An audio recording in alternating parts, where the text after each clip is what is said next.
Okay, guys, welcome to my Saturday evening stream. How are you guys doing?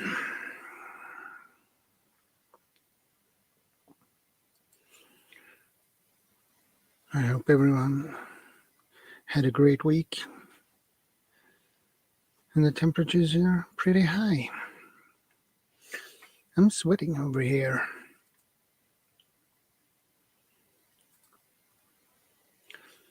I wonder who is in the house now.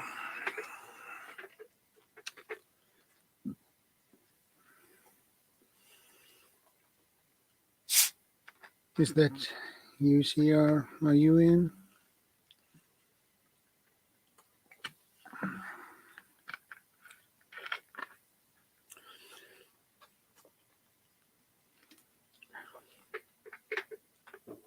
If you join the chat, please type in hello or something so I know who you guys are.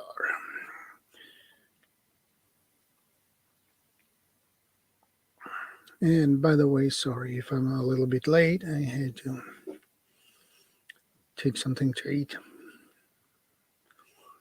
And hey, good evening, April Martinez. Good to see you.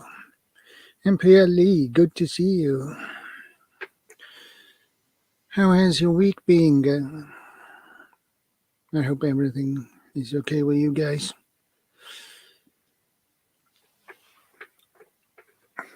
But no matter what, it's good to see you. You're very much welcome.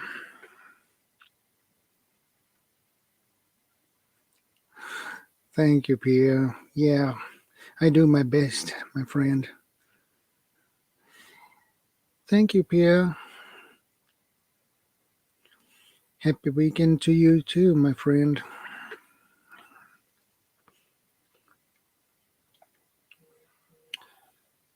So how are you doing today, Pierre? And how are you doing, April? I hope everything is okay with you guys.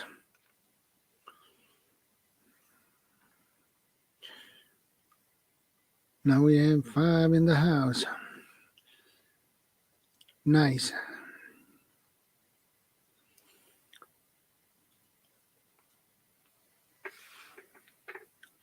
It's hot here. I think we had 24 degrees today, so that is pretty hot. Too hot.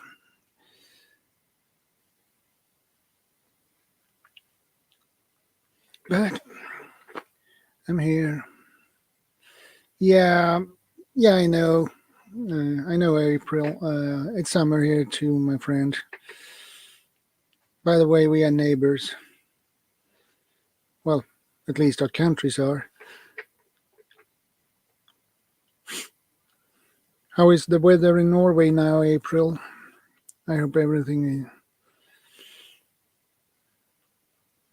is not too hot or too rainy.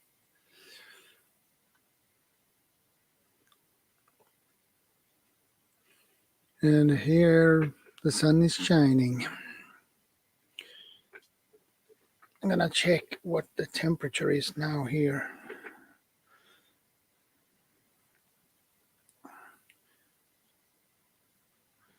Let's see what my temperature here are now.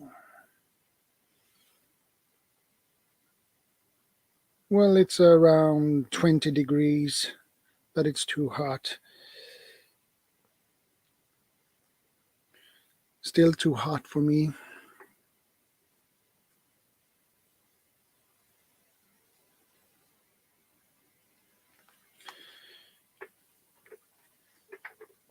Hey, McBean, Scottish Fitness.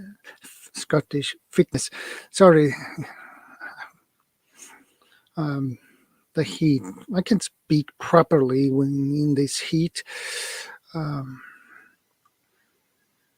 How's the weather in Illinois, McBean?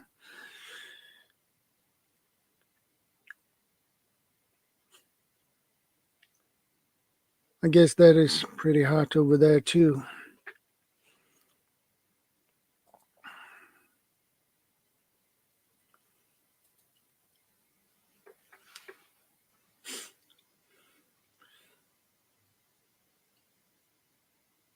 I had a topic for this stream,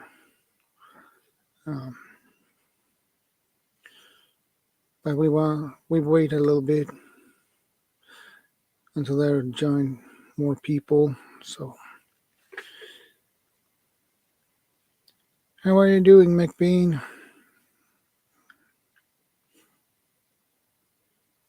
I hope everything is okay with you, buddy.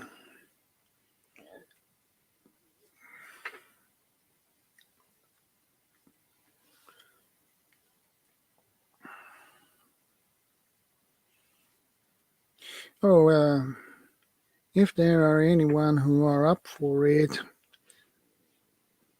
just click the StreamYard link in the top of the chat. I pinned it there. So anybody who are up for it, who want to join me up here, please, just click it.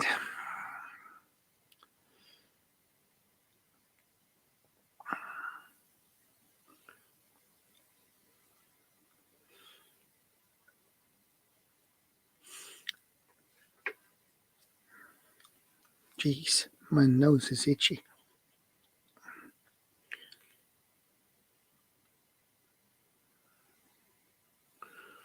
I hope everything is okay with you, McBean. Any news?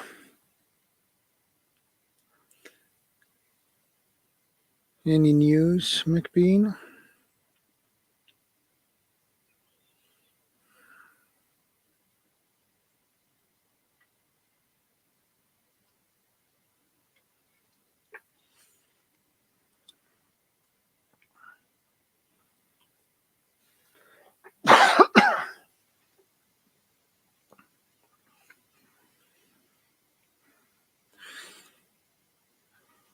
How has your week been, McBean?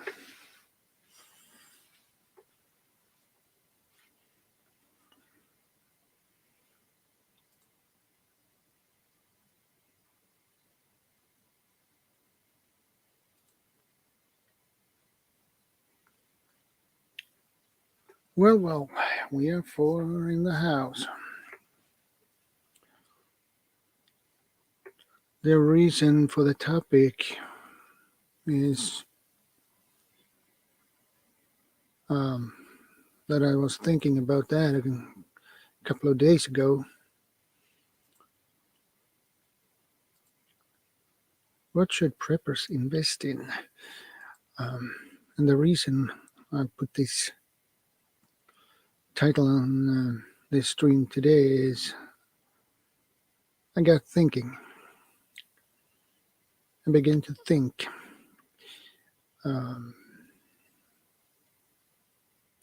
Because some people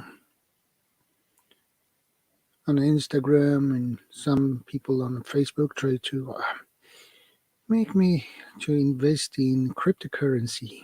I don't like that because cryptocurrency is not useful, especially if you are in the preparedness community. Cryptocurrency is useless for that purpose. It doesn't work as you would like to, because cryptocurrency is only digital currency. And if everything is down, you can't do anything with it. You lose it. And it's waste of money. So, invest in more reliable things like silver or gold. Especially silver. Gold can be pretty expensive. But if you can afford it, to buy gold, please do. But silver is more reliable.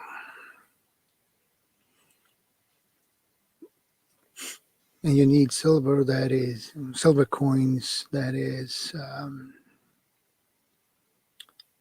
99.9 pure silver.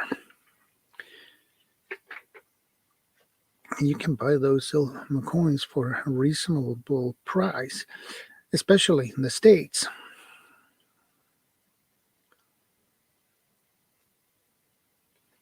Here in Sweden, you have to pay a lot more for it.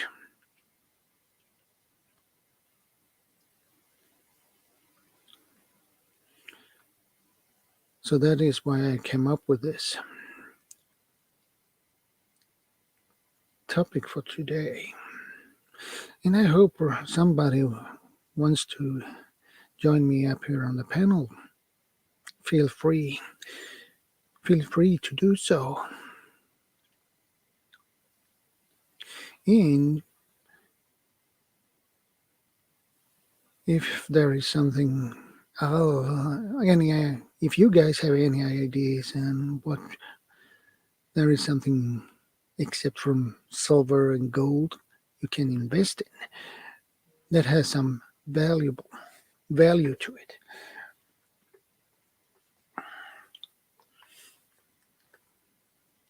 And besides, when everything is down,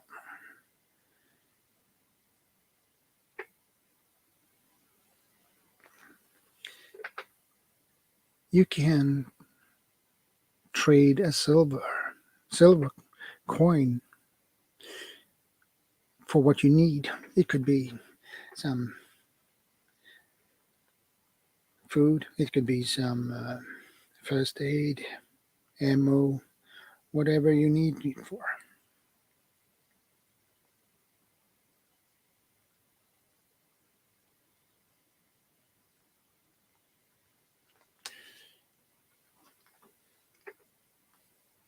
But you can't do that with a cryptocurrency. You can't. You need something you can touch, not something you can't, because that is useless. So, silver is always very reliable, especially if you're a prepper, because silver has a reliable value over time. Well, the price on silver and gold change, yes, but it keeps its value.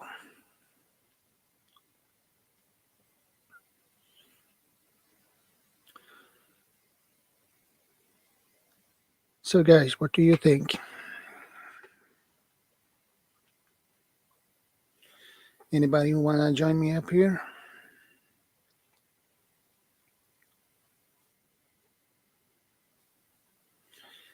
Anybody?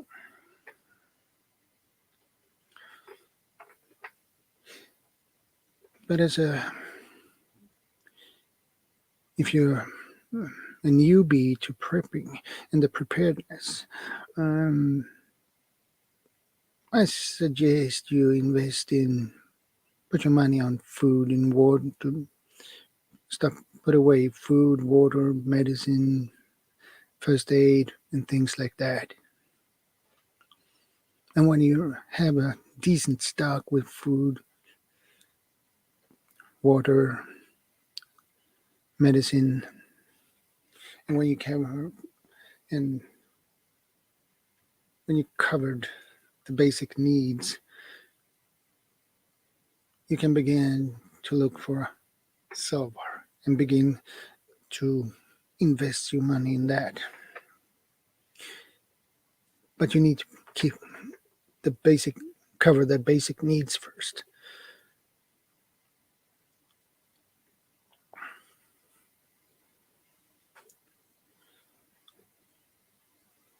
And I had in mind to put away some money for investing in silver, especially silver coins.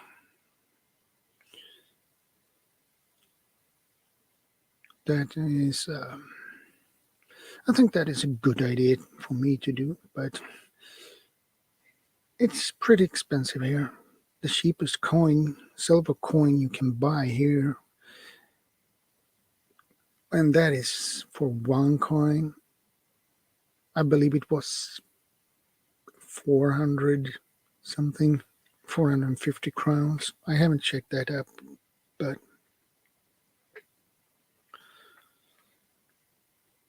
but it's pretty expensive.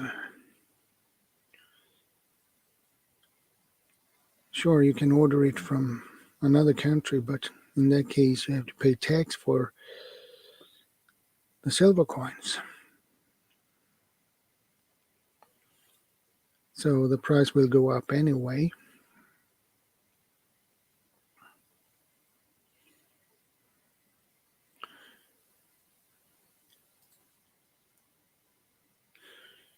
Anybody who want to join me up here?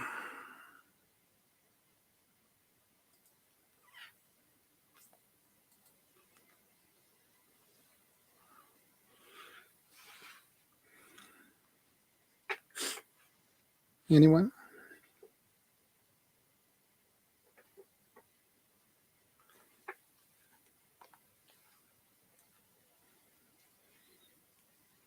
Jeez, it's really hot here. It's probably hotter in here than I have outside, probably, but it's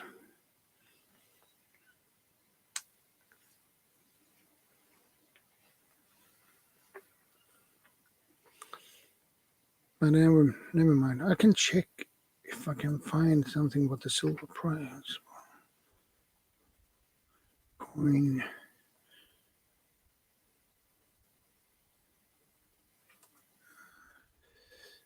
I'm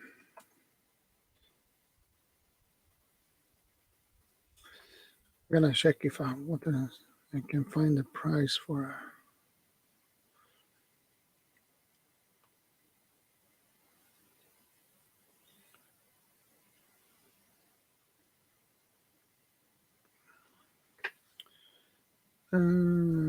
Buy silver coin.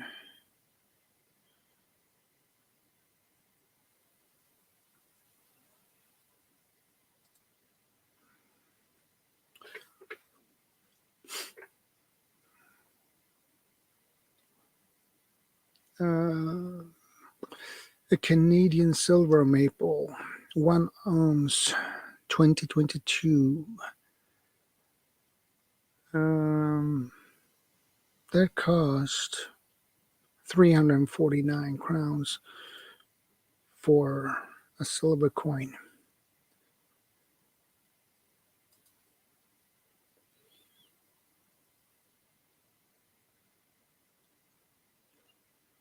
I can see if I can get that on the screen, by the way.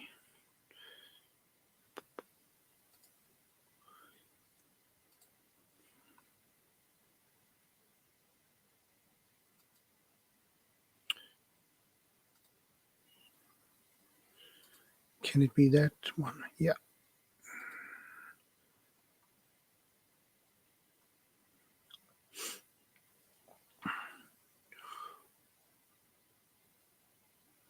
This is the one.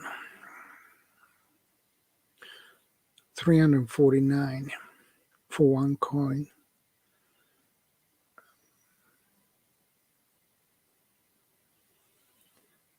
So that is the cheapest. And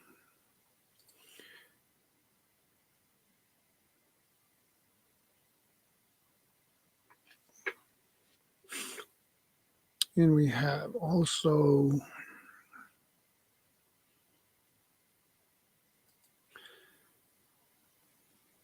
Australian silver kangaroo, 1 ounce, 351 crowns for one. So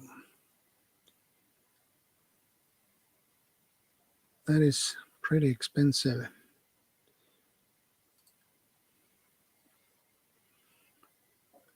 They have more expensive too, like this one, Australian Lunar Series. Well, 1 kilo. You have to pay 12,306 crowns for that one.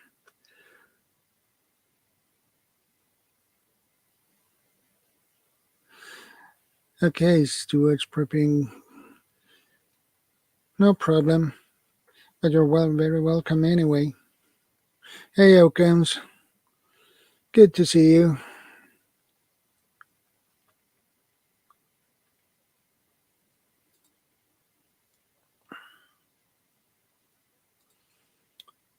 So this one is really expensive. But what are you gonna do with 1 kilo silver? It's pretty.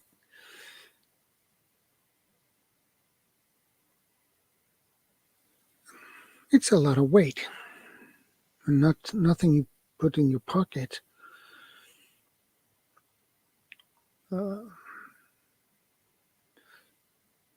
They have also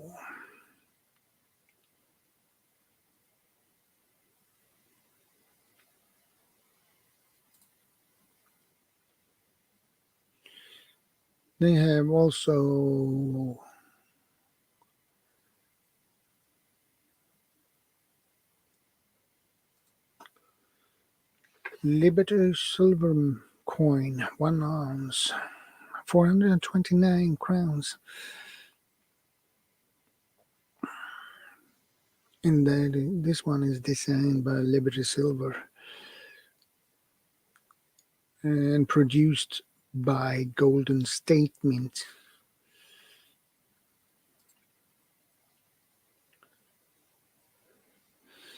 Well, I had in mind to do some investments in that, especially silver coins, Oakums.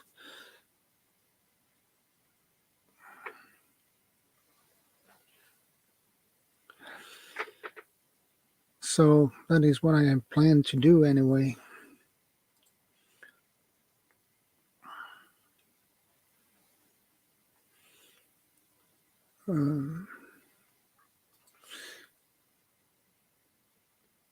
Let's see if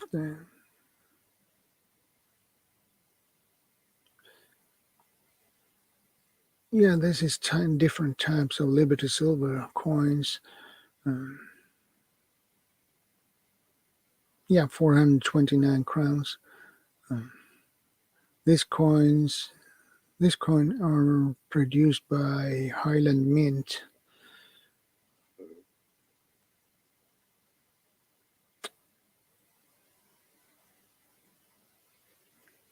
Nice coins.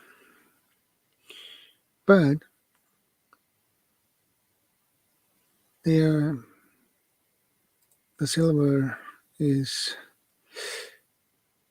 really pure, 99.999 pure silver. So,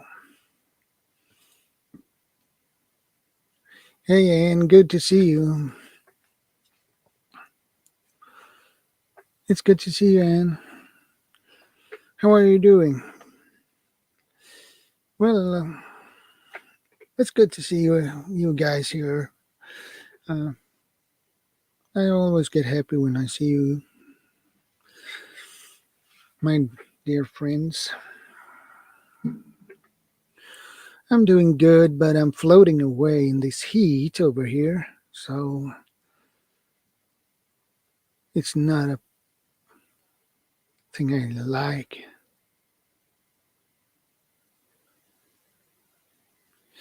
I agree, Oakham. You need to buy the pure ones.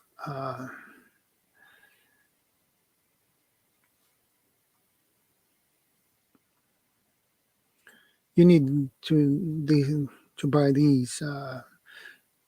The purer you can get them, the better. The more value is it on the coins.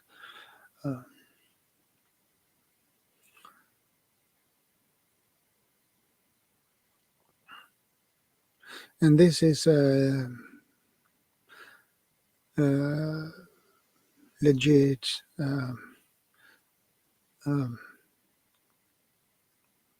website where you can buy um, silver coins.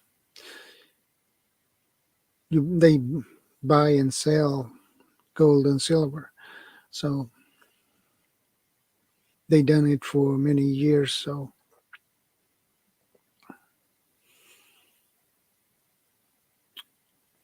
you can choose from Swedish crowns, euro, dollar, and Danish crowns. So, but we can change the language for you guys. I forgot that, but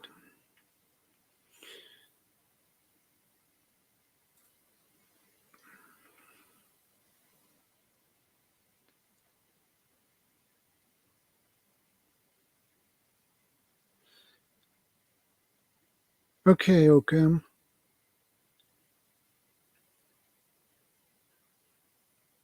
Hey, the Daniel Channel 2022. Good to see you, brother. No problem, man.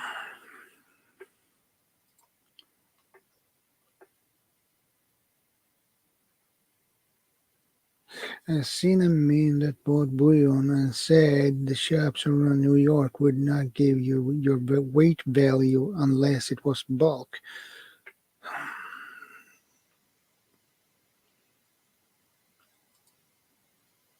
Bullions are pretty valuable.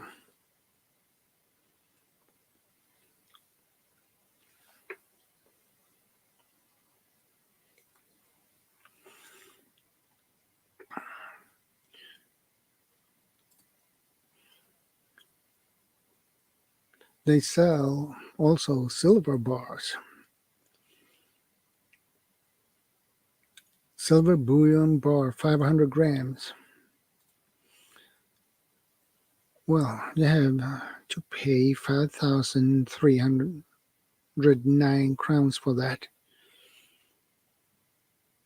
But let's see if I can change this to dollars.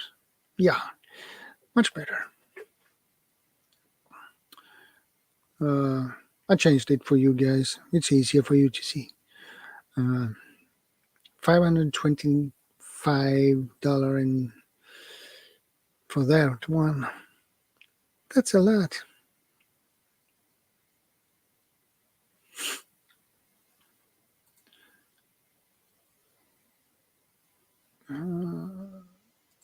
Silver bullion bar, 500 grams circulated. $509.19.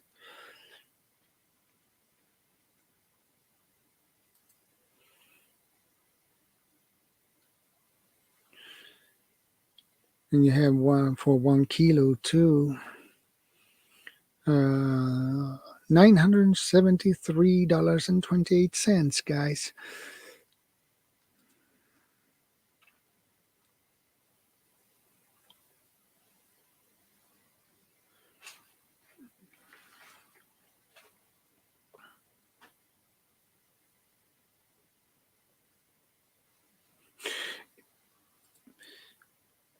Yeah, that's true, Oakham. And they don't offer you that much. They offer mostly far less than its real value. So that's true.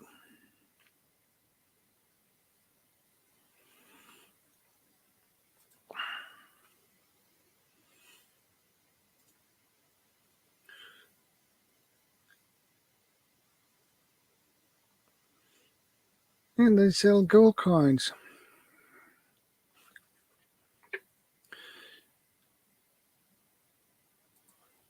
Canadian gold maple. $1,945.02.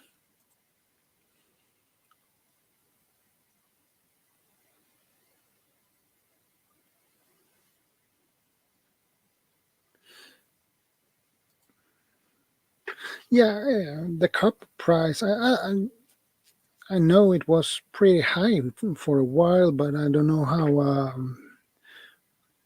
the price is on copper at the moment. I have no idea. Because I know it was really high for a while, so people stole it because the price was so high on it. I don't know if the price has dropped on it, but on copper, but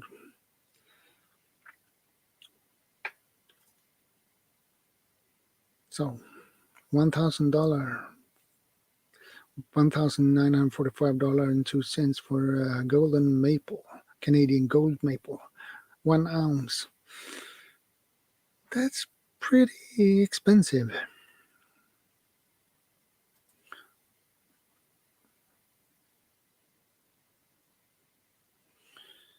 Australian kangaroo,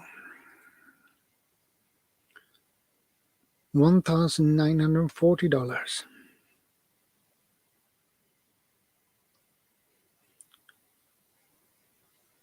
Nice coins, but expensive.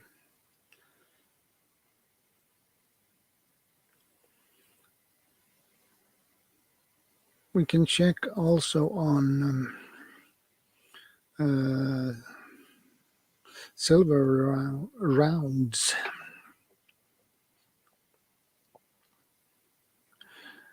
This is $42.43 for Suriname silver coins, LS Mint Mark, 1 ounce, 2013.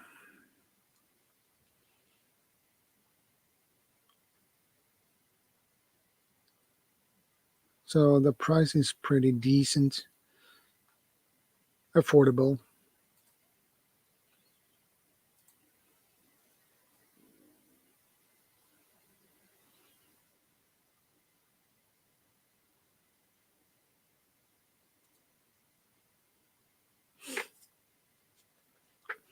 I have not been there in a while, but people like to sell catalytic converters with precious metal in them, and I've just never taken precious metal to him. Okay.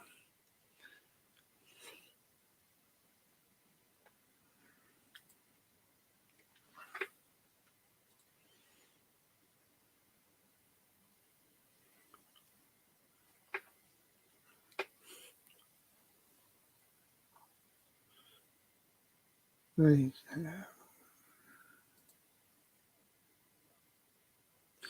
But they have nope, nope.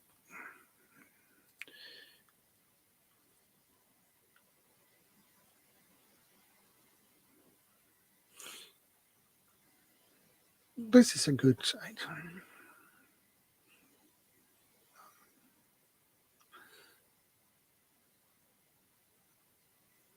The,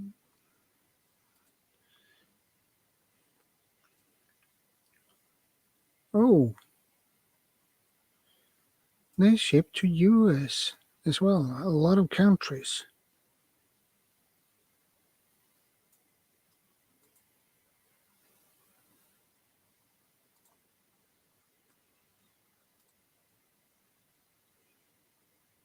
Hey, Ark Wildman, good to see you, brother.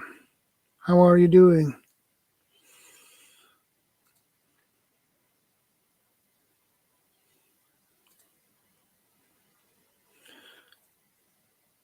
There are other.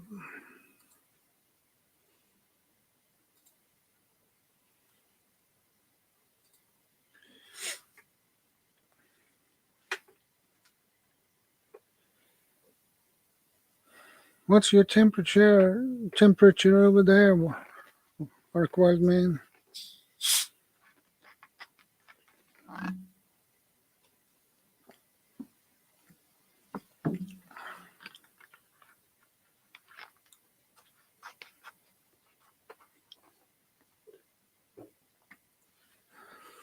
Oh, that's hot.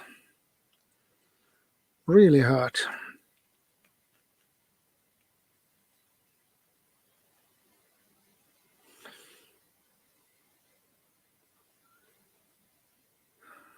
while I'm floating over him away here in my apartment, I have probably maybe 27 degrees Celsius in here. I haven't checked. So, but 95 is pretty hot.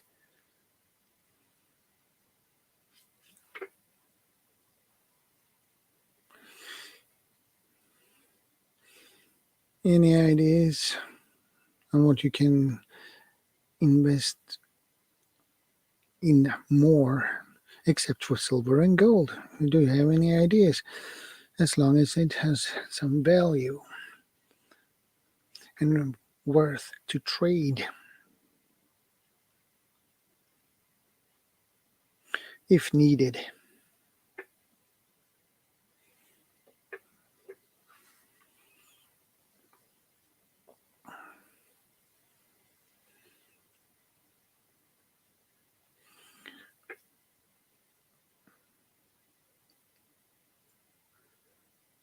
Oh boy, you have the really hot over there too, Welcome. Really hot.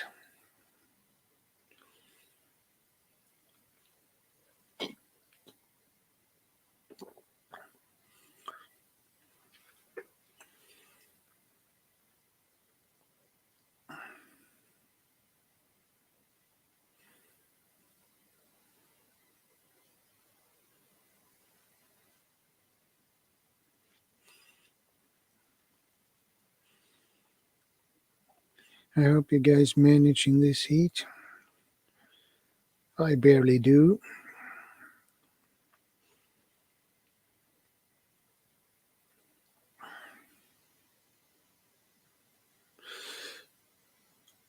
Oh yeah, it will get warmer over there, okay.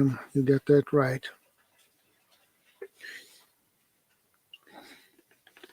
But do you guys have any ideas on what you can put your money to invest in that has some value?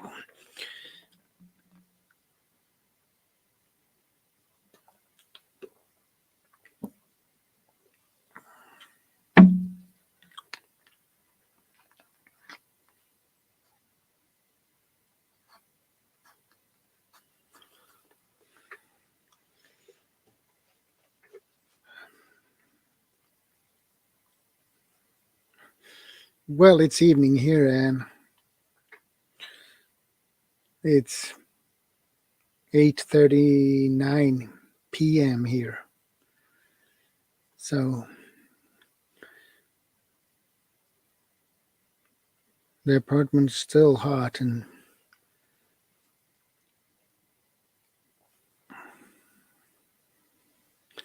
afternoon here would be terrible.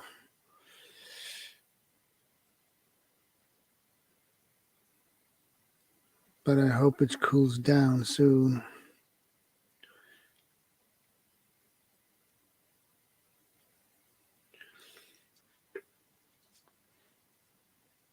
So it's evening. LA Prepper, hey buddy. Hey, do you want to join me up here, LA?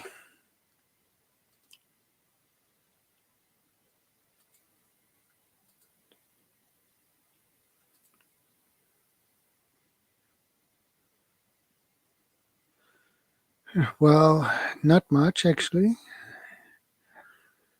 Relaxing. Too hot. The temperature is not cooperating with me.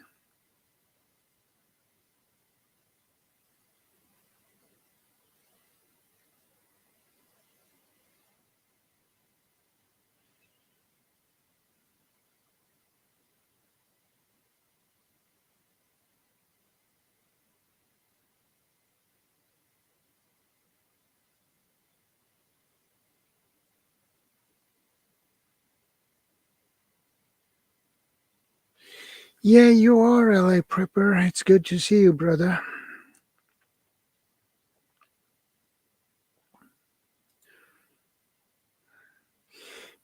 LA, do you want to join me up here, buddy?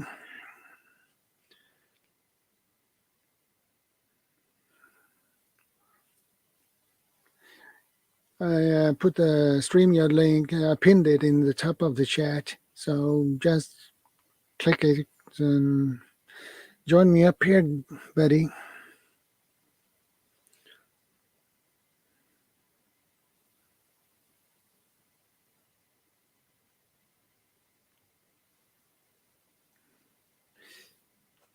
Okay, LA.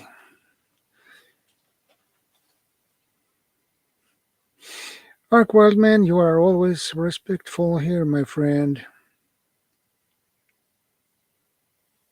It should work from the phone too, LA. It should. Doesn't matter if it's a computer or a phone. I tried to join once on my phone and it worked. So it should work. It should work on your phone too, buddy.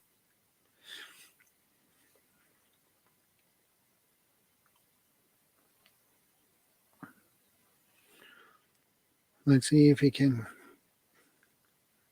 make it work. Oh yeah. Oh yeah. What's up, Shadow Scout? Can you hear me? Yeah, loud and clear. Perfectly clear. Good, I'm on the Bluetooth. How you doing, buddy? I'm doing good. I'm sweating, but that is Why are you sweating? Aren't you? Wait, you're ahead of us in the time, so isn't it like nighttime over there? 8:43 p.m.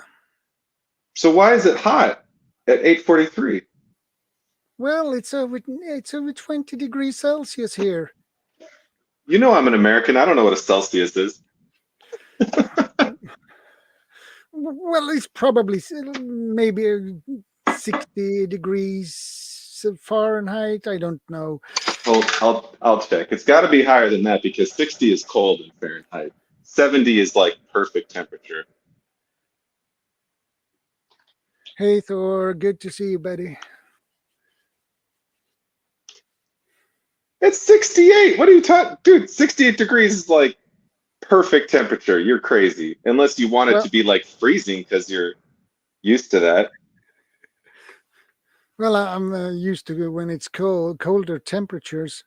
I'm not used to the heat. I feel always sick when it's hot. The average temperature in Sweden, maybe in the summer, 68 to 77. In the winter, between 27 and 30. Yeah. So every winter, you basically have snow everywhere? Almost, yeah. I've never lived somewhere where it snowed in the winter. I always wanted to. So how are you doing over there in LA?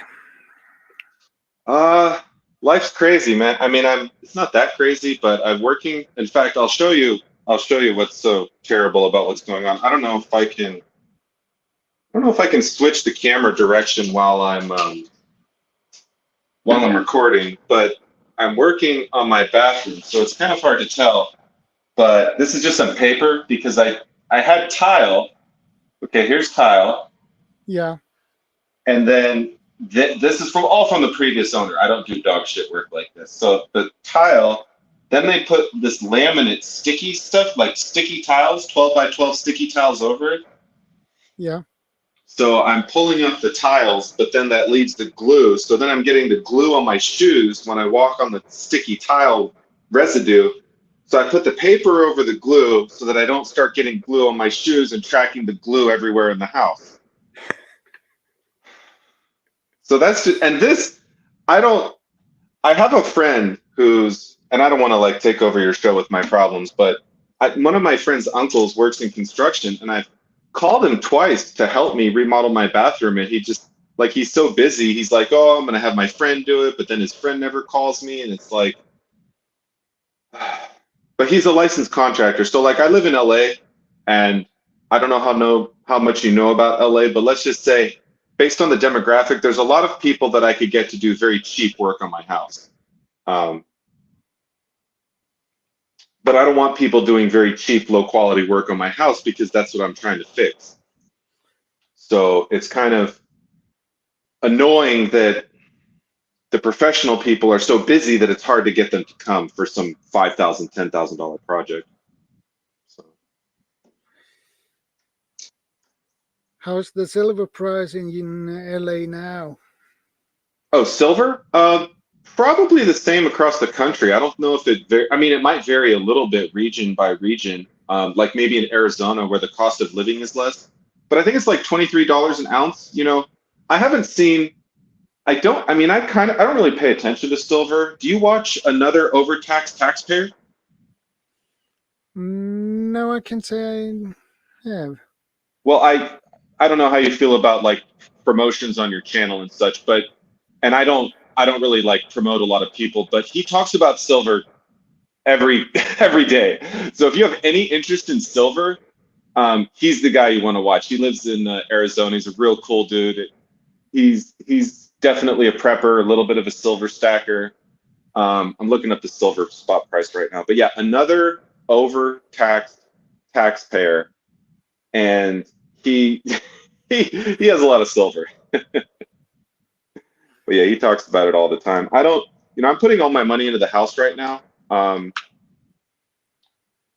Basically every spare, yeah, $21 an ounce. I mean, in the last few years, I think silver's been fairly consistent. Damn, trying to hold my phone while I type here. It's a little hard. That works.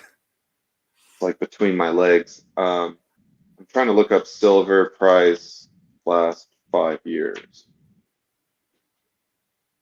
Yeah, I think it should be pretty consistent. So we saw, it looks like silver hasn't really, so basically silver was $5 in 2003. In fact, I'll just show the chart. It's probably easier. Yeah. So back in, see if you can see my hand here. Oh, other way. Oh, this is so hard. Let me see if I can change the camera.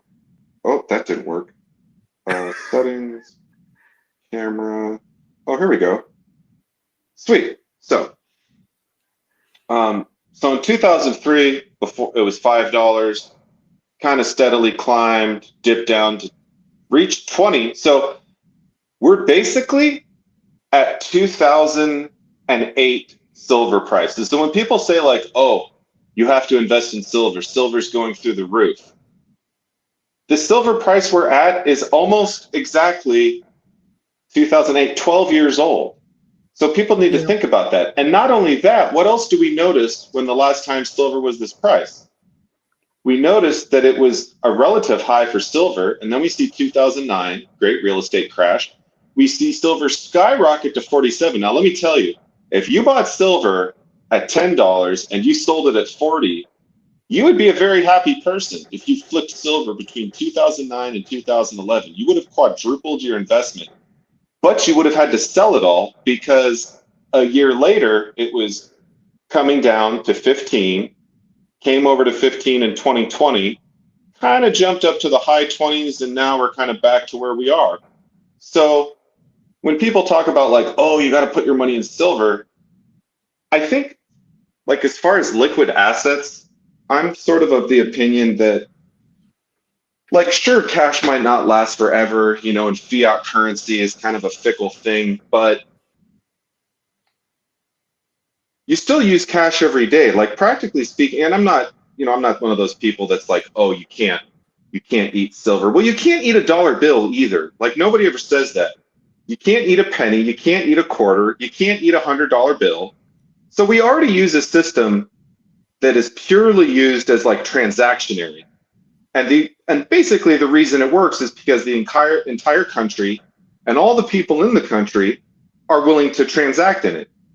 Just like Bitcoin. People say like, well, I don't want to invest in Bitcoin. Nobody takes Bitcoin. 5 years ago, that would be true. But today, you can open bank accounts, buy certain assets. I think Tesla might have started taking Bitcoin. So like, you can't go to every 7-Eleven, at least I don't think so, and pay with Bitcoin, but we've seen like alternative currencies like Bitcoin. And I'm not like, I sold all my crypto. I'm not like a big crypto guy or anything these days. I don't have enough time to follow that market. But I guess the point I'm trying to make is diversification is good. Like maybe you want to invest 10% of your income in tractors, which might sound funny, but believe it or not, tractors are probably a better investment than silver these days. Pickup Okay. trucks. Pickup trucks are probably a better investment than silver. I've seen videos where people have like a 2019 truck, right? Like a brand new truck. Well, like 2 or 3 years old, very, very new truck. They go to the dealer to get some work done. The dealer says, "Hey, I want to buy your truck." Not only that, I'm going to pay you more than you paid for it. So say you bought it for 40, they'll give you 42 because when they finance it to the next person, they're going to make like 70 because, the interest rate and all those payments over those Yeah. years, or maybe not 70, but they're going to make like $10,000 at least over what you're selling. So they're like, "Hey, we'll pay you, we'll buy your truck, and or do you want a brand new truck and we'll give you money on top of that?"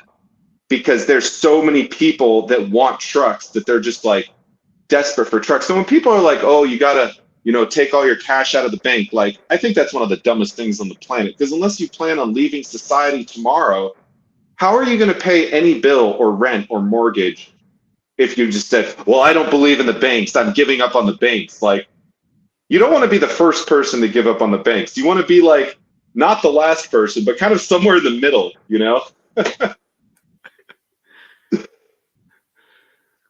So yeah, I'm just working on the house. As far as like my life in general, I work in aerospace, 40 hours a week. Pretty cool job in materials and research development. So like studying metals, different types of metals. Like imagine that I'm a cook, but I work with metal. Kind of a good analogy. Yeah.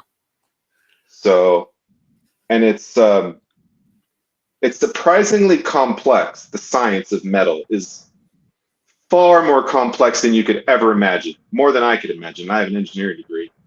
So it's a very, very interesting field to work in. But hey, maybe we can take you around the house a little bit, or Yeah, take please everyone do. around the house, I suppose. Let's see, back camera. We see you. Good to see So, you. well, I guess we can start sort of from the. So the front of my house, like my neighborhood's actually kind of nice. Beautiful sunny day outside. Can't really see through the screen. In fact, I might lose reception in the back of the house because I'm on Wi-Fi. So it's sunny California. Yeah, and it's pretty sunny here too. How long are your days? Are you far enough north that your days get longer? The sun goes down, never go down on summertime here. Really? Oh, so you are that far north. Wow. Crazy. I've never, Yeah. like Alaska, I've never lived somewhere like that. Well, So it's bathroom. almost my timing now is 20:54 p.m. 88:54 p.m. And well, if you see on my background, it's so bright because of the sun. Wow. Yeah. Okay. So let's see how much Wi-Fi I have into the backyard. Oh, I can't see the screen. It's too bright. So we're working on the stucco. This is a Yeah, converted garage. So you can see that I didn't finish it. I got tired. I need to do the upper part by the. You can see my nice little shade situation. It's kind of ghetto, but yeah, I have some shade. And see, if you look at that. The shade is a perfect amount of working space so that I can stand here and work and not get sunburned because I'm not Swedish, but I'm quite Caucasian. So um, this is cool. I don't know if you've seen in my recent videos, but I got this new toy. It's a DR200S. Doesn't run, but it's going to. I have some vinegar in the tank right here, so we're trying to yeah. eat up all the rust in the tank. So that's cool. I'm gonna lose you, so I'll kind of run in here real quick. But kitchen project going all right. Or sorry, the converter garage, working on some drywall. Had to fix this frame. This rotted out. I used a softwood there. I probably should have used a hardwood, but most of that's done. A little bit of bullshit there. Haven't made much work on the kitchen cabinets recently. So I got the lowers, like these are bolted in. That was a big accomplishment, or screwed into the wall. I got to make some doors for them. I actually cut all the pieces to make the three upper cabinets. I cut all the pieces. I have all the face frames, I think, for all the doors, but I got busy with that stucco that you saw. I had to tear out the entire face of that wall, fix it all, put up all plywood, do sheetrock repair, tear out framing all around here, fix all that framing, I poured this because it's kind of crazy, but this is like, you can see my hand, this is like 4 inches.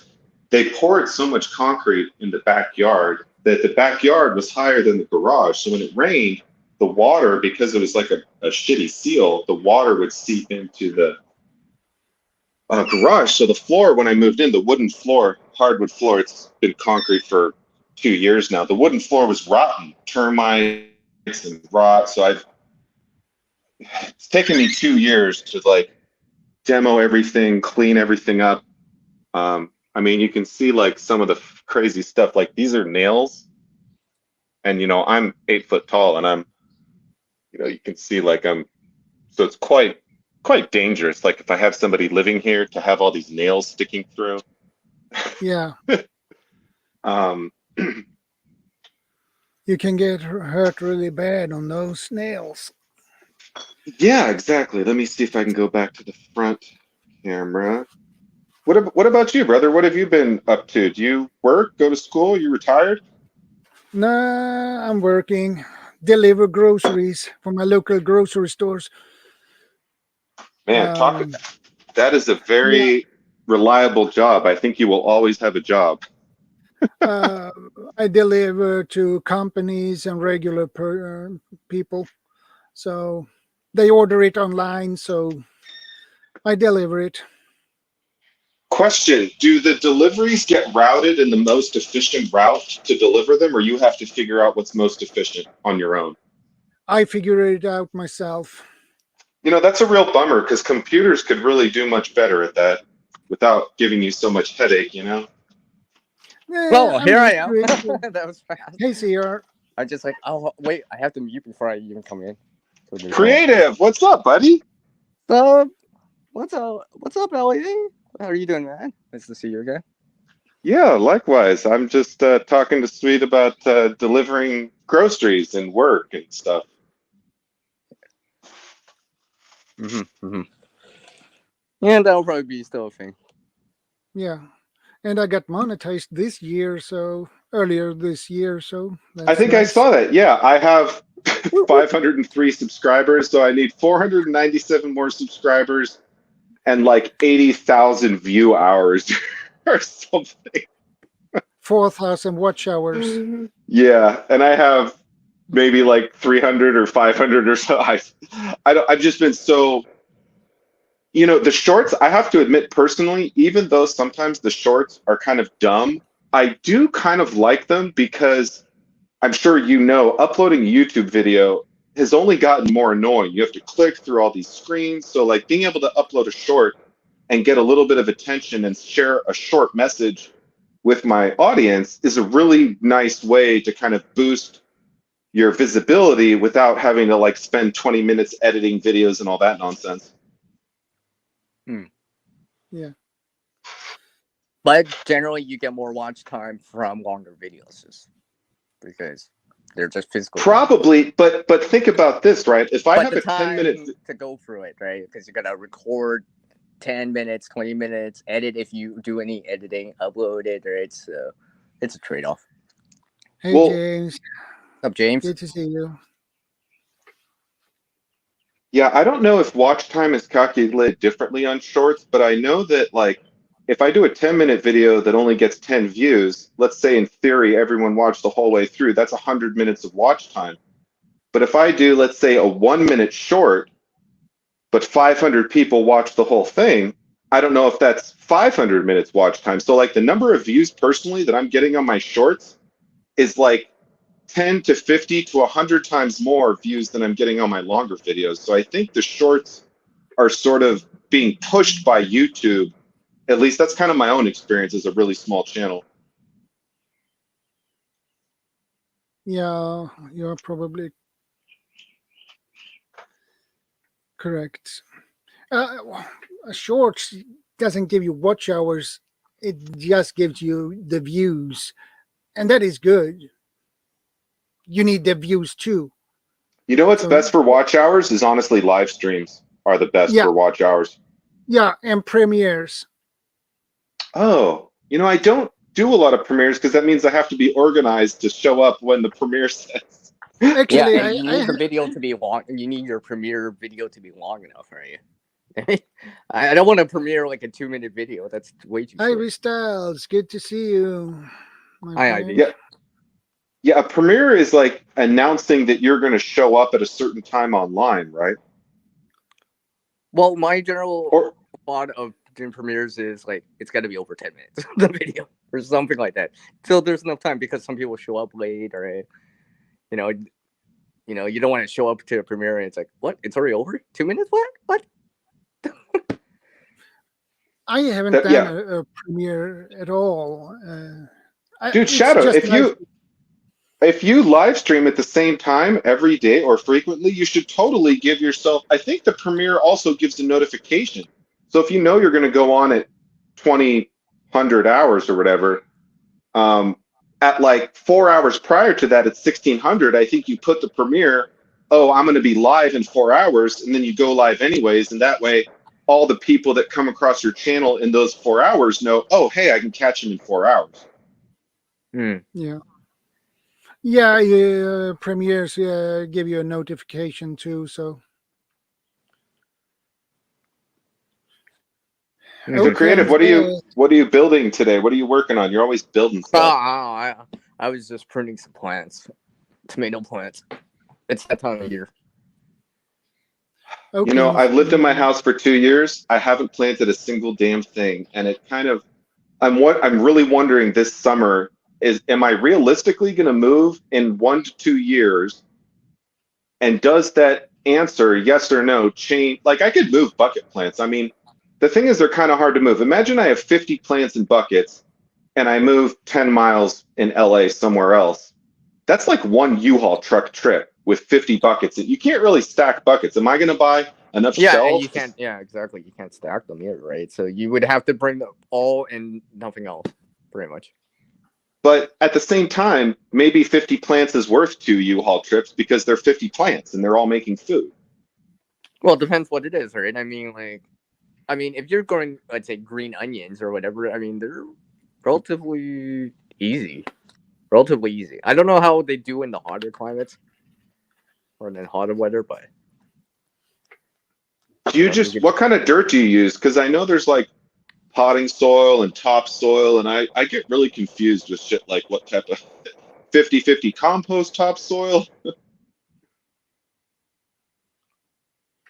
well, it depends. I got mostly clay here. But do you buy soil for your buckets? Or are you planting them in the ground? It depends. Sometimes I try to go into the ground just because one less thing to buy. You know, trying to source it out locally, compost locally, right? Well, because if I buy like let's say $15 bag, well, that's $15 less I have to get seeds or to actually put a plant in there. Right? You know, my whole house is surrounded by concrete, and sometimes I wonder if I should break up a little concrete around the edges of the house so that I can plant stuff just straight into the ground and not. I mean, I do have a lot of cats, stray cats, that kind of an issue. I don't have a lot of pests like rats and mice and birds, maybe a little bit, but yeah, I don't know. I like raised gardens. I mean, just not working on the ground is nice. Buckets are nice because you can move them around. I don't know. Oakham says I'm shopping for a security gate and also to extend my covered carport. Yeah, you know, I tell you, I bought like a $20 sunshade. I showed you the front of my house a little bit earlier, and I strung it from my house to cover my car just to keep my car in the shade because when I didn't have a motorcycle, I used to be on second shift, so you can imagine my car is sitting in the sun on a 95 or 90-degree day from 8 o'clock or 6 in the morning till 2 o'clock when I leave. My car would be 100 degrees. So I got this shade and strung it up over the car, and it took the You said temperature of the 95? car somewhere, whatever a hot day in LA in the summer is, right? Oh, by the way, for everyone else, that's 35 Celsius. 95 Fahrenheit, 35 Celsius. Thank you, FYI. CR. I know, America. I'll have to get a chart. Remember, conversion has CR in it, so I've been trying to get better. I know CR you're is the American, best so on I'm like, conversion.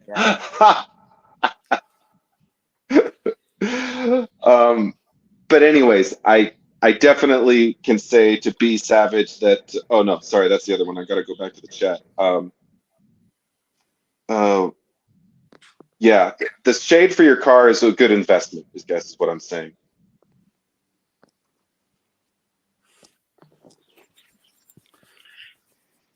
B Savage says Pega soil specifies in ground garden, container gardening, or both still need to treat the soil usually. Oh, like I said, I got clay soil here, so I gotta add some amenities in, just so it doesn't clump and so it can drain. Because I don't like pooling up the water on the top of on the soil. When it's mulch is supposed to help with that. If you get mulch, it's supposed to absorb moisture but also reduce evaporation. Yeah. I used that last summer. That definitely helped during the heat wave here in Canada. And clay, I would suspect, does not want to retain water.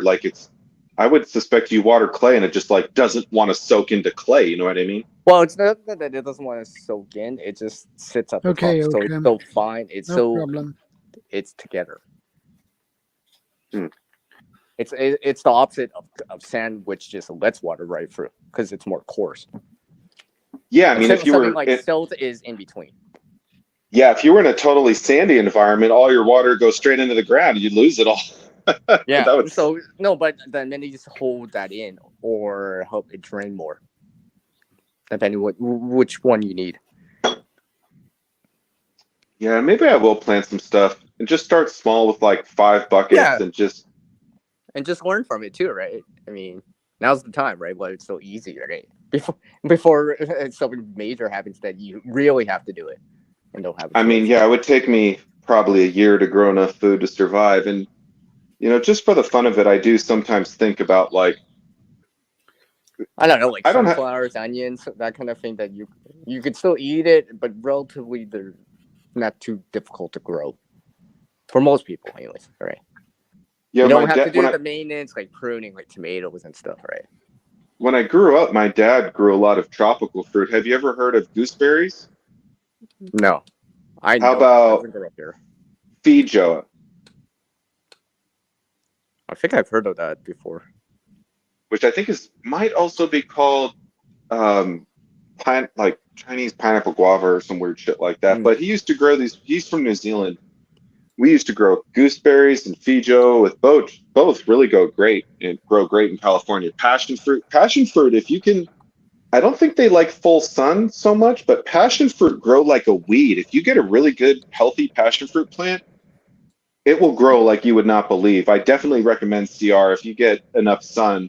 Check your local nursery for a passion fruit plant because the vitamin C from a passion fruit, if you eat 3 or 4 passion fruit, you will just feel so amazing you would not believe it. You'll just feel like you can take on the world. A little bit of vitamin C from green onion too. Not as much as an orange or citrus, but you still get some.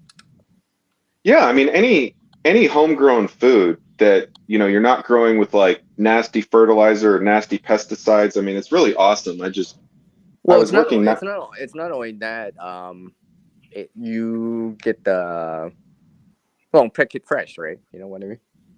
Hasn't been sitting on the shelf or in the store for days and days. No, I mean strawberries is a great example. If you've ever had a fresh strawberry from your own plant or from a farm versus something in the store, it's unbelievable. Next year I want to try that.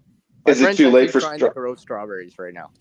Is it too late for you to plant? Well, it's already almost July, right? There's no, I won't have enough time because especially if I started from the seed, right? Because it still has to germinate. When are you gonna start getting cloudy or Cloudy. like too cold for strawberries? I mean, Well, usually September, give or take. so you're saying if you plant strawberries now, you won't be able to harvest them before it gets cold and cloudy. For the most part, or it'll be too sluggish by that time. I won't get that nice warmth and rains and stuff like that. Because it'll start to cool down a bit, right? And then the chance of that other stuff might show up. So Maybe a little greenhouse, some PVC and some plastic. I'm sure you've seen those videos. Yeah, I know. I've seen those videos, but that's something later in the future I want to dip into. Do you ever make videos about your garden, CR? Shadow knows that I mysteriously just show things on this stream all the time. Yeah, you must sneak have missed them every so often. I sneak them in. Well, I'd love to see some more video. I'd love to see some shorts on your garden. I could use some motivation. As a motivation. Well, just start. Well, I wouldn't necessarily start today, but relatively start. Well, because sometimes and learn from it, right? I mean, like I've learned a lot from it. I wouldn't say I'm a green thumb, but do you germinate? Do you just put your seeds in the dirt, or do you do like germinate them indoors in like egg carton shells or some shit? If it's still March or April, I have to because the it's still too cold at night in April because it's still in the low 40s, maybe in the 30s, which is about in the single digits for everyone else, right? So that's relatively too cold still.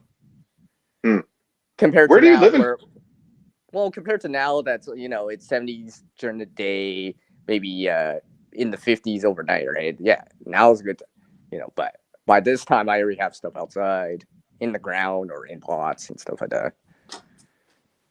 So cool. Yeah, so I'm trying a few new plants this year, trying them out, growing them from like seed what? too. Like what? Well, if I say everything, don't watch the video because there'll be all these spoilers. No, but well, some of the seeds that I got from the last tomato batch from last year, I'm actually growing them from seed this year. So cool. I'm hoping to complete that cycle, right? The life cycle, and just then I've seen it from seed all the way to like fruit, right? And then back again. I mean, tomatoes have a lot of seeds. You could you definitely from a few tomatoes could probably have enough seeds for the next year, right? Well, the idea is so I can propagate it and maybe next year increase the amount and give some away too, right? That's the idea. I already gave 2 plants away, smaller ones, right? I'll say, CR, if you want to mail me some seeds, you let me know what you want, man. You want a couple bucks on Venmo? You want me to shout out your channel? Well, I'd love an envelope of CR's magic tomatoes. Yeah. I mean, it'll probably cost you $10 to send an envelope, and I can get them at Lowe's for like 50 cents. But well, that's actually why I haven't asked anyone to send me seeds here, because I'm trying to actually source it out locally and make the connections with people too, right? Like seed exchange and stuff like that. Yeah, I mean, I would say anything that grows well in the clay soil, those are the seeds you want. So you want seeds from plants that thrive in your area. That's a really good point. Yeah, that's the idea, right? Because these tomatoes, the seeds are from last year, so they're hopefully used to this whenever I get here. Stuff like that. Yeah, I'm looking forward to some videos on the garden and such. Yeah, because the mulch helped me so much last year during the heat wave. And, it was 95, 35 Celsius plus, right? I'm like, I checked the ground after the whole day. I'm like, oh, yeah, underneath the mulch, it's still cool, right? So I'm like, yes, that's probably helping. Me. So they don't dry out, the soil doesn't dry out and all that stuff. If you get mulch from, I don't know if you have like dumps where they have like garbage, but the green waste dumps in California anyways, if you have a pickup truck, for $5, they'll fill your pickup truck full of like a yard of mulch. It's like way cheaper than going to the store. I managed to get some free compost, so. Oh, nice. That was last year. I haven't done any of that this year, but I'm like, so I took advantage of that because it was free. I just had to go pick it up, right? Well, there was a limit. They put a limit on how much you can actually take, but yes, Do you it have was enough? for everyone, right? So Yeah. Do you have enough plants on your property for compost pile? Like to just trimmings and like cutting brushes and trees and yeah, I shit? can do. I can do it. I have a spot, and I know some ways of doing it during the winter time. All these Occam, extra little things or whatever it is, banana peelings, eggshells, and all that stuff. I mean, like I got eggshells right beside me. coffee grinds. Yeah, exactly right. I'm like, I'll make use of the coffee. I drink enough. Someday I'm a, Speaking someday I'm of gonna have a coffee, I need to go and refill my cup with some coffee. Nice segue. Nice segue. all We'll right, just sweet. take over. Go get some I'll coffee. be We're back. gonna Yeah, we'll take over. Occam I is always take saying over. I'll be back Lowell's in a sec. All right. Tom's. I like Tom's. My brother once threw some Miracle Grow on some as a test. They were monster tomato. Oh, Tomes like tomatoes. Yeah, Miracle Grow works. Miracle Grow, fertilizer works. That's why farmers use it, right? Not really a secret. Oh, before I put the tomatoes in, I put in a lot of stuff into the ground, like, well, because during the early before the snow comes here, I actually bury the stuff into that bed, so it can actually break down over the winter, over the spring, add a little bit more. Now, right now, it's between May and August. I do not add anything That usually is really smart. I because really like that. because it's already growing right now. I don't have access into the ground. I don't want interrupt the roots and all that stuff, right? So that way it has time to do its thing, all right? Because that's why I No, did last year, and the tomatoes were pretty good. So I'm gonna do that same thing. See if it was a fluke, or can I repeat it again? That's the idea, right? Repeatable results. That's what I'm looking for. that's very scientific of you. I work with scientists all day, so I can appreciate that. Yeah, right. What's up, drops? You can use the coffee grounds to grow mushrooms too. Okay. Yeah, Shadow will be back. He's getting a refill of coffee. Oh, I got to subscribe to Drops Family what? Garden. He's already back. I retract my last statement because he's already back. Oakham says, yeah, like Tom's. My brother once threw some Miracle Grow on some as a test. They were monster tomatoes. Is that even possible? Well, I'm trying to do this more a natural way, or a sustainable way, to a certain degree. Now you just need some Anyone that chickens, CR. buys commercial products, okay, but if that's not You need available, then I gotta use their stuff, right? So, Have you ever heard of chicken tea? I don't think so. Chicken tea is when you put chicken poop in water Oh, and you chicken kind of tea. let I it thought ferment. no, Drops Yeah. Family no. Garden. I thought you Welcome. said like Good to pitcher see you. tea. I thought I heard pitcher tea. I was like pitcher tea. What's pitcher tea? Oh, Yeah. chicken tea. Chicken tea. Okay. Yeah. the So I guess it was good. Well, I know Yeah, the about that wa- stuff. Yeah, you're supposed to aerate it. It's like compost tea. You're supposed to aerate it and all that stuff, so you get that the anaerobic bacteria and stuff. And yeah. compost tea. I think not chicken tea. I'm Yeah. I don't Yeah, compost tea. you're supposed to aerate it so that the organisms that use oxygen are in there, right? Aerobic, right? Thanks for the tip, B Savage. Yeah, it says tomatoes, Yeah, heavy feeders. Nitrogen. Initially. Yeah, and tomatoes craving a lot of water. Yeah, they need the nitrogen in the beginning to get big. Then later on they need the potassium for the flowering and the fruiting aspects. If I remember right. Interesting. Yep, learning one seed by one seed at a time. That's how I. Well, most fertilizers have the NPK rating on them, right? Nitrogen, phosphorus, potassium. Mm-hmm. I'm just trying it in a more natural way. as much. Wow. I believe in natural products too. I'm drinking natural IPA right now. It's made from organic hops and probably not. But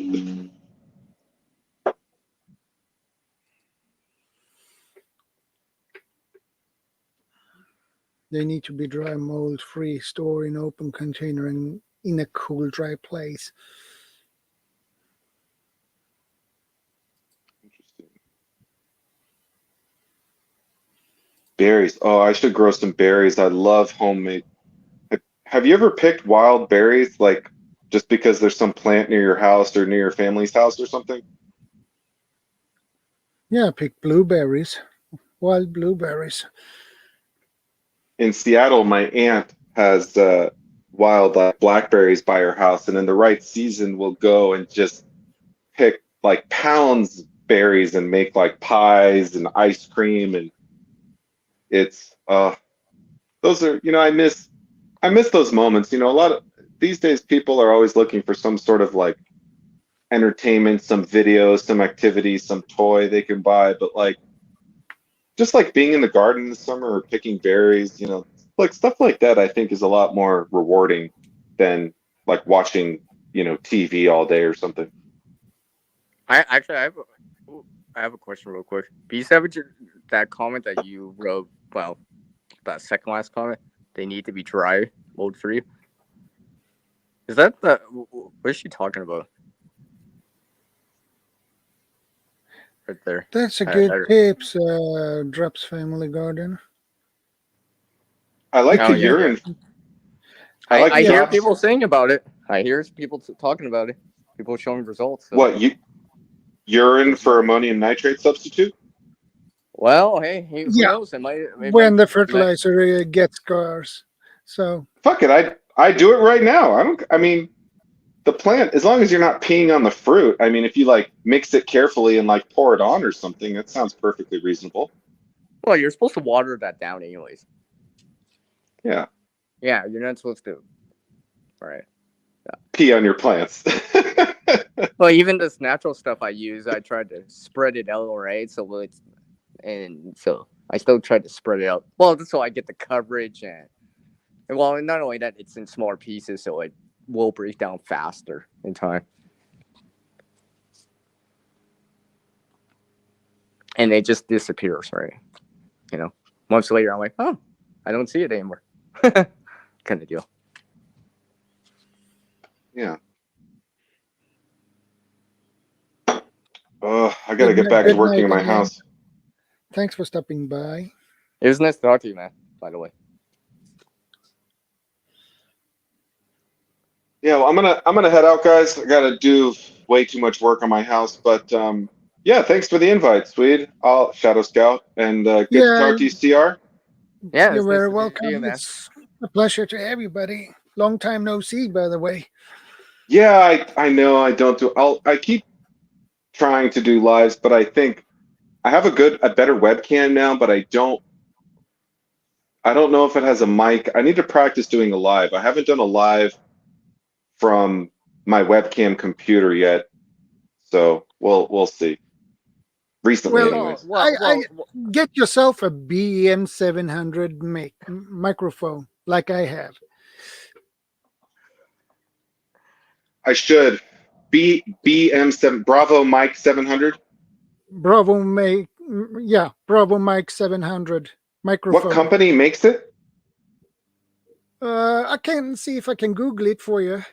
Yeah, and share it out in the side chat, and you can pick it up from there. Yeah. All right. I was about to say.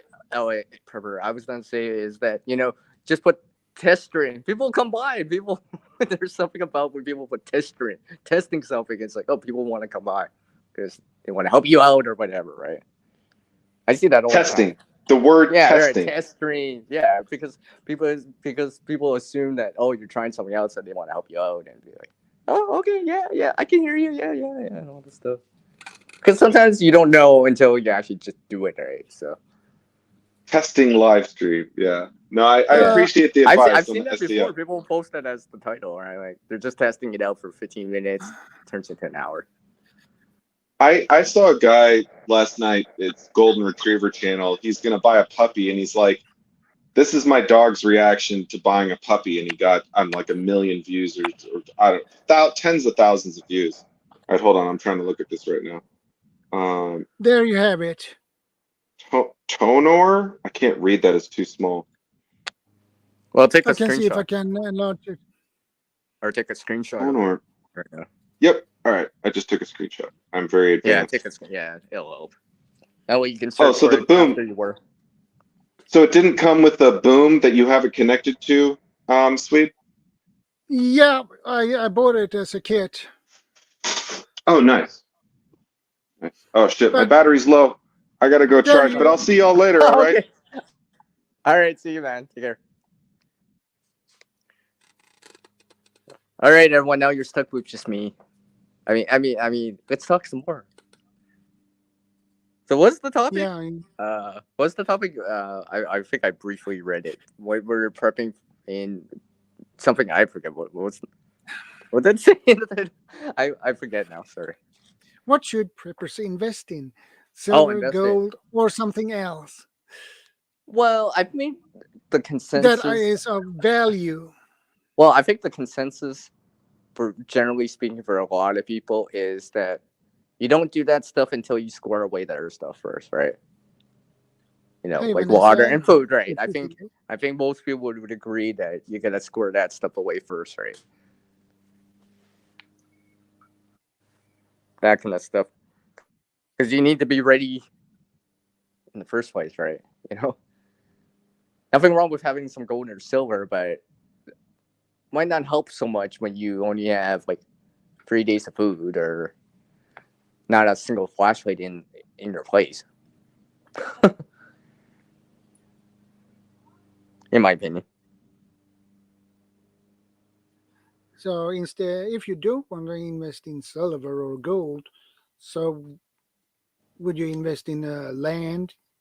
And Well, I mean, if you think about it, there's other things that are important too. I mean, you know, but silver then you is, might still need, right? I mean, like I'm talking about like seeds, let's say water filter, yeah, because that'll definitely be a lot more useful, generally. yeah. So is it a good idea to invest in silver, or is it a bad idea? Because that is Hi, after what Vanessa. I Hi, Miss Kitty. Hi, Vanessa Kitty. yeah, Vanessa is always Well, urea was actually is in instant ice packs too, if I remember right.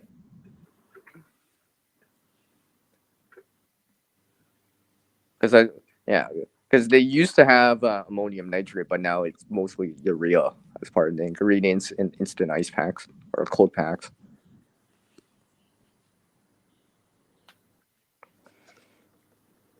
So your question was again. so it is a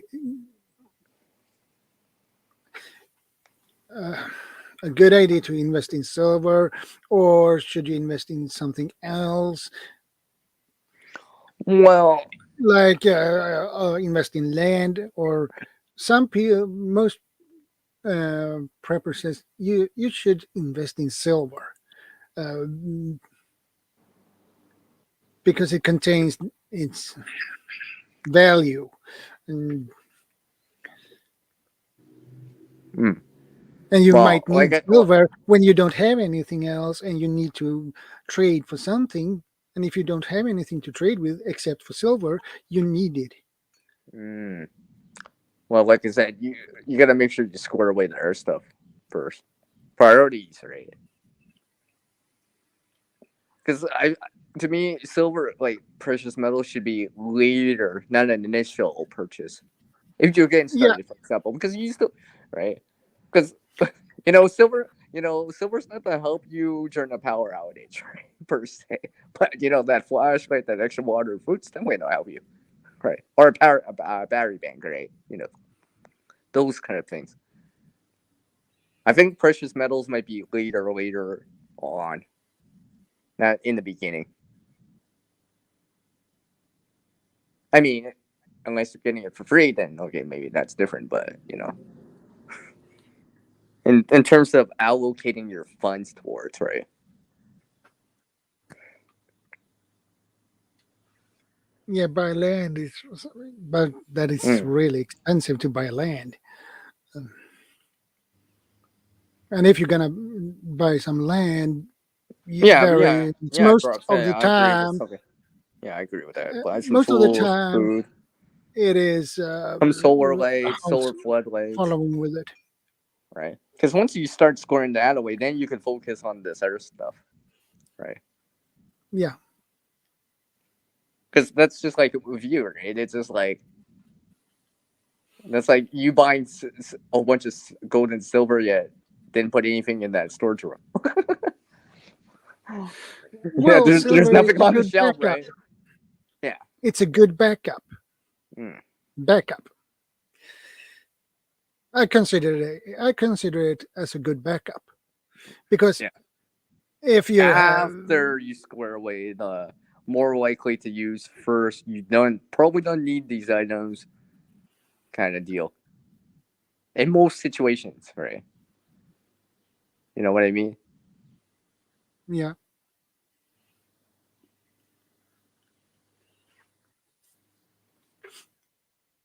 If you have it's silver, a more long-term investment. Yeah. It's a more long-term investment. And first you need to deal with the first 3 days, first 3 weeks, 3 months, 6 months, that year part. And stuff like that. Oh, and have a flashlight, for example, or a headlamp. That might be very useful in a lot of situations. Right?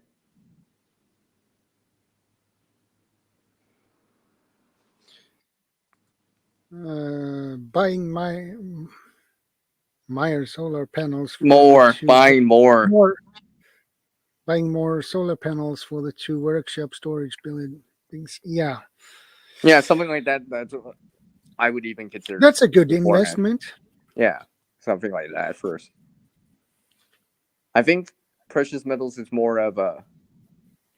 I shouldn't use the word expert level, but more of a little bit beyond the intermediate level, because everything's will probably be more useful initially.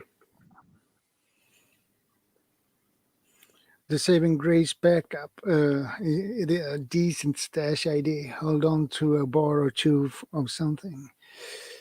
I support doing that.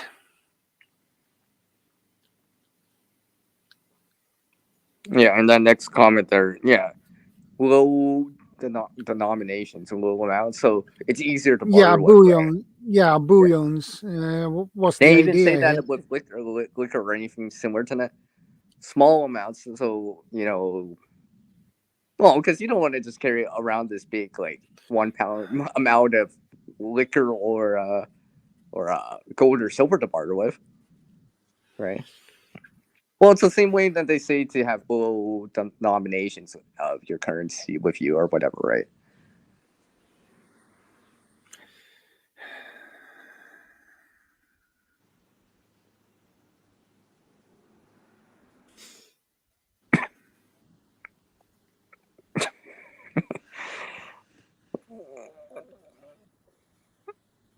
Oh, okay. Silver.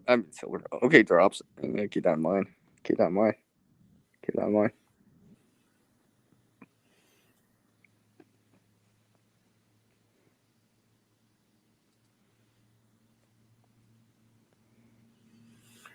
By the way, solar panels have silver in them, so look at it that way for silver too. Yeah.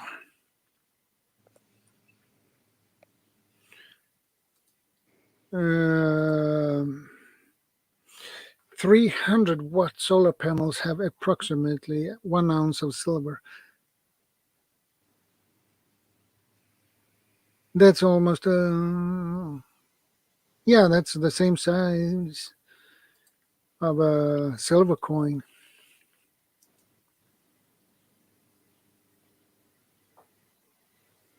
Hmm. Please look up videos of the guys trying to sell their coins. Research some of these. It's enlightening. Yeah, I will do that.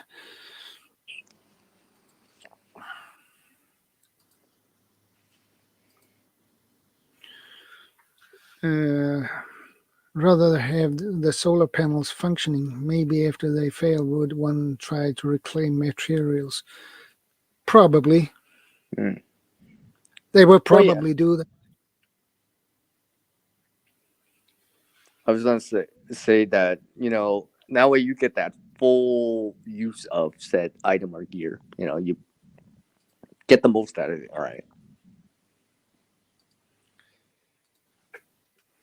Secondary uses for something like that would probably be extract the silver out of said components or whatever, right?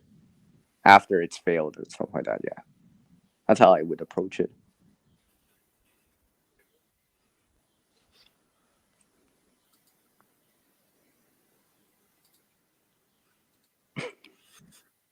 That's okay, Vanessa. It's okay.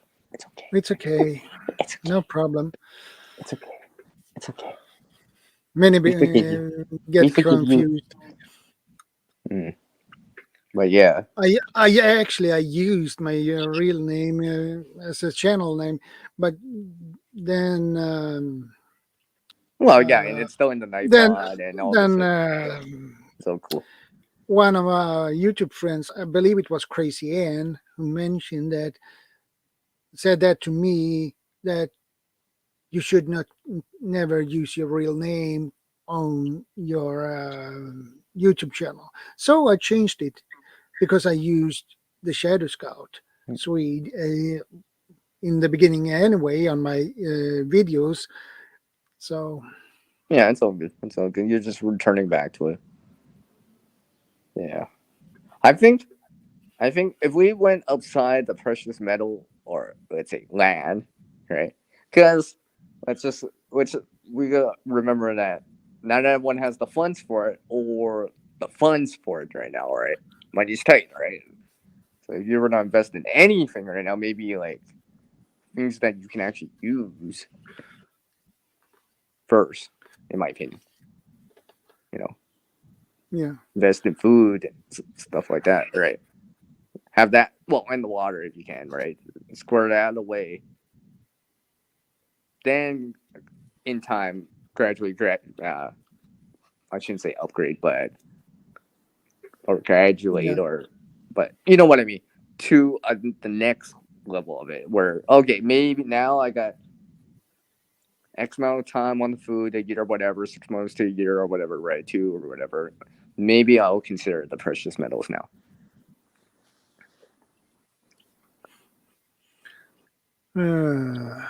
B Savage asks, do you ever make vids in things like your yard, parks, shopping, etc.? Well, not that much actually. I don't. Well, I have a yard, but I live in an apartment, so we don't have much. We don't have a private yard that in that manner. So it's more like That's a all good. public. It's more like a public yard. Uh, we have some parks, yeah. Uh, the problem is if I go in shopping, there is an issue when you use your phone and make a video in a store or a shop. Yeah, and all that stuff. They might not like it, so Yeah, and all this other stuff. Yeah, I hear about it. I hear you on that. they Sometimes there's signs, right? And that's clearly stated too, right? So yeah, but most of the time it is not stated that there are no sun. You can't make any videos or filming in here, but But it seems here it is like a little bit of uh, hidden. So you don't know. You need to ask the. Well, it should be clearly stated on the front door, right? That's just so it's the transparency is there, right? Because if it's in small print off to like in the back, well, come on, right? Just clearly stated, right? Yeah, That's all I say. It's just clearly stated, so it's nice and transparent, all right? and Can't argue besides, I with have that, a right? You can't argue with it if it's right on the front of the nickel door when you come in. rules. Good to see you again. Nicole. And besides, I have vacation next month. My first day on my vacation is July 11th. So July 11th? That's on a Friday, by the way. No, that's on a Monday, I should say. Sorry. that's a Monday. Yeah, that's a Monday, yeah. Because 4th of July is on a Monday. Canada Day's this Friday. Yeah. So I will have 4 weeks vacation. So well, you should start planning some activities and some videos. Well, change it up too, right? So. Well, I'm going for a camping trip, and I plan. Mhm. So me and my wife are going for a camping trip. So that will be nice. You know. And she suggested we are gonna do and suggested Well, to me that I'm going to do a video there. So yeah, do some videos and just take a little break from a live stream for one Saturday. yeah, You know. because that would be a Saturday. Well, yeah, because obviously you're not going for a weekend, stuff like that. No, because No. Oh, okay. we can't leave the cats for longer than 12 hours. So no, okay, then forget what I said. it's illegal to leave the cats alone more than 12 hours. So okay. Thank you, Nicole, for the thumbs up. I appreciate that.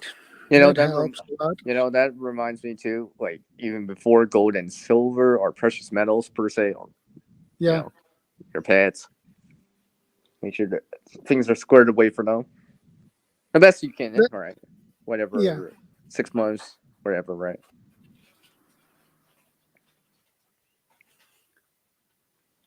Well, because like I said, silver and gold's probably not gonna help you as much when it's like a full week or a couple days power outage.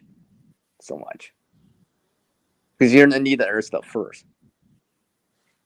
Yeah. Because you actually have to find you actually have to find someone willing to take that precious metal, whatever you're offering, in exchange for, let's say, food, rod, or whatever, right? You actually have to find someone to make the exchange. It's not gonna be like, oh, hey, I got some gold and silver. You want? Okay, I'll change you for it, right?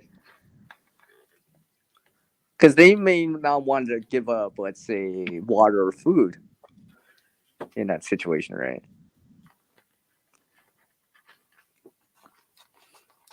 And depending on the nature of the situation, right, you might not be able to leave your residence or whatever it is, right? So.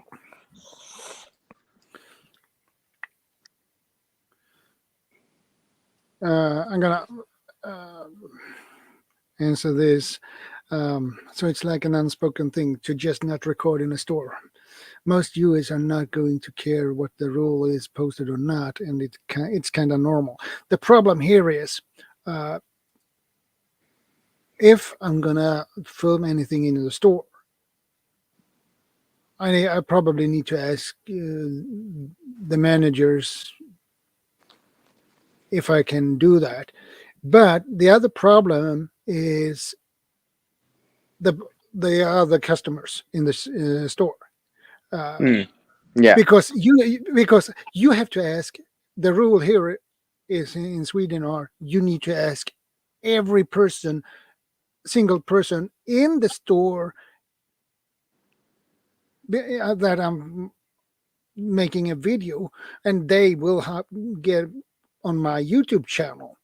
So they, Yeah, sometimes you see people aiming it back down because they see people yeah, or whatever. and Yeah. they, I think it's out of respect, right? So yeah. out of respect for them. So yeah, so that's the problem. Yeah, because generally speaking, depending who you talk to, they might be frowned upon. Oh, you're recording me? What's this? Where is it going? Right? Because obviously they don't know what you're doing with the footage. Yeah, Right? and if I'm saying, hey, I'm making a I don't want to YouTube look video, bad on video, right? Or whatever, right? Or you know.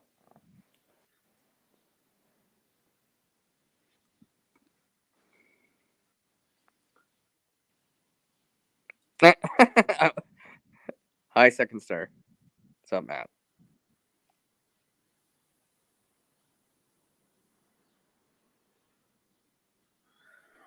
I don't know Well, the situation in Venezuela now, but it's probably still bad.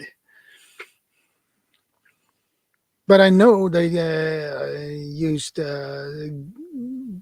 gold, small amounts of gold.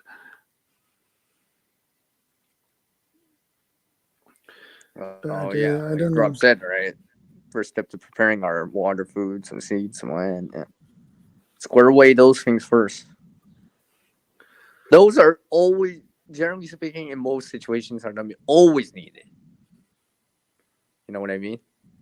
Yeah, Like I said, because there's no point in having gold and silver if you don't even have a flashlight for that power outage that lasts a couple hours to half a day or a day or whatever, right? Or solar lights and such, right?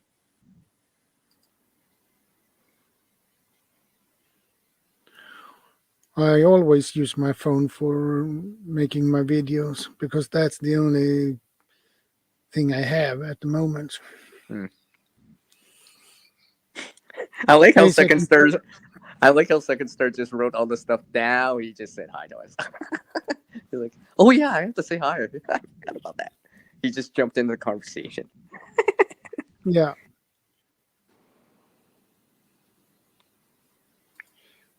Well, it's good to see him. And Well, B Savage copper is needed for electricity. Generally speaking, for copper has gone devices, up exceptionally, right? exponentially. Aluminum is needed for power lines, obviously, because it's later than copper to transfer the power. Copper is needed to, outlets. All our devices, phones, laptops, computers are using copper right now. It's needed. They want the screen revolution or whatever, right? I support it as much as I can. Well, you don't need copper to run for power. It's just the way it is.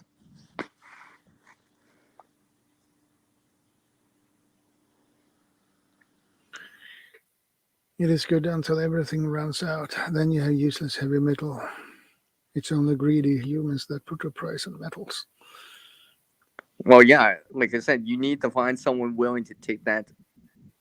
Well, I shouldn't say take that from you, but exchange that for someone you need. Are they willing to give up that, let's say, pound of rice for your little coin of silver or gold? If that came to that point.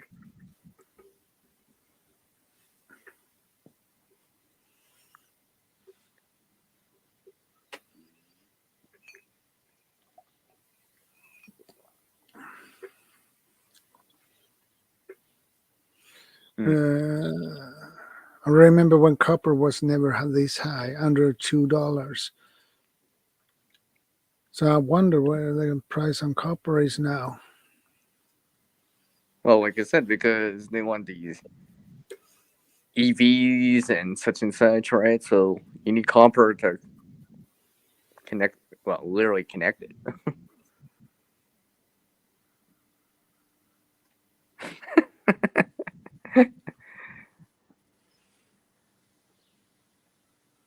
Yeah, brass is useful. And lead as well.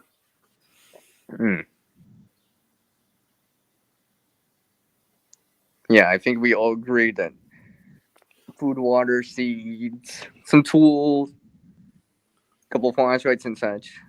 Low power, maybe more important than the precious metals in the beginning. All right, it's one Yeah. thing once you square all that other stuff away. Yeah, maybe in time, right? I think precious metals is more an advanced thing. Not maybe not to be considered so much in the beginning. Well, I agree. I think I agree. It's not much as in the beginning. Yeah, It's more I would worry less advanced. about that in the beginning. Well, because like I said, it's not to help you in a power outage that lasts like a day, a half a day, or a day. Where a flashlight, solar batteries, solar garden lights, and such, or generator for your fridge or whatever, maybe a better use of the money in comparison. For example, right? Or battery bank, and stuff like that. Yeah, Because battery banks. Well, because I'm just thinking right now, our buying power is less, right? I mean, like, so you gotta allocate your funds more towards something that's way more useful right now. Help you. Copper is getting harder to mine. It kills hundreds of miners. That's why the price is so high. And it's needed everywhere, right? Every single country, all our devices have, right? Even our cables connections into it, right? They got copper inside. Your power cables that you use for your laptops, your desktops, they got copper inside. Your TV, all that, that's got a Yeah, copper inside, right? For the connection. That's why people that scrap metal and stuff like that, copper is a pretty high thing, right? Pretty high thing. People scrap copper, right? People actually do that, right? They um, they separate the metal, the copper from from the housing of said cable because they get more because it's more pure. Doesn't have to be refined as much and stuff. You get a bear more for it, more dollars for it. So 8K per ton. It says here. no, I'm glad your headache's gone, Nicole. Yeah, headache is not fun to have. Yeah.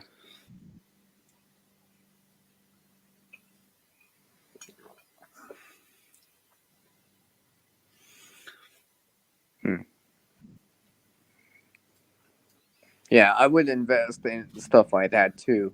Um, later, because like I said, should I spend money on buying all this gold or silver, or should I actually try to make sure what I said earlier about, like, let's say a house or whatever, make sure the plumbing's good, maybe take the time to redo the roof or and stuff like that.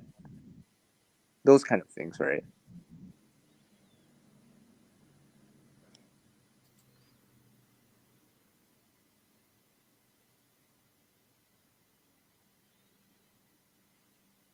No.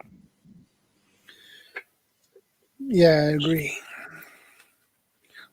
But there is a problem when you live in an apartment. You don't have that possibility to have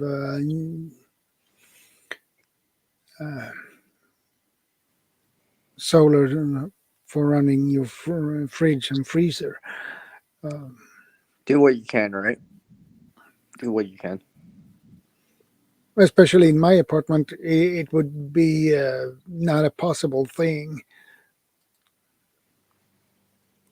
Well, that's the thing about power outage, though, right? It it affects anyone that's connected into for power. Well, I guess even off grid too, because if you're running off grid with solar, if something happens, now you're in a power outage locally, right? So anyone can go through a power outage, and it can happen at any place, anytime. Because power outages happen during the day or at night. While it's sunny, while it's stormy, while it's flooding, and all this stuff, right? And you never know, right? Because it's just next second, oh, the lights are out. There's no power, right? And buy it can some happen land for and get out multiple of that reasons. apartment. Well, to buy some land here in Sweden is really expensive. Oh yeah, I remember you mentioning that. I forgot Yeah, the price you said or whatever, but it's quite a lot in comparison to other places. if you have, So, and the problem is you can't only buy the land because there is, if they sell the land, there is at least 99% of the time there is a house with it. So that will, if you it's a mm, get a decent house, nothing special with it, and you have, let's say, 6 acres, you can pay at least easy these days. You can pay maybe 3.5 about to 5 million for that. So, and and for me, I don't have that possibility to get that money to buy some land for. So well, that's why that's you do what you can, right? I mean, like I know there's people that prepare that live in apartments and stuff like that. There's. I always mention Caitlin, but sorry. I always do, but that's because she's trying to make it work, trying to make it work, to be ready. yeah, And stuff like that's awesome drops. yeah, yeah. We're all in a different position, right? But do what you can to prepare, to be ready at the best you can, be proactive, right, for your own situation, right? Yeah, you know, if I lived in an apartment, I'd probably do the same thing. If I was in a jobs position, I'd probably do the same thing, right? If you guys were in my position, you might do the same thing, right? So,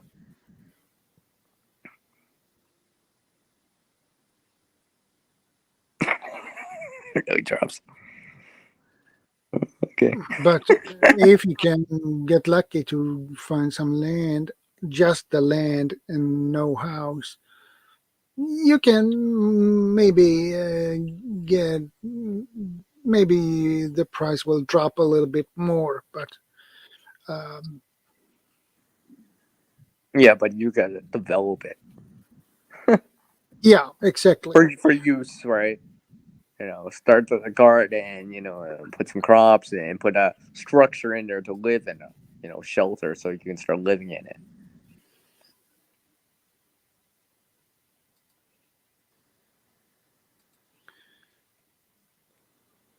Million, yikes! I'm lucky to own my home clear, and the deal I have is my aging mom. I will have to sell her house someday. Yeah,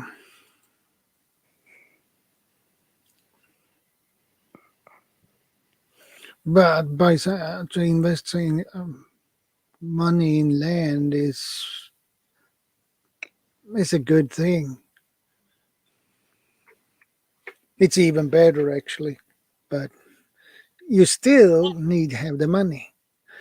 So if you're gonna buy, let's say, 6 acres of land, just land, the land with no house, uh, you might get it for 500,000-600,000. Hmm. So I was just thinking, Shadow. You said solar and a generator is not a likely option for you because for various reasons, right?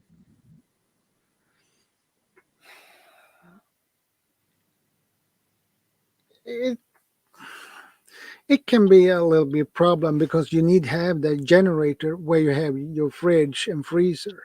So Yeah. So a better option for you at the moment is to invest in, per se, into dry goods, stuff you don't have to refrigerate, right? So much. yeah, Dry stuff, powdered milk, powdered peanut butter, canned stuff, things you can, yeah, stuff like that. yeah, Because that'll be a more likely thing.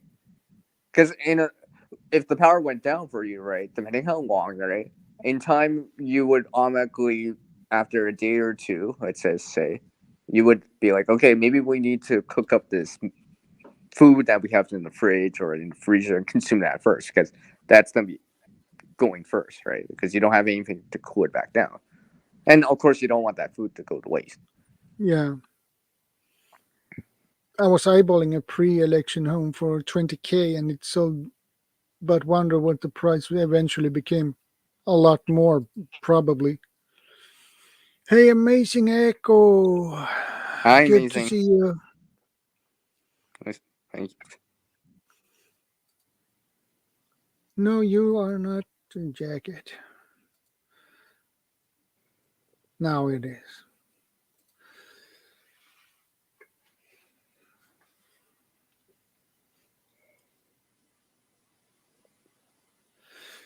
Yeah, I have a pretty big balcony, so that's. Yeah, but that's I, the thing, though. If your balcony faces north, you're not getting that much in the way of solar. Comparatively facing south or even west or east. I think my balcony facing west rather than north. So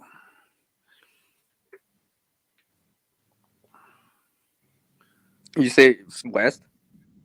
yeah, probably my balcony Yeah, so facing you would get west. that later afternoon, evening type of sunlight during sunset Yeah. time. Yeah. Yeah. So that is a little bit of a drawback. So Yeah, in comparison to someone that lives in a house or has more access to outside areas and stuff like that. Well, because I always remember not everyone lives in a house or has land or so forth, right? So gotta give some options to other people too, right? Well, that's why I was thinking about investing more in the dry goods and that does stuff that doesn't need refrigeration, right?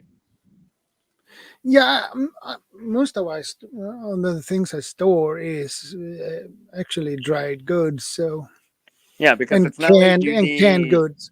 Yeah, it's not like you need to rely on a CPAP machine, something like that.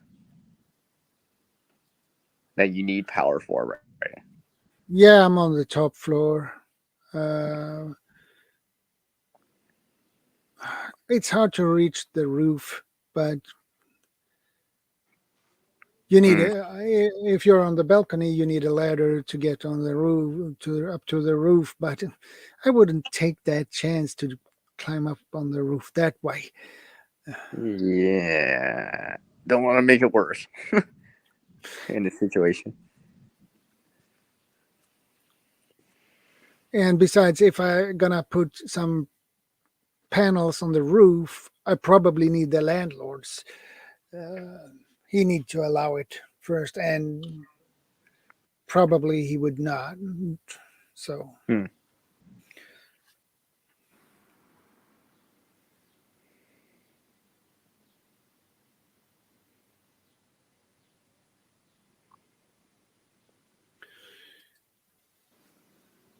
yeah, I know. Yeah, I know that drops. The Hopefully, it won't come to that. Hopefully, we'll cross our fingers it doesn't come to that. Hopefully, you know, hopefully things will rebound back. But just in case. yeah, That's a yeah, more of a long term thing, all right? yeah. You're in this That is power what. outage for like a week already, and you don't hear any news of recovery or anything, right? Then you'd be like, okay, maybe we should.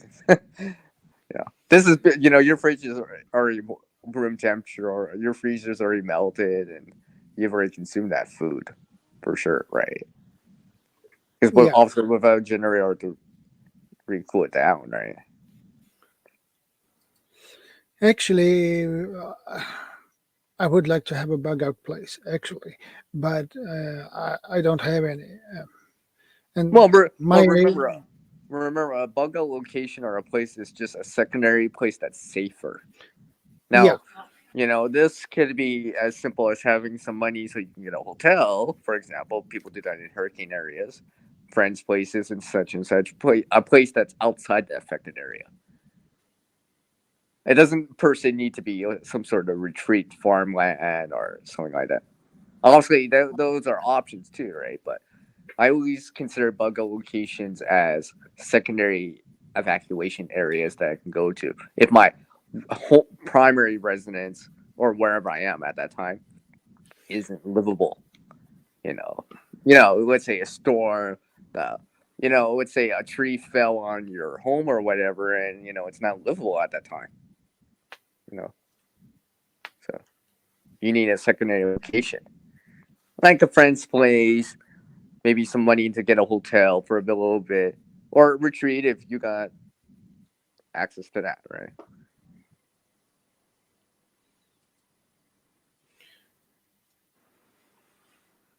If the Illuminati want to rule the world, it can't be a radioactive population, but they have the power to force control dependency.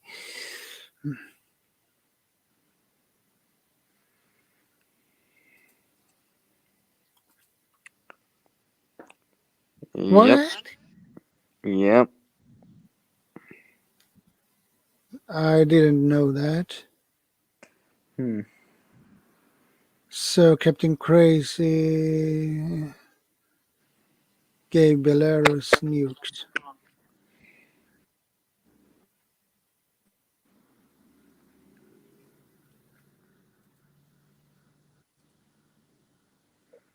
Make sure you check the nuke and fallout map. Yeah. Whoa. Holy cow. Good evening, Inspired Whoa! John. Hey, That was a really surprise, my friend. Oh, I got another surprise for you. Whoa, you got more facial hair. I'm always so used to seeing you so clean shaved.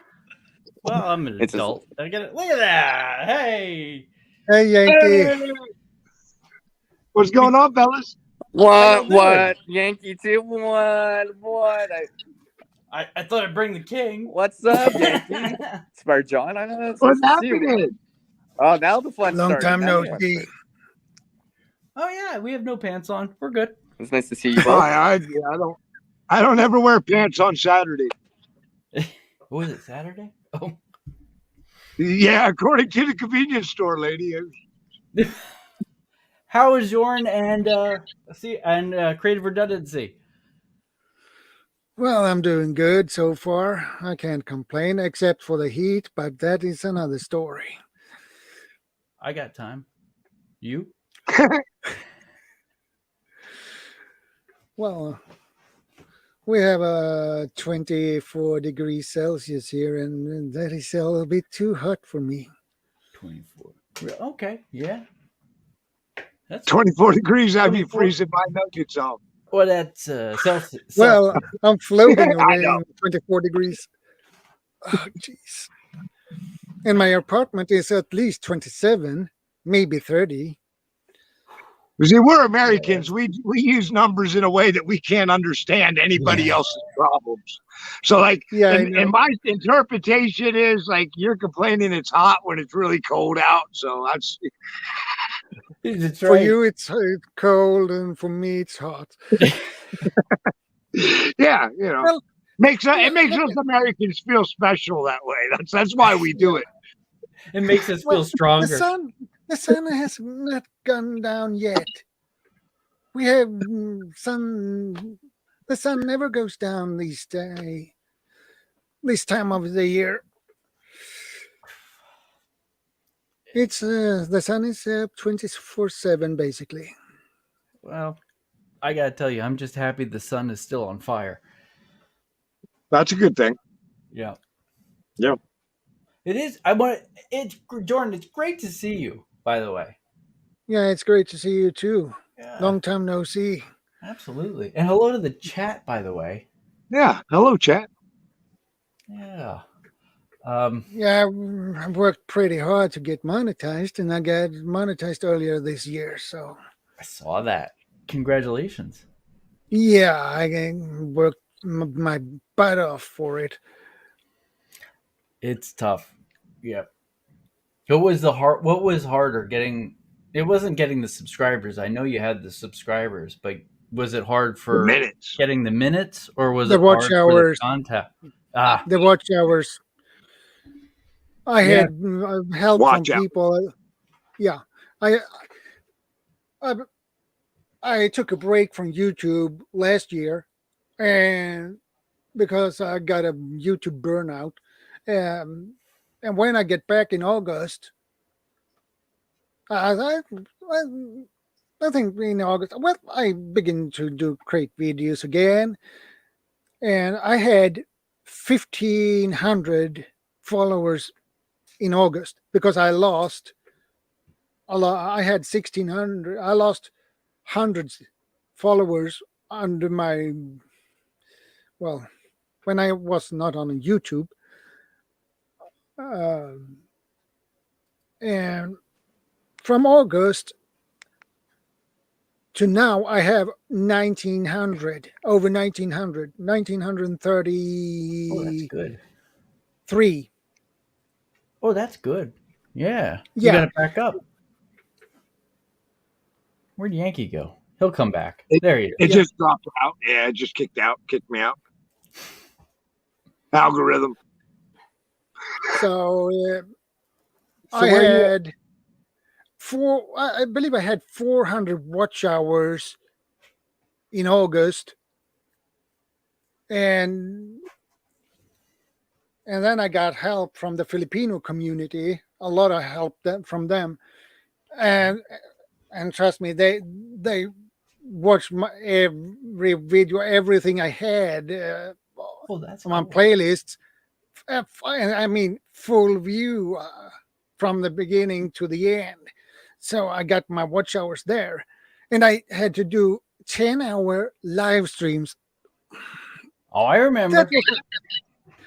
That's a total knockoff. But you're totally that kicks your butt, really.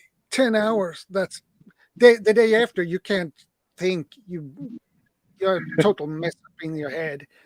You can't think. Yeah, only Yankee can do it, and now you. You two are the only people I know that can keep it going on. By the way, hello to Nicole. Hello to Drops Family Garden. I don't know you guys, but it's great that you're here supporting a longtime friend of ours, ShadowScoutSwede. Yeah, and the Yankee became my mentor. So yes, to Yankee. Actually, you did. It was not intentionally, but you turned out to be my mentor.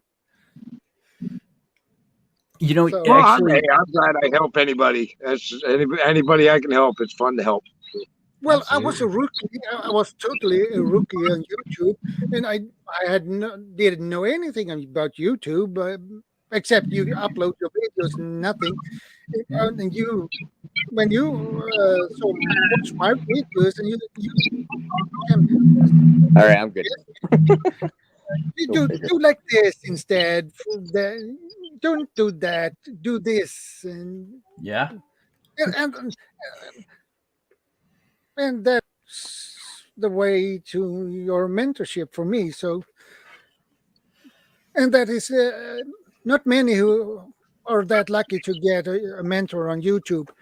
If you get, if you're a rookie on YouTube and you find someone who turns out to be your mentor for $99.95, I could be your mentor too. No,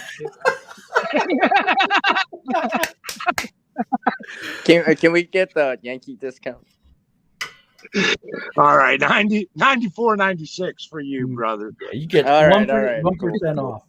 All right. Anyways, before I got interrupted and disconnected, hello, Inspired John and Yankee. Let me try this again. Sorry. Nice to see you guys. It's good to see you. Well, not see you, but good to see you. Yeah. Kind of. Your avatar. Kind of see you. Kind of. Hello, Boatsasawa? Wait, did I say that? Boatsasawa. Oh, I see. It's nice and sunny there, Yankee. Good to see you. You know, it's sunny here too. I gotta say something really. It's you guys Oh, it's the Popo. Oh, Yankees got police near him. Oh, okay. They're going. Oh, They didn't circle. They didn't They're circle. good. All is good in the garden. Yeah, it was good. Of Eden. Hey, I just want to say real quick. I know for the people in the chat, actually, ShadowScoutSwede, I know him, differently, but he actually helped me with creative redundancy. You were one of the first people, creative CR. You were the first people that actually ever listened to the baloney that came out of my mouth. And then Jordan came on board too at the same time. Thing. I'm having deja vu. Deja vu now. Deja vu, yeah. Just kidding. But well, I mean, it was, and I have such history, and I'm very thankful for the two of you, because after I met the two of you, you introduced me to Yankee, who is he's below me here, and I'm always so grateful for that, and so I just want to say thank you. So for anyone in the chat, two great people, and then of course Yankee, who I've been attached with for a long time now. If it wasn't for ShadowScoutSwede and creative redundancy, I don't know what I would have done. So thank you both. Hila You're very welcome. And I remember when I found from your channel, John. You had, I believe, only 200 subscribers or something. Yeah, it was good. Ish. Yeah, and but you had a little bit. You felt a little bit negative to your channel and why it didn't go forward or things like that, and you were a little bit depressed about that. Hey, why doesn't it happens anything? You were on the same square basically, so I helped you. So, and then after a while, I noticed your subscriber number went up, and when I introduced you and to Yankee, but you were reluctant to that. You wouldn't. Well, look at him! Look at him! He looks crazy. Yeah, but plus you were he's an reluctant Indian. at first. But I had to persuade you to visit his channel and things like that, and on that way it is, and then it just went straight up for you. You know what? It did. It was more. You introduced me to a community of people who were very helpful. Some were, some of course were not always, but when you did that, and when I finally got involved with Yankee through you guys, it was like, oh wow, you all are, kind of going where I'm going, and I just got in the car with everybody else. So I have so much thanks in my heart for the two of you, actually. So thank you very much on all of that. You're always part of our community, as far as I'm concerned, whether it's large or small. So, and so who's in the chat? I mean, or Yankee, did you have anything? Or I'm kind of curious who you have in the chat these days. Who's chatting with you? Well, I have a lot of people in from the Philippines, but they have them. It's about 2 a.m., 2:30 a.m. there, so most of them sleep. But so insomniacs, people that can't sleep, right? Some of them, but I can't see any. I called it meth back in the day.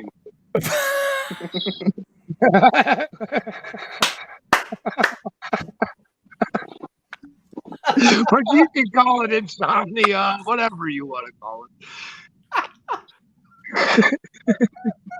Lack of coffee. No. Lack of coffee. Yeah, lack of coffee. Well, greetings. Yankee Yeah, I needs used his to put a coffee. little meth in my coffee too. Now that you reminded me. It's a good investment for That's an Yankee. excellent cup of coffee. Talk about a kicker. Yeah. Oh man. Hello to Occam's Razor. Greetings to you too, by the way. Thank you for that. And to Be Savage. That's actually a really cool name. It is actually. Yeah, she has a great channel, by the way. Really? Be Savage. Awesome. Yeah. All right. I will try to check out the channel. I can't do much from where I'm sitting though. Yeah, I'm looking at it. Well, I write them down and then I kind of go and then I look them up. Well, send me their link when you're done, John, and that way I can check it out when I get off here. Yeah, we'll do. And we'll give you another subscriber anyway. Yeah, we're part of that community. That'll, you don't see much of those people anymore. At least I don't. Do you? Do you still see that? CR and Shadow Scout Swede of people who come in. They say, "I'll check out your channel. Let's see." Does that still happen much? It's happening sometimes, but not that often. Things were different 4 years ago. It was different. Well, and what we were doing 4 years ago was kind of a pioneering thing. Yeah.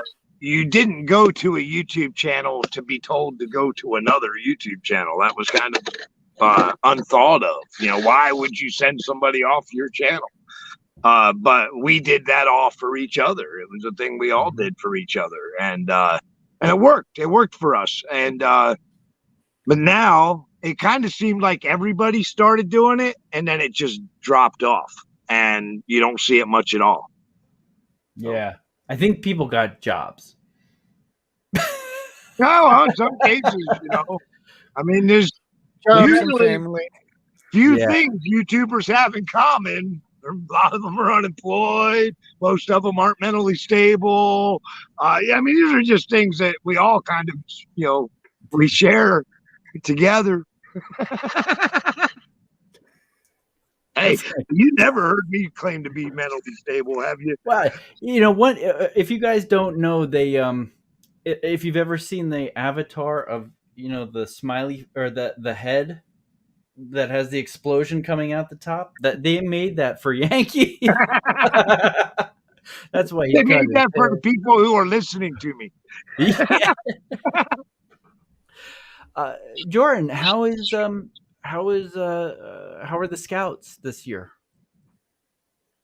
Well, I had put the Scouts on ice because the civil defense has taken a lot of time, and with the work I have now, I don't have the energy to be in two places, so I put that on ice. So you got to do what you got to do. Yeah. And I'm also the vice president in the border in our local civil defense association. Yeah. So, well, do you got your gun ready to fight the Russians?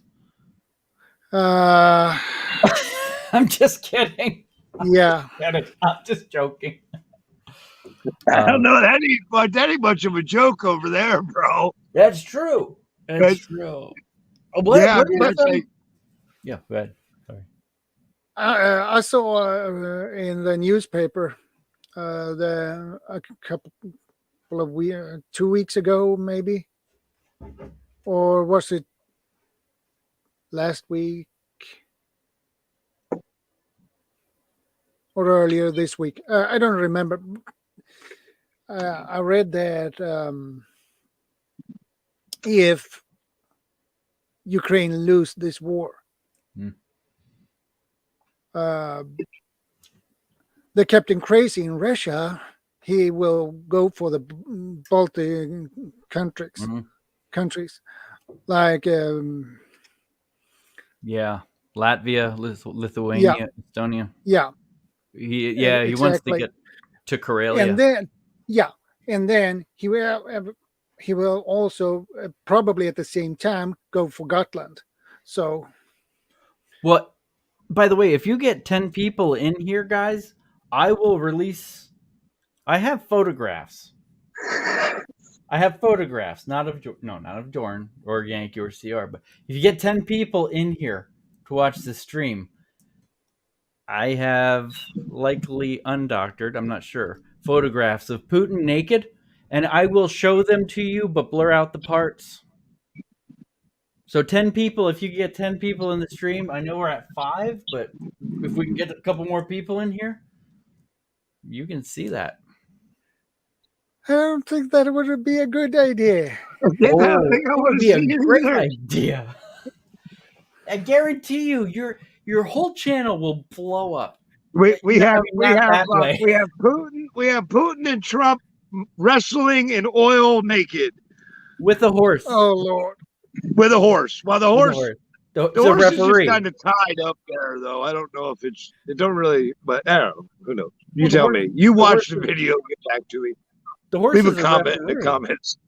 The horse is referee, right? Or is that the zebra because of the stripes? It's the zebra. But I don't want to risk a strike for that. No, you won't. No, you won't. I agree.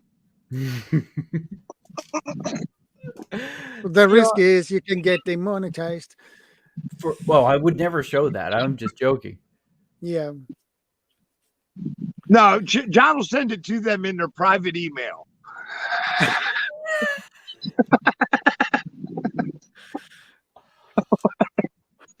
Yeah, we don't actually do anything too terrible on YouTube. We behave ourselves. I forgot your sense of humor too, obviously. We have McBean, Scottish Fitness, in the chat. Hello, McBean, Scottish Fitness. Yeah, he's a retired 101st Airborne veteran. So, trading post. Oh, cool.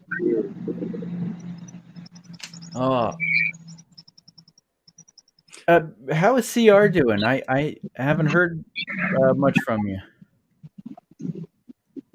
How are you doing? I don't know what happened with CR, but he's believe it or not, ShadowScoutSwede, we came here with the intention to help you. Yeah, thanks. That was our goal. Yeah. With friends like us, you don't need enemies. Exactly. We come here to help you by seeing how many strikes we can get on one episode. I prefer not to have. Don't take it personal. It's just an experiment.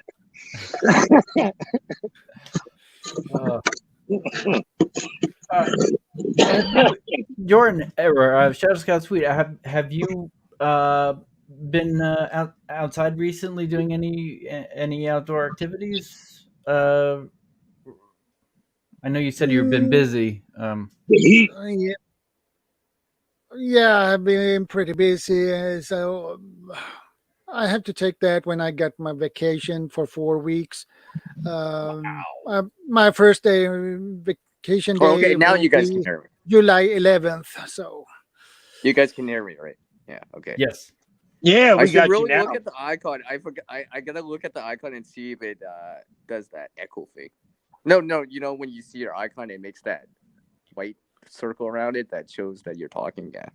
It does. I was like talking this whole time. Like, oh my gosh, they can't even hear me. Oh. Okay. I did hear what you said. Okay, let me say this again because no one heard the first time or the second time or the third time. So it's been quite nice out west here in Canada, seasonal. We've been getting rains and sunlight, so that's good. And have you been out and doing some overnights? Yeah. Not as much as I would like, but the thing is, I'm doing the gardening work, so I guess. Oh, good. Yeah, What it's do you something. What are you Let's raising see. this year? Some more tomatoes again. I get some lettuce too okay. now. Yeah. Nice. Yeah, I Cucumbers. can work on that BLT thing. Just need the pigs, all right? Just need that pork. You need, yeah. I'll be good. Yeah, then Maybe I'll a be little good. bread. Get a nice Yeah. sandwich going. Well, actually, I also got some sunflowers going too now. So we'll see how Those that are goes. beautiful. Yeah, we'll see how that goes. I always had a hard time with sunflowers because when they died, you just pull this giant thing out. It lays there for like 7 or 8 years. It doesn't. Well, mine's already like almost a foot tall. Well, it's actually probably a foot tall already. It's actually quite wide now. Like the leaves on it are really big. Like the leaves are bigger than your phone. My phone. Well, like our phones, right? You know what I mean? Like the phone you're looking at or whatever, it's probably bigger. The leaves are bigger than that. Yeah, that's pretty cool when they get that big. They're beautiful, yellow. Right. Sunflowers. Yeah. Mine aren't flowering yet. They're about chest tall though, right now. Yeah, mine's just coming calf height right now. But I started them back in like late May, the end of May, beginning of June kind of thing, when they finally sprouted or germinated out of the ground. So nice for 3 weeks, 24 days, 25 days or so. That's pretty good. It's pretty good.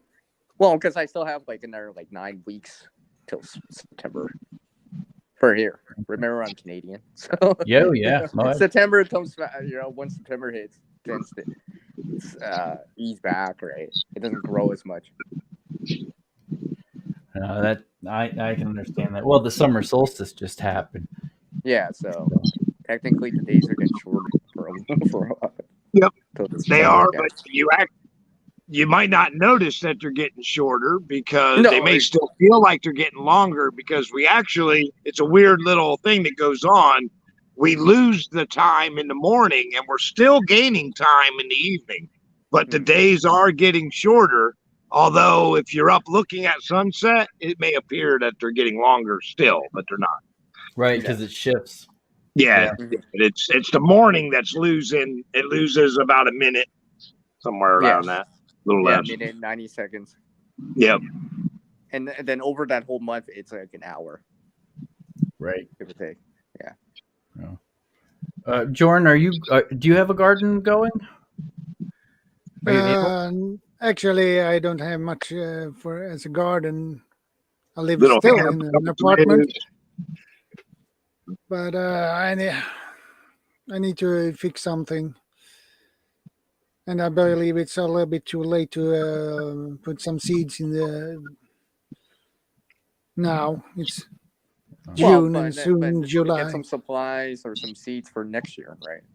That's not the best to do. I mean, you're late on planting now. Usually, that summer solstice, that's your middle point of your summer, your last chance.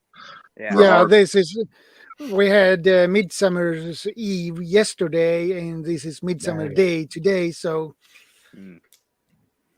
yeah, because it still takes time to germinate, right? Whatever, the 14 days, whatever. So by that time, you'll be like mid-July. You'll be like 6 weeks left, 6 or 8 weeks left. So that's not much time to grow soy. Well, I guess you could maybe start. You could try onions. I guess. You could try onions. But I would like to find some heirloom seeds, but it's hard to find. It's obviously hard to find heirloom seeds in this country. Oh, I see. What kind of seeds? Heirloom seeds. Heirloom. I've never heard of it. Are those sort of all year round or longer seeds? They have longer or shorter grow time seeds, I guess. Like my auto reefer seeds? They are pure. If you take a tomato plant, for example, and it's an heirloom, it's original plant, and it's not a hybrid or genetically manipulated. The heirloom is has a, I believe it's F1, I believe. If it's a hybrid, it's F2, I believe, and if you have it's hard to take seeds from a F2 and get some tomatoes from it. You might get some fruit on it, but not necessarily. So that's why you need an heirloom seeds from one original plant. So like what you're talking about is like if you go buy your tomatoes at the store and just take the seeds out of it, there's a good chance they won't grow or they will grow poorly. And I think that's what you mean, right? Yeah, that won't the tomatoes you buy in the store, grocery store, it would not work to take those seeds. You would get a plant, but you would not get any fruit on it. Right. Right. Hello, kind of like that oddball seed you get in that bag of good killer green. That seed won't grow because it's like a fluke that it's even in there. Hey, I'm a gardener, man. No, it's true. You are, and it surprises me that you just have this information like that. You know, you both. I grow everything. If you can grow it, I grow it. Hello, simply. What is that? Nanette. Simply Nanette. She's from Nanette. Philippines. Hello. Ooh. A very nice lady. All right. And she's really helpful too. B Savage is with you on the growing. He's saying the heirloom is not genetically altered. Yeah. To not reproduce. Okay, I got you. Who's that? What? Oh, did I say he? Sorry. That's a she. I don't know what people identify as. Or just say them. Or them, or a name, right? That's why I rarely say he or she. I just say them, their name, and stuff like that. You know, their channel name, or they, right? So, just in case. I've been wrong before too. So. That's why I've actually got people mad at me over being wrong before. So actually, he just starts talking and people get mad over him. That happens too. Yeah, occasionally. Drops. But we had the one person in the community. Remember, man, they stopped talking to me and everything, and I had to go back and apologize because I referred to them as a he and it was a she. You remember? No, I mean that's happened so many times. You have to be more specific. Yeah, but you remember the one that got mad about it? Usually, people don't get mad about it; they just correct you. This one got mad about it. Oh, okay. Oh, Simply Shannon's talking to Joran. Or Simply Nanette. I'm sorry. I said Simply Shannon. My gosh. Yeah. I know all these YouTube names. And they Simply... You know. But yes, most tomatoes. Okay. That's you, Joran. Sorry. Yeah, hello, handsome. That's you, Joran. It's either you or CR. Yeah, maybe CR because we don't see him. I don't know. What does that mean? That's what, that works. I get called handsome all the time when I shut my picture off. Whoa, LA Prepper. Hey, LA Prepper. Look at that. That's the first guy that ever came in my stream. Ever. 2017. Oh, my God. Come back and see us, brother. Dude. How you been, man? It's good to see you out there. Yeah, LA, it's inspired, John. Oh my gosh. That's one and only. Yankee, I mean, be honest mistake, to get you. Oh, okay. Yeah. It can be an honest mistake. That's the thing is take it, easily. We're all from different backgrounds. So sometimes we all don't know how, when we speak, if it's going to be offensive to other people. or not, just because we're all from different places, and I think that's the beauty or the fun or the neatness of YouTube is we learn. I've had to learn for 4 years, and I'm just terrible at pronouns. He still thinks he has some type of unique power because of his skin color, but we're trying to help him. Who? You. Me? No, I'm just kidding. Oh. Well, you were like, giving his whole No thing. problem, So okay. No problem. it's time to. Have a Occam's nice razor. dinner, buddy. Thank you for stopping. Thanks for stopping by. Yeah, cool. You got cool people, Jordan. You got neat people in your stream.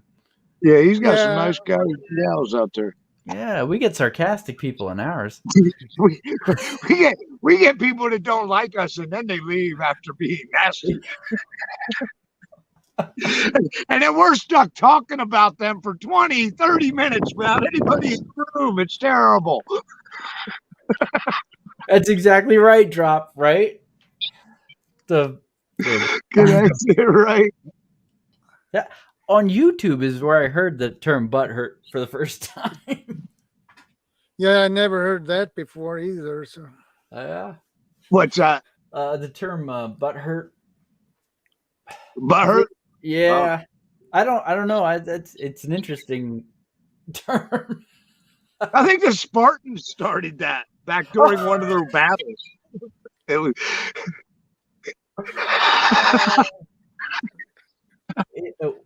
Sorry, guys. That had something to do with a totally different live show you weren't in on. So you had to be there to understand the statement. Yep. Yeah. I love the people in your chat, Jordan. They're fun. yeah, they are. Hello. I left my butt off. Oh my god. Should we say it's advisable or not advisable? What's that? To laugh our butts off. It's advisable. I don't have a butt left, so it's genetics. I never had one. Yeah. Oh, Drops Family Garden says, wait, I'm a sarcastic person. That's awesome. Yeah. Well, then why aren't you in our stream? Where have you been? Oh my god! We talk about wild, crazy stuff in our streams, guys. We'll start out with a room of 20, and within 15 minutes, we'll get that thing down to 1 or 2 people like that. It's almost natural for us. We can grow if we try, or we could just end the stream, or we could just be ourselves and tank like hell. Oh man! Okay, let's try that again. I can't believe this is still happening. Welcome, oh my gosh. Yeah. I keep And losing we the have sound. Jordan is Oh my gosh. Hey, Stevie. Joran is awesome, no doubt. How do you pronounce that? Is it Huga. Booga. Oh, Huga Homestead. Also Very known as cool. CB. Yeah, I TV? had some problems to pronounce that name too. So it took me a couple of days before I learned that. Jordan, I speak natively English, and I could not pronounce that. So you are doing very well. Welcome to the stream, and thank you for stopping in. Please, Yeah, she tell some she friends has to a great stop in. she has a great channel, by the way. Oh, you got a lot of girls in here, Jordan. Yeah. What's your Yeah. secret? Hold What's your all secret? the What's your women, secret? I need to know the secret. I don't know. I'll LA. take some notes. Wait, let me get a pen. Oh my God. Okay. Oh, LA Prepper, you have no idea what I've been up to. Holy cow. Oh, man. Someday I'll tell you, but you could probably check it out. He's trying to become a Spartan. Oh. That's going to be an inside joke forever. Yeah, Nobody's it is. seen No the pun stream, intended. so- He's doing good. Awesome. It's LA Prepper. Like I said, he was the first person on my stream. It's like all these great people that are in here, Jordan. It's wonderful. Yeah, it is. I'm happy with them. I appreciate every one of them. Oh my It's God. always nice when they're hanging around on my channel, on my stream. Mm-hmm. Do you want us to leave so they don't leave? So they don't leave. We understand. It's okay. I can take it. We've been I kicked want out you. of better rooms than When you're this. here, I want you here. So stay. We've been kicked out of better rooms than this. Yeah. I wouldn't kick you out. I've been in nicer prison cells. Yeah, there's no doubt. John's had bigger Spartans than two of us put together.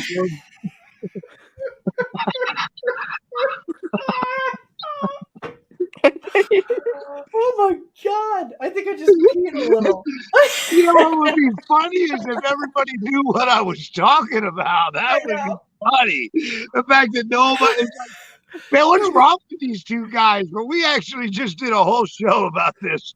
About Spartan warriors not having girls around. Oh my gosh. And the inside joke, that's just funny too now. Did someone do a Spartan run or no? No, not here. It was Spartans always kind of ran a little funny, like with their butts clenched together, but that's because most of them were butt hurt. Yeah, we were actually doing a serious show. Believe it or not, it was really serious. And It was. Oh, sure, whatever. It was. No, we were. Now they want to be serious. It was all realistic history. Yeah, it was. It was just about how different cultures were. It was about the Spartans and what their culture was like. When they would leave home, there weren't women there, and it has to do with modern topics about sexuality, believe it or not. And it was actually serious, and we were doing the discussion on it. That was just one of the many things we were talking about. But now afterwards, we're goofing on it. Oh yeah, just like how you just put that in. It sounds impactful, is what it sounds there. Yeah, impactful. It sounds important, but it sounds impactful. That would have been just a much better term. Hey, LA Prepper, can you get Uncle Al? Uncle Al's an old Spartan from way back. Have you guys seen Uncle Al recently?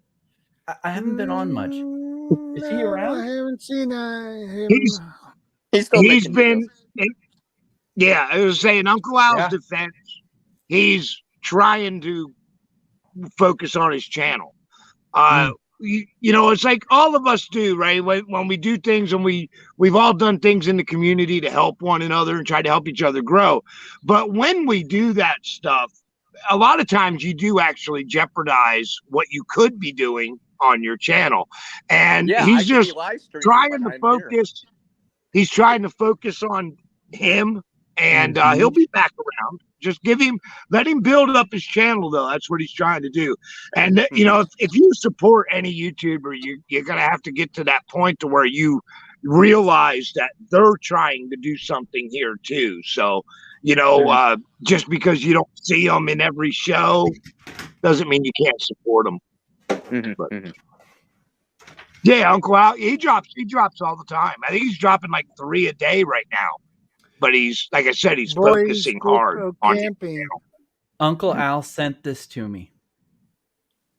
It's one of he sent me a whole bunch of books when I first started, when LA Prepper was there. And Uncle Al and I got to, we were just chatting. And this is, before people wouldn't want to give out their address and, all that stuff. But Uncle Al sent me some really great stuff. And I'm honestly forever grateful to him for being so kind. And honestly, I look at LA Prepper, I look at Jorn, CR, Yankee. I mean, look at all these great people that are in here, and I just want to. No. You guys are a little bit more great than I am. No. Nobody's better than anybody else. I speak the truth. Here's how much. Hold it. Hold it. Don't argue, guys. I'm the greatest. Now you can get back to it. Okay. Yankees the greatest. Welcome back, Thor. Good to see you again. Hello, Thor. Hey, Thor, do you want to What's up, join Thor? us up here, buddy? In the meantime, Jordan, tell me if I get it right as to where in Sweden you are. You ready? Yeah, right.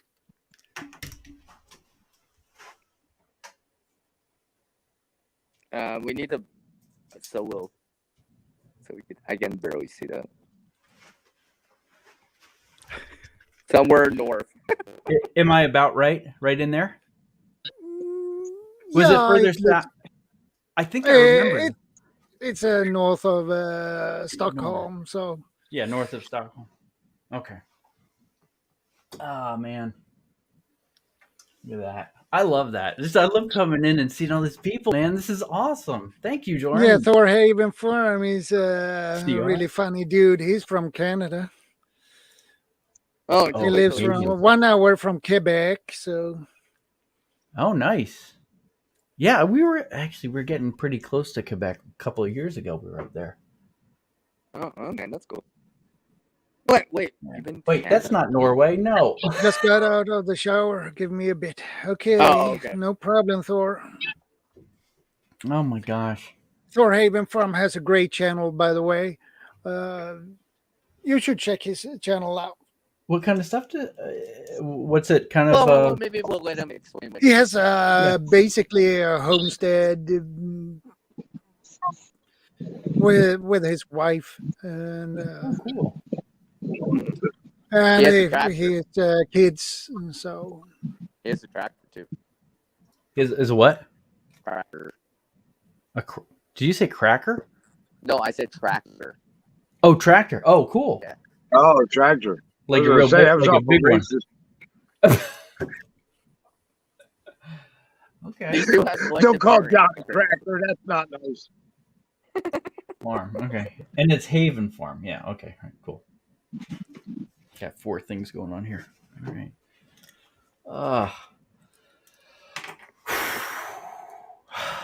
We were just deep breaths here. Well, we just did like an hour and a half intense live stream on a channel nobody knows about. So a completely dead channel. Yeah, honestly, it really is, because I've been doing my own thing on YouTube, separate from anything that we have always been talking about. I think, and Yankee helped me with that. And now, he's doing some of that stuff himself. And when we go on, it's sort of like, we try to, write down topics that we think are interesting. And we had 3 people that was at the height. and it was for maybe about 3 or 4 seconds. And the only other person that was watching was me. I'm sorry. I think I was here during that time. That's why I missed it. Forgive me, Emma. No. It's fun that way because we can be ourselves. We don't, we don't like right now. Well, yeah. We kind of go off the rails sometimes because when we don't have anybody at all watching, we'll tend to push the envelope with what we say to each other. So we kind of go off rails sometimes. But actually, the show we just did has a lot of valuable information in it. I mean, it good, interesting topics, but nobody knows of the channel. Get some puppies and kittens, that'll work. That's what Drop said. Puppies and kittens? Yeah, an LA prepper said no.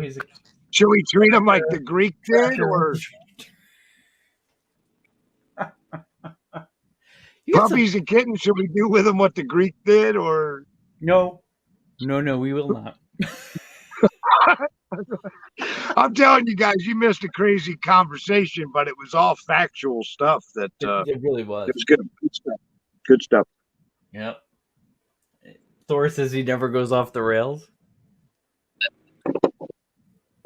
Jordan, I live off the rails. Jordan, have you ever gone off the rails?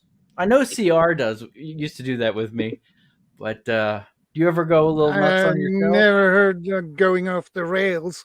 I'm thinking of I hear the word rails, it's like train, things like that. Yeah. It's like a run. Well, you know how a train stays on track? Yep. Imagine if that train left the rails. It would be a train wreck. Yep. And that's me and John. We're a freaking train wreck. Yeah. Yeah. But we're not like a normal train wreck, because a normal train wreck, everybody will look. We're like a train wreck nobody knows about. It's that terrible. Has some information. Yeah. But yeah. Oh my gosh, Puppies and Kittens reminds me of the Z Nation show. That was a weird show. Oh yeah, that Z was Nation. What was it? What show? Z Nation. It was on Netflix, right? Is that right, CR? No, wasn't it on the Sci-Fi Channel or something like that? I think it was on the Sci-Fi Channel. Oh. Yeah, it was weird. It was like hyper zombies, one of those kind of things where it was a little nuts. That was definitely not. Yeah, and like one guy was like a hybrid zombie human, and he like controlled all these zombies. It was creative. No spoilers, right? No spoilers. Oh, sorry. No spoilers. I didn't realize. Zombies aren't real. Sorry, guys. Spoiler alert. Actually, Jordan and I had a great conversation one time where we were talking about how I don't know what your thoughts were on it, but that whole time when everyone was talking about The Walking Dead and preppers and the more survival community was not thrilled with that because they're saying it's made for TV, but I was arguing that it was sort of it created more interest in the actual community. Well, and, so I think, CR, were you part of that conversation? I mean, it was about three conversations we had on that. Well, Joran said about it's a metaphor, right? It's a metaphor for it. Yes. It's a metaphor for different types of crisis. And different types of events that can happen can put us back to the Stone Age or the Dark Ages. Mm-hmm. Well, the Evil Age, right? Yeah. We'll go back to that, right? Drops family card and said, I see zombies every day looking at their phones. True. Yeah, but they don't bite people. Some of them do. Well, they'll bite you if... I knew this one that she was toothy as all, but that's a whole other story. It's a whole other story. You do. Why do you say that? Yep. I never saw it. A big Trekkie and Doctor Who fan and Trekkie. Next Generation or original? I like the original version and the Next Generation.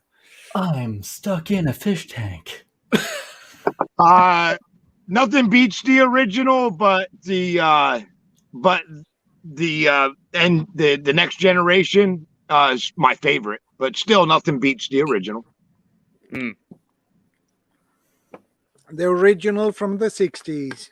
Yeah, but still, Captain Picard was a awesome captain. Yeah, say he was an excellent captain. Well, plus he controlled the line. Yeah. Plus, he went to space in real life. He did. I was like, wasn't that cool that they chose William Shatner, the original Captain Kirk, to go up into space when he was like 90? Yeah, I thought it was cool. He was like the only one. Everyone else I look at like, you're too rich. You just don't know what to do with your money, you idiot. Yeah. But when it was William Shatner, he was the only one I was like, you know what, man, they should send him up for free. I don't know if they charged him or not, but he's the only dude I think they should have sent up. All the rest, they need to get a job, man, learn life. Well, they said that at 90, when they sent him up there, they let him drive for just a second, and they had to take it away because he left his turn signal on the whole way up.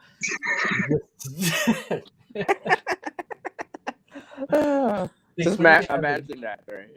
Oh, look, the Enterprise is turning. No, it's not turning. What's it trying to tell us? Original. Live long and prosper. Live long and prosper. And this is where we boldly go where no one's gone before. Yeah, And said that. the card had went boldly forward when no one has gone before. Yeah, except the Spartan had been there. He's a beam me up, Scotty. Well, the only funny is that was never actually said in the old Star Trek series. Oh, was that the movies? Yeah. The old Star Trek series. Scotty was an engineer. He never operated the transporter. Interesting. There's a little Star Trek. Yeah. All right. I guess I was too busy watching the monkeys, but I wasn't alive in the 60s. Well, it was after the TV series and then into the movies where they kind of refined the roles of those people. But and they did that one movie where they both interacted in the same time. Wait, what? Well, where they were both in the same time. Well, there's that one movie where Picard and Captain Kirk went. Kirk, the worst ending in the world. Listen, the worst ending in the world. They killed off Kirk, right? In that episode, there was no reason to kill Kirk in that episode, and let me tell you why. He needed his friends, right? He was in the Nexus because he lost all his friends. He was alone in the world, but Scotty was still alive. McCoy was still alive. Spock was still alive. All in the same time era, but they killed off Kirk. Terrible writing. They should have let all them get back together again, and that could have been off on its own. But no, they had to kill him. Stupid. You can only have one lead, I guess. No, I mean, they could have rode off into the sunset, though, because Kirk wasn't alone. Like I said, he was alive because of the Nexus. Scotty was alive because he was trapped in a transporter for 100 years. McCoy was still alive because he just didn't die. Come on, very first episode of Next Generation, McCoy was on it. And he even told Data, what's so damn good about living forever? Because he just wouldn't die. So he was still alive, and Spock, of course, was still alive. So that was like almost all of Kirk's main men. Why kill Kirk? Why not let him go be with his friends? That's all he wanted anyway. He wanted a promotion. No, he was living life in the Nexus, man. He wanted to live a life without the work, without the uniform. And he could have had all that in real life with his friends. Hey, do you see what Drops family? I don't mean to change the subject, but but right there, Drops Family Garden said, "You ever look at those rockets that are launching into space? They're just straight up rockets. We went from the shuttle or from straight rocket shuttle, disposing of the rocket. Now it's just straight rocket, and they come right back down and land perfectly after they launch whatever they launch. Isn't that crazy? Did you ever see the Chinese's shuttle though? With the two on the side and the one that it can land, it can take off from a runway, go to outer space, land on a runway, and be ready to go back into space within just a few hours of landing. Okay. It's kind of never heard of that. I've never heard of it probably before. Better that way, anyways. It's probably better that way. Theirs is like a shuttle on steroids. It's a shuttle, but it doesn't need the extra tank that our shuttle needed. Oh, that second booster where it slows down, then goes right back up. And you know what? Did you ever see Star Trek Enterprise? In the very beginning, when it comes on, it shows you the evolution of space travel. Okay, and it starts off with like the man on the moon, and it goes forward all the way up to Star Trek. Okay, in the middle, before the Chinese even showed what theirs looked like, as this Enterprise aired, they drew up a fictional ship that looks just like the Chinese shuttle. Interesting. It is interesting, actually. Huh. Yeah, after several crashes, said Drops Family Garden. Yeah, true. Jordan, what do you think? Are you interested in space travel at all? Is that any interest to you? I'm sorry, ShadowScoutSwede.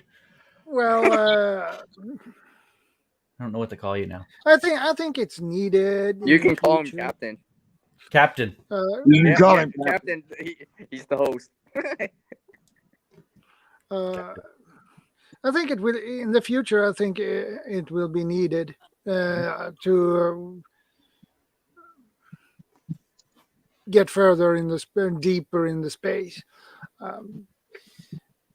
Because if we keep doing what we're doing with our planet now, sooner or later we can't live here anymore. So we need to find another place to live. So that's why we need a new technology to travel further and deeper into the space to find new places and get there in time. What was Say that again, CR?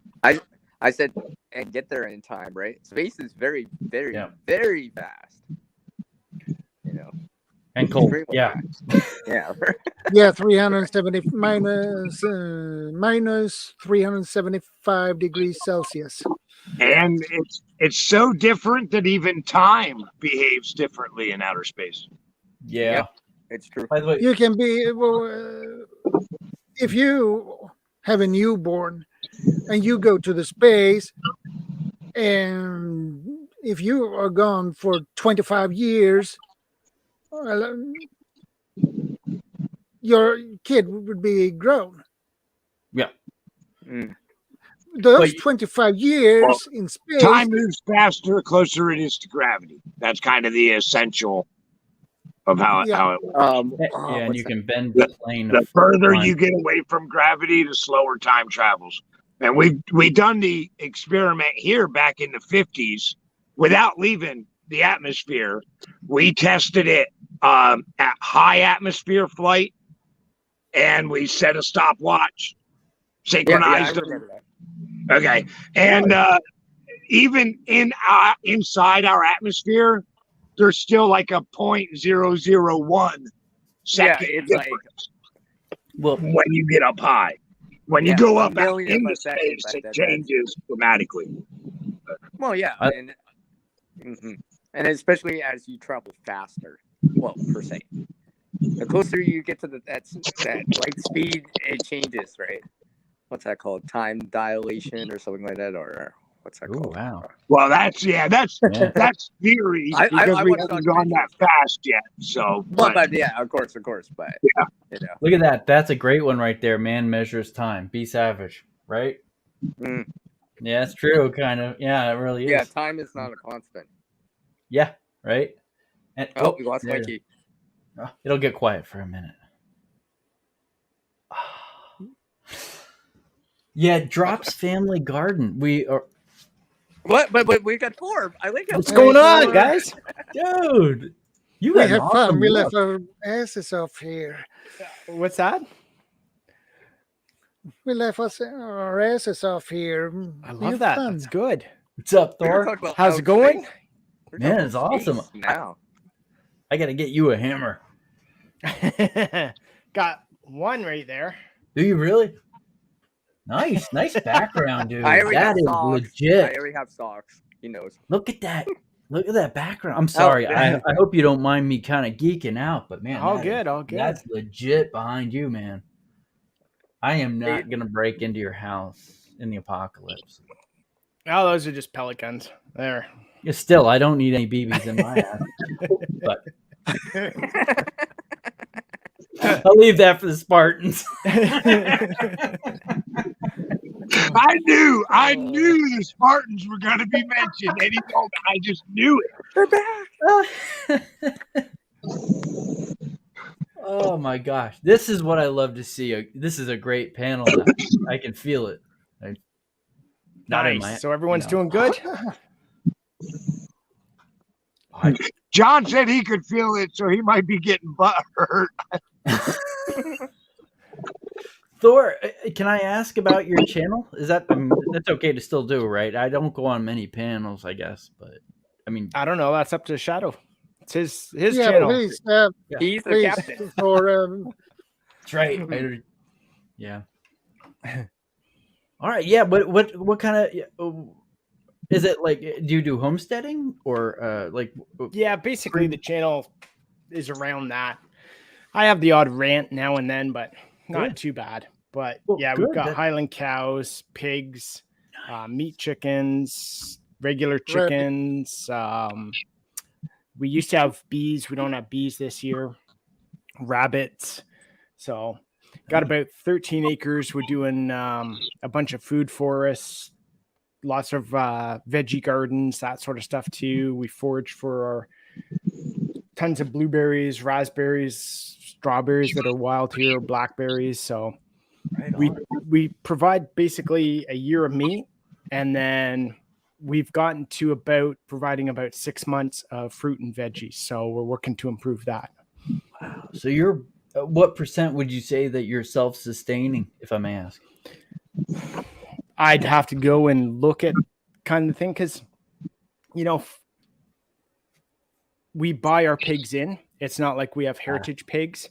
Right. So we don't continue to breed our pigs. We haven't had the facility just yet to keep pigs year round. So right now we've been buying them in. Maybe I think next year, by the time we get a shelter set up for the pigs, then we'll have the ability to keep them year round and do a little more of our own stuff. that is Seer who. I'm sorry. hungry I again. have to say that sounds like a wet fart. I was going to say it sounds like Jaw was talking. I didn't. I thought you let a bunch of talk. What was going on? 80%. Is that about right? Thor? Again, it's hard to say because, like I said, we buy our pigs in at the start of the year. Sure. We buy our meat chickens in at the start of the year. We buy food for them in. So, like our egg chickens, we can free range and they're a little more self-sufficient. So, I guess it depends on what you call self-sufficient, self-reliant sort of thing. So, we provide our own meat, but we buy everything in to be able to support that. So, right, it gets better in the summer because then we are able to take lettuce and radishes and turnips and that sort of stuff from the garden and be able to feed our pigs. So we get a little less reliant as the summer and fall goes on. But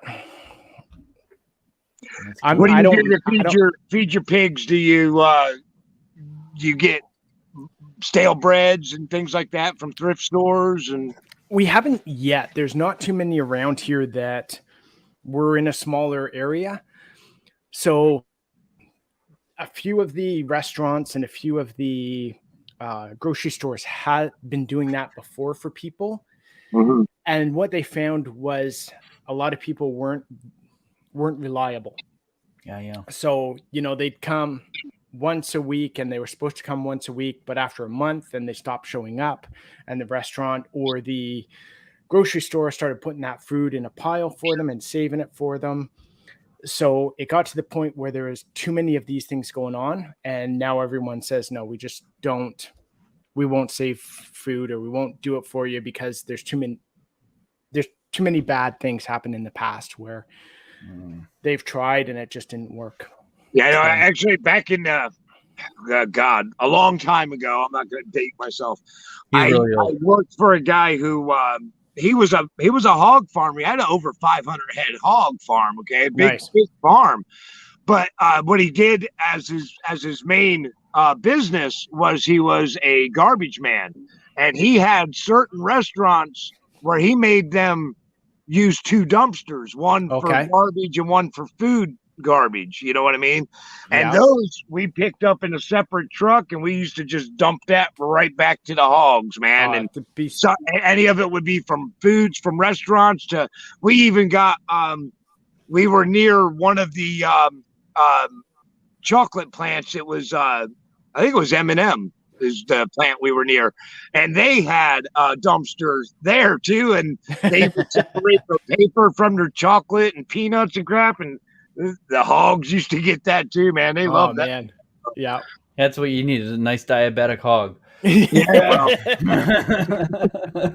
Yeah, we've got one of the restaurants here that does microbrewery as well. So we actually know the owners, and we were talking to them about basically getting all their old grain and that all the malts and stuff, but they produce too much for us. So we went with someone else to say, give it to those guys because they've got a big dairy farm where they can go through it, whereas we'd be dumping half of it to just compost and that kind of thing. So right. Yeah. Well, that's good. That's good sustainability practices, though. Nice job.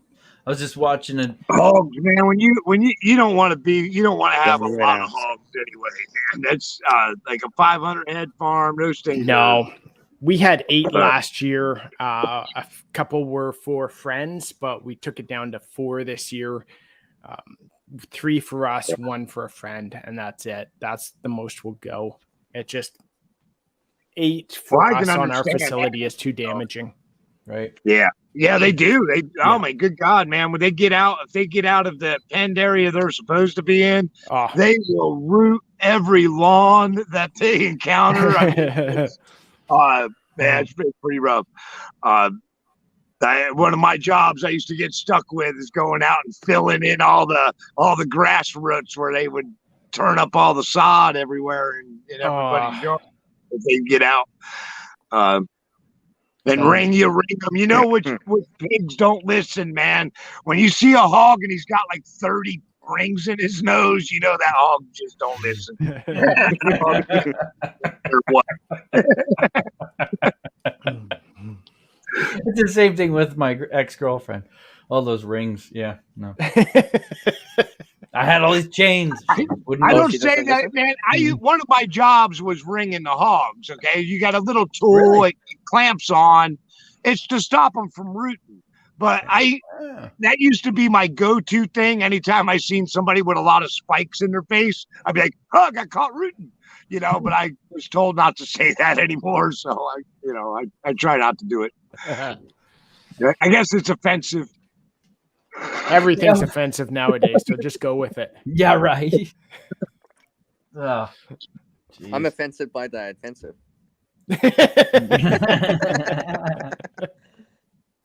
No offense. There's this guy that I talk to occasionally, but I watch his channel, religiously. It's a Goldshaw's Farm, and he just got a bunch of Scottish Highland cattle. I don't know if you know him or not, but yeah, I love his sustainability practices. He's got the permaculture, and he's got the sections for the cattle to go through and graze through the whole thing, and then I guess it's the ducks and the chickens. They eat all the cow patties, after they go through and they eat the whole thing. And this rotational grazing is really great. It seems to be really great. I don't know I never knew about it until really he started getting into it, but I really like his thinking. And I hope that's what we're working towards. We've only got 2 fields right now for the cows. We're working on clearing a 3rd one, and then we can basically rotate. And then we'll have to work on the fences to be able to keep everything else in there. Because if we put the pigs in where the cows are right now, they'll just go under the fence. So we've only got 2-strand electric fence for the cows. So, I am. Any offspring, or what are they? Heifers or cows, cattle? What are they? Cows? Yeah, so we had our 2 Highlands were supposed to be pregnant this year, and we only had 1. So the other girl didn't get pregnant. So we've got we're actually working with the farm where we got our Highlands from, and got a new bull coming in. So we'll have the bull probably in another month or so, and then hopefully both will get pregnant this time. Nice. If they come out looking like Yankee, just saying, you've been scammed. Well, they do, except the hair comes forward over their eyes. And so back in a ponytail. Does it go back and goes forward? Yeah, exactly.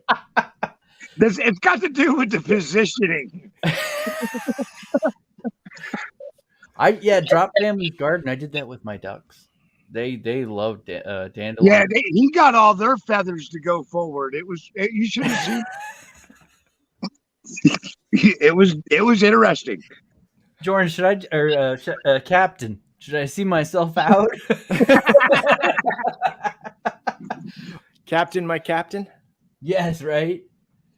What was that? I don't remember the rest of it. Captain, my captain, something, the ship of mine. I don't remember that as that poem. Anyway, that was something he used to sing back in the Spartan army.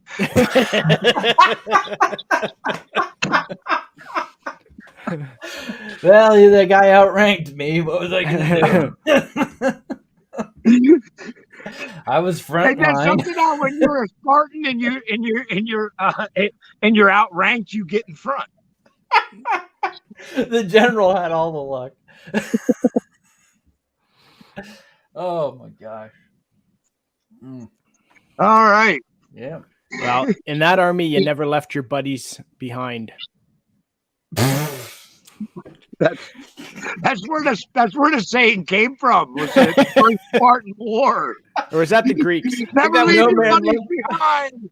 And they just piled in. It was amazing. Yeah, that was talk about a train wreck. Yeah. Nobody was on rail, but yet they were all still connected. Okay, I think we should stop.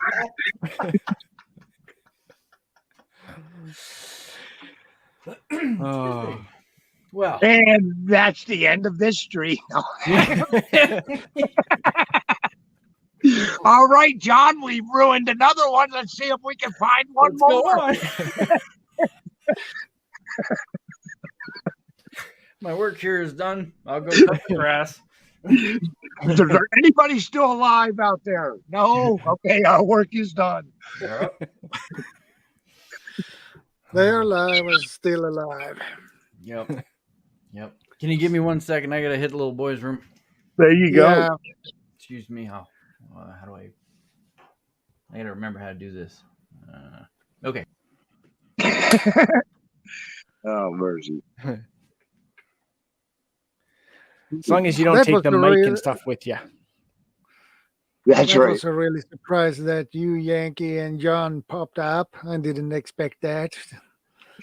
Well, we were just messing around and seeing that you were still live, so we thought we'd come join you for a little bit. And we were hoping we could behave ourselves while we were here, and I don't know if we did.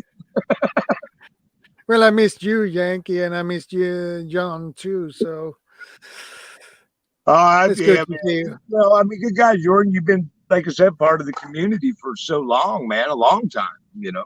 Yeah, a long time. I was a rookie. I explained to Thor here. I was a rookie on YouTube, and I just began to create videos. I didn't create that many when you joined my channel. I don't remember how many, but when Yankee and I watched my videos, he said, "No, don't do that. Do this." And after a while, he turned out to be my mentor. Nice. I have a lot of information on what does actually work on YouTube, and between, like, you know, silly as we act and whatnot, we do have a real serious side with YouTube, and it reflects on the multiple channels that we have. We have channels that are train wrecks, and they show that they're train wrecks. But on the same note, we have, I mean, John's on his third silver play button. So we have channels that work too. Nice. You know, and when it comes to advice about YouTube, I offer it to anybody. I'm easy to get a hold of. I'm easy to find on social media or email me or whatever. And, you know, like I said, as far as advice is free. So, and I don't mind helping anyone. If you want somebody to look over your channel and be brutally honest with you, which I'll do, you know, then, get a hold of me. Have me come over and look at your stuff, and don't get insulted by what I say. Have an open mind and say, yeah, let me see if I can implement anything Yankee just said, and you'll see it work for you. Oh, I'm always up for that. I'm going to have to hit you up and. Yeah, do it. Yep. Get a hold, man. Just hit me up in any of the social media. Because I don't get offended easy. You can that's brutal. And I'd be like, oh, okay. Good to know. Yeah, a lot of times it's not as bad as what people think, but usually the things that'll get attacked right away, if I'm coming to your channel to tweak it for you, is it's going to be your creativity in your title, description, tags. These are places that you do not want to be creative. That's the last place you want to be creative. In those places, you need to do your research and use what everyone else is using. This is how you get seen with everyone else. You'll never get seen with an original headline. That works for the newspapers. That will not work for you on YouTube. You need to follow trends. That's, and most of us do with what we do in videos. We just don't know how to sell it.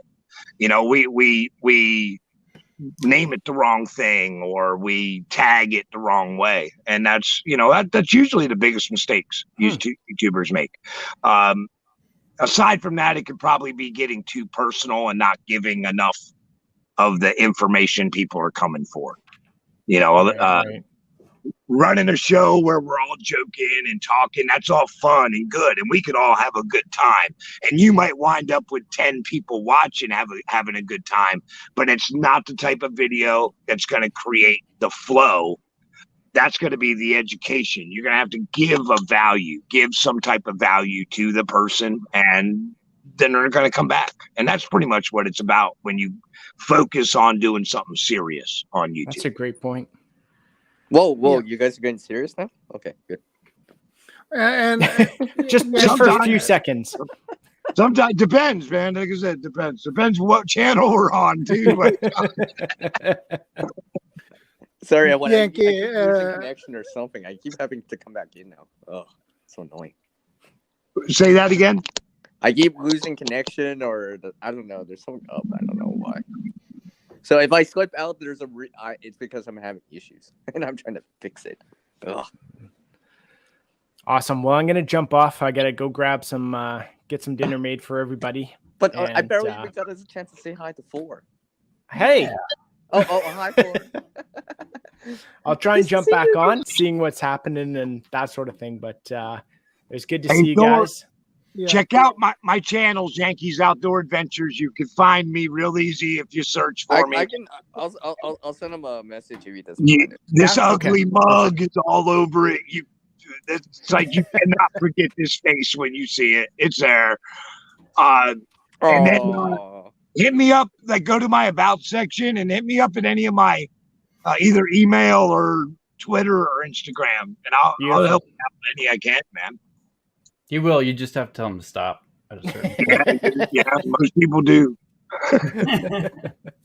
Awesome. Great talking to you guys. We'll talk to you soon. See you around 4. Good meeting you, brother. Guys. All right. Where are we at? Ever heard of YouTube? Oh, yes. Chat will help you grow your channel. It's true. He's a neat dude. Even if he doesn't know what he's doing. Honestly, the hair and the background make the man. Thank you, John, for the super sticker. Yeah, that's very nice of you. No, I appreciate that. Just in case your stream, for any reason, got demonetized. Just in case we completely destroyed it, John's trying to make up the difference, sir. He's making amends for it. Right. We're trying. Just in case. Yeah, I'm putting a $10 bill down for Yankees, mouth. There you go. Yeah. So wait, do you have topics when you go on, Jordan? Like when you start your stream, do you have things that you want to talk about, or you kind of see where it goes? Well, most of the time I had Chill Chat, open forum, but today, a couple of days ago, I was thinking I come up with the idea and with a title, "What Should Preppers Invest In?" And the idea was, I come up with the idea because on Facebook Messenger, some of my I have on my friends, I have on my Messenger, come and talk to me about, hey, you should invest in Bitcoin. And Bitcoin, why? You need to invest in Bitcoin. What? Bitcoin? I don't trust that, because that is the biggest scam ever with Bitcoin and cryptocurrencies. And I told them, no, I'm not interested in Bitcoins. And besides, I'm a prepper, and Bitcoin, cryptocurrency is useless for us preppers. Because they are controlled by computers, and those computers they're going to has go down. an algorithm that is so advanced that it takes a lot of energy to keep them going. Mhm. So that is not good for the environment or the servers. anything else. So when the computer system goes down, the grid goes down, let's say for a year, those system will not work, and you will lose your cryptocurrency. You will never get it back. Yeah, Well, you don't have access to it. Yeah. Or exactly. So I don't want to invest $250 for Bitcoins I don't want. I put those $250 on solar panels or something more useful. Or Something gold you coin. can At least you trade can with. reuse gold coin in a shit hit the fan scenario. Or something that keeps its value that you can use should something go down. You know, that you could trade with. That's what I'm saying. You know, gold will always be tradable. Not that well, it will, but not that it'll always be as good valuable. Like, I'll always be able to trade gold for something, but I may not get the value of the gold in the trade.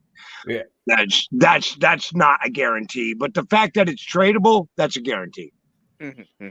Yeah, it's tradable, but I agree with that. You never get the value of the gold. No, right. If it's shit hits the fan and I'm willing to trade some bread for some gold, I might take all your gold for the loaf of bread, and you're going to have to deal with it.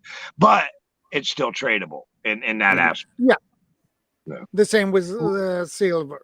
So, you know, it's like what I always tell preppers: if you know how to make alcohol, grow marijuana, and make any other type of drug, you'll have the market cornered, because drugs will always be tradable on the market. That's true. Yeah. Tobacco, alcohol, antiseptic, antibiotic, anything, right? And then go into bigger stuff too. Especially heroin, antibiotics. cocaine, any of it has got high value in a shit hit fan scenario. Any of it. Can I offer a thought This on is Flood in UK? Welcome. This is Flood out. Hey, good to see you. Hello, welcome. Can I offer a thought on cryptocurrency? I have a real hard time, and I do invest. You know, I was taught from a young age, you know, how to do it, which there's certainly a skill, and but if you're using cryptocurrency, it's highly unstable and highly influential. If you look at the people who just say, like, you can buy my electric car with Dogecoin, and then Dogecoin rises in value. That's one person that through a tweet has controlled the value that you now have if you bought it, and also can take it away. And I don't like it. It's not, I mean, I'd rather buy gold, and I wouldn't buy gold personally, but that's the similar thing. You know, where's the stability? And ultimately, you want to at least keep your value or increase your value. When you buy something, it should be doing something for you, or it should have a higher value in the future. I agree. Well, inspired John and Yankee Ant, because before you guys came in here, we were talking about this, and I was just saying, before I would ever consider gold or something like more like that, you need to square away the fundamentals, the primary stuff first. Because there's no point in having all this gold if you only have like 2 days of food, for example. Or you could get robbed if you have a lot of gold. Well, yeah, that too. Well, you get robbed if you have a lot of food. If you had a lot of anything, I mean, that's gotta be a fear. Those type of fears that don't really get discussed in that shit hits the fan scenario. Right now, you got laws that regulate. Hey, Uncle Al, you got laws that regulate. Hey, Uncle Al, good to see you. And still this things is like are old home. Right. Go ahead, Yankee. What's you that? gave this to me. No, go ahead. Sorry. No, we were talking about hit the fan scenarios and being robbed, and I think that's a real life situation that people have to think about. No matter what you stockpiled, if it's something tradable, you're going to have a threat of it being stolen from you. If I mean, are you going out with your things to make trade? And you got a big risk on your hands. That's something we take for granted now because we have laws that protect us as we go out on the streets, But you're talking in a shit hit the fan scenario, you're talking no law. It's something that we have to really think differently about. It's good to see you, Uncle Al. You're looking good, buddy. Yeah, Uncle Al. Inspired, yeah. John, you did get the book, right? Yes, sir. I got it from you. You sent this to me in 2018, and I still have it. I keep it with me in my pack. Thank you, sir. That's amongst other I things should get that a you've book done. like that myself. Yeah, like I said, folks, I stopped by, say hello. I've been busy. I've been running around. Like I said, everybody had a good viewpoint. I was listening on the phone, and a lot of people forget. I live in a desert, and I keep telling people, because Yankee knows what I'm talking about, because we're talking about Bigfoot, and he drink water from the Maumee River. You know what I'm talking about. I was there. Yeah. That's when the water was clean, John. You drink the Maumee River in summer, it's like, ugh. And I don't touch anything that's blue and green at the same time. And brown. And there are bull sharks in there. Yeah. There are bull sharks in there. Bull sharks can be fresh water, and they've been spotted all along the Mississippi River system. I know, but you're not in the Maumee, bro. Well, it's true. They probably will die. Catfish. That giant catfish. Remember, they found that dead guy, and he had like 40 catfish was eating him. Oh yeah. Yeah, it was in the Maumee the last River. body they found here, it was half eaten. It was like everything that was in the water. They found him half on the shore, and half in the water. Everything in the water was like down to bone almost from the fish. Right. And then when they pulled him out, wasn't that 4 or 5 catfish fell out of him? Yeah, I think so. Yeah. It was like, they got it. Yeah. That's really weird fishing. Yeah, but anyway, don't eat catfish from the Maumee River. Anything from the mom. My wife hasn't even touched me since I've been in the Maumee. Okay. Big thing I tell a lot of people is invest in, because I do investment like John, Money Mike, Source Global. Okay. Source Global. Yeah, that's the next big thing, because how many billionaires? I did a video about this a couple minutes ago. It's the next big thing. I bought early in 2018 for $40. Here you go, John. You can read that.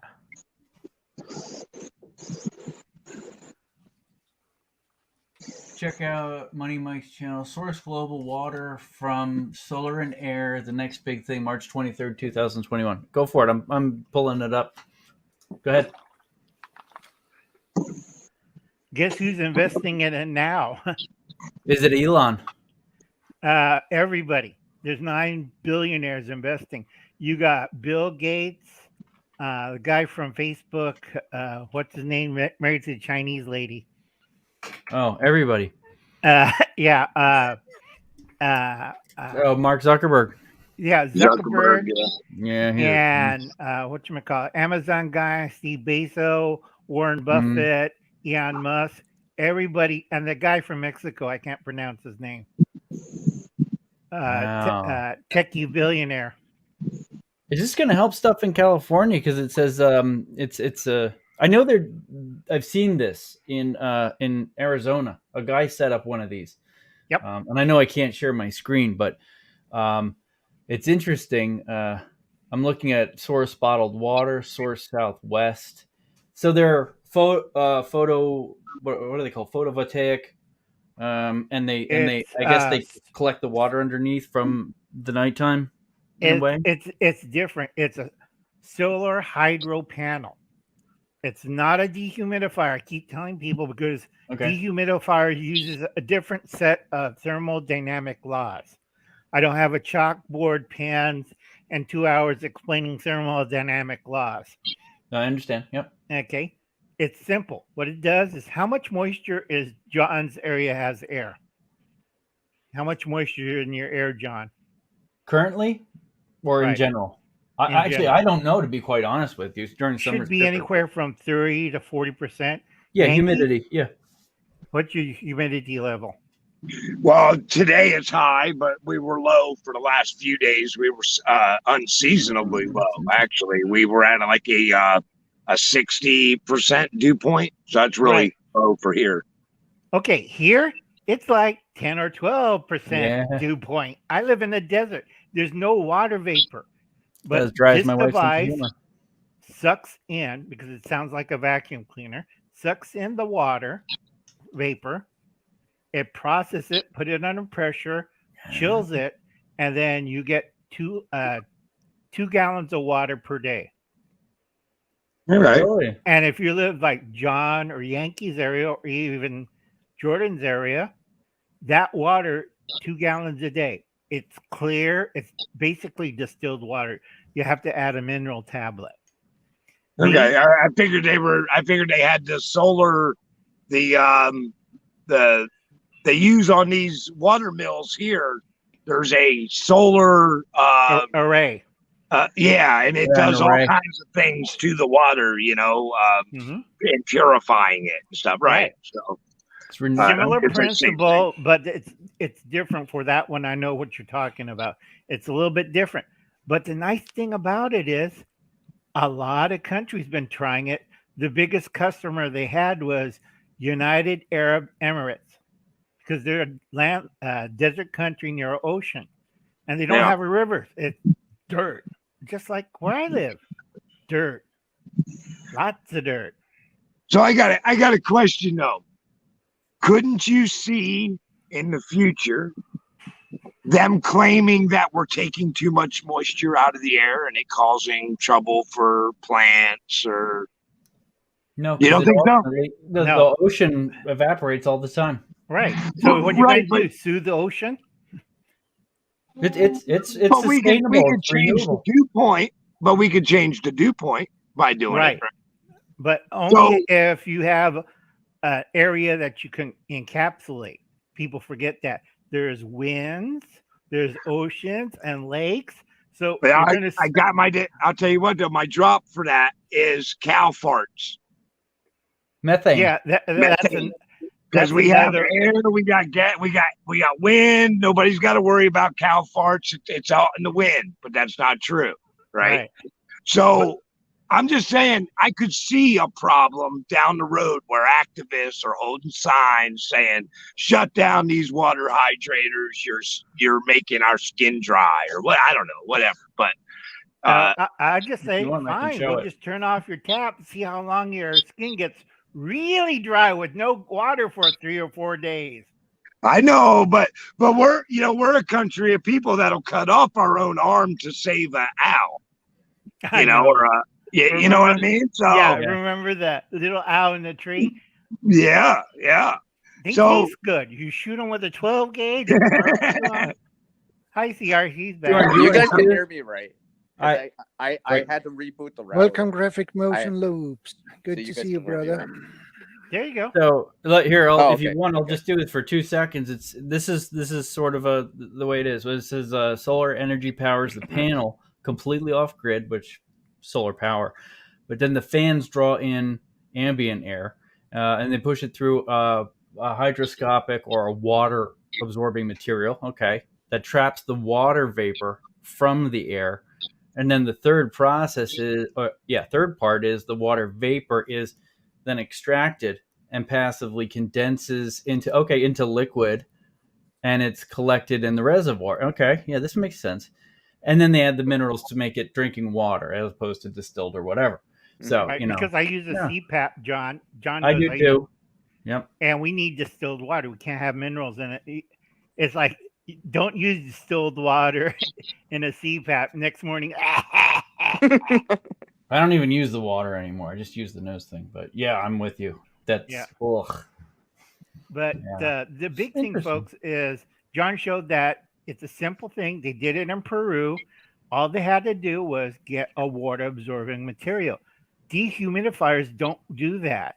They suck like Yankee said, they suck everything out of the air, bugs, birds, dirt.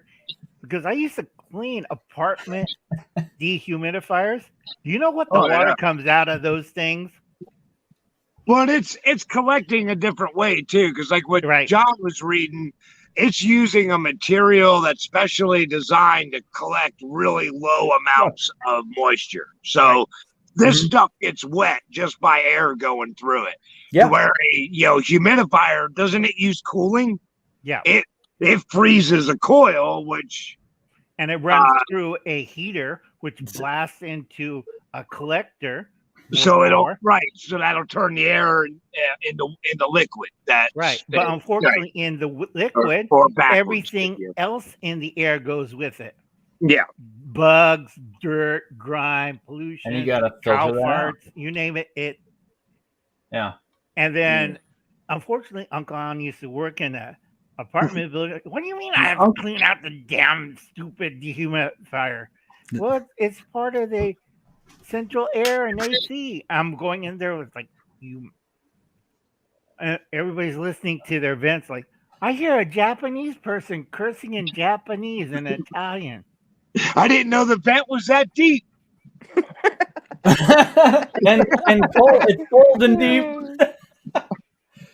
I don't see the number. Uncle Al, is this basically using a source of an alternate source of air conditioning, really, and sucking water through it? And no, it doesn't work on thermodynamics. It's different. Well, air conditioning follows the basic rules of thermodynamics. Right. Well, they're not sucking it from the air. They're not using heat and cold. Right. But I mean, in California, start doing that with AC, that they're freezing. They freeze the water overnight while the stores are shut down. Right. And then during the day, they shut the freezers down and just turn fans on that just essentially takes the block of ice and blows the cold air. And then at nighttime, again, that'll melt down throughout the day. At nighttime, when the store shuts down, they turn on the freezers and it freezes back up overnight during, low usage of electric. Right. Drops. I'm looking for the stock number. It's a private company, guys. Oh, they're private. Yeah, they're not on the stock market yet. They're not in the general public. You have to be like Uncle Al or Bill Gates and people in the know. Uncle Al and Bill Gates. I never thought I'd hear that. Do you know how many billionaires I used to work for? 4. 5. Okay. Oh, you worked at the Amazon warehouse also? No, I knew Jeff Bezos before he became a billionaire. He was only a millionaire at the time. Well, I do PayPal also. Yeah, I'm poor. I'm not that stupid. All my money's under my nephew's name because Uncle Al's nuts. And you can't tax nuts people. So if you're crazy, you can't tax them. Think about it, John. If you're crazy enough, yeah. He's right. So I just smile and look crazy. And what do you mean the government gives me free money? SRCE says drops. That's the thing. Okay, so maybe it's all right. What is SRCE? That's the from what I understand, if it's correct, if it's not a private company, that would be the stock market abbreviation that you could buy a stock for theoretically. Theoretically, correct. Yeah. But you have to be careful. They did not offer a private option. So you should do your research, check it if it's real or not. Because there are other companies that are doing what did Sin Energy File say? There's like 15 solar atmospheric water generators.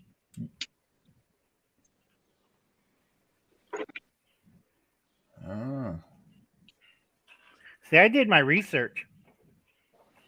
There you go. This is if Jordan wants it. Yeah, no, it's interesting. I might have to look at it a little bit better. Started in 1972.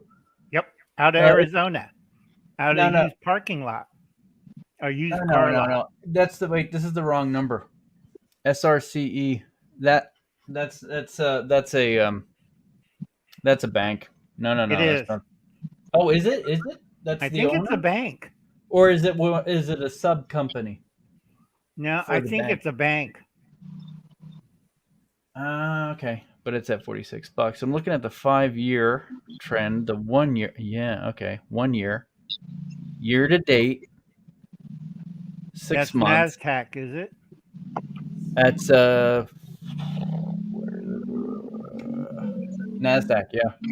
Yeah, no, that's a bank. That's from France, I think, Specialty Finance Group. Okay. Yeah, it's a bank. Well, I mean, it looks roughly pretty stable. Do you know what happened in the 1930s and 32 and 33? Sorry. John, with all the banks? Oh, you mean when they shut down? Yeah, we had a bank holiday. Yeah. CR, you're doing that thing. Yeah, it's going crazy, CR. You're starting. Yeah. Okay, here's the. But it was started in 1970. It doesn't look unstable. It actually this is less severe than most companies did in 2020. It's actually it's going with the American dollar roughly, or with gold. That same thing. It's like an inverted market. So when it goes down, it'll go up. It's interesting. Yeah, but the nice thing about it is, we're talking Google Finance. Yeah. It's a few days late, and you have to be really careful because you know who owns Google. Yeah, who does own Google? Shoot, I don't even take a wild guess. Oh. They come out of Shanghai. They look like me, and they're Chinese. Oh, my dad. My dad. No relation. No relation. Yeah. But like I said, folks, water. But I knew his mom, though. But the main thing, folks, when you're investing something, you have to think ahead what's going to be valuable. And right now, it's food and water. Because a lot of people, like a Yankee said, if you make booze, you can make marijuana, you can make heroin, you make a lot of money. But at the same time, what do you mean Uncle Alan has coffee and chocolate cake? You could take your booze and your marijuana. Wait, let me smoke a joint and I'll give it back to you. But Uncle Al, if you had a broken leg, you'd be giving me every bit of your food for just a shot of that heroin. Or morphine. Or morphine. Or whatever it is I had to take pain away, right? True. Yeah, it's the two needs, desire. And all humans have pain. Right. It's a natural effect of being alive. Right, but also humans have desire, like alcohol, like sugar, like beer. Yeah. Liquid bread. You make a lot of liquid bread. You got a lot of happy customers. You got that. You get you get addictions, which of course that keeps people coming back. You get alphabet emotional needs.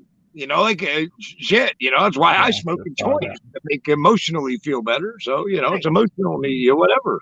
Or tobacco, or tobacco. Or my favorite, I tell a lot of people grow carob.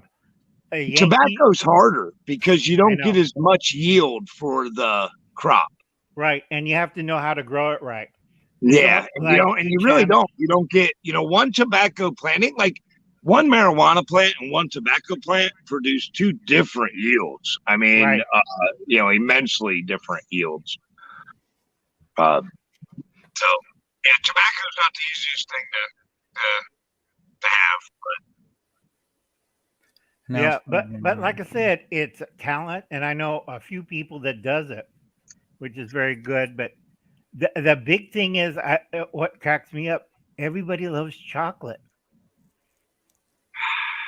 That's a hard one to get in the shit. It's the fan, man. Carob, because you could plant it. It's native in your area in Ohio, and so is John. Carob trees. Yeah, I am native all in over the place. C-A-R-O-B. Carob. Carob. And where do we get our sugar for the chocolate? Honey. Sugar beets. So you're creating a whole different chocolate altogether, but it might float. It might, depends on. With a little butter? Yeah. Yeah. Oh, yeah. I already figured all the basics. Okay. It's the fan scenario. Sweets are that's one of your first things to go. People don't even really realize that we didn't have sweets here in this country when this all started. Sweets were natural sweets, and that's it. Sugar, sugar. That's a king's food. That ain't a food that normal people got to eat. So we'll resort back to that type of living. That's just a simple fact. You'd be best off to learn how to make sweet things out of preserves that don't need sugar added, and then you'll have a market then for sure. But everybody be growing berries and honey and natural sweet stuff and dried fruits like in the old days. But once you figure out how to do sugar beets, the Japanese had sugar. We didn't have sugar cane. We had sugar beets. Right. Well, you can make you can make sugar out of beets. That's very true. Right. And once they discovered it, and the Portuguese, well, this is cheaper than the Spanish beating up those poor people in the Caribbean getting sugar cane.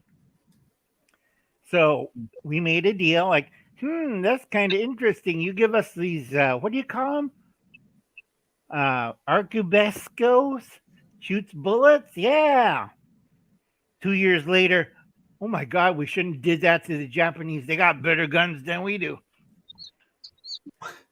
And we used it for 5 centuries because it's a little hard to we don't need gun control. I just made it in backyard. Shoots the 72 caliber. It's a golf ball size lead object or arrow at you. Oh, we ran out of bullets. We'll use arrows.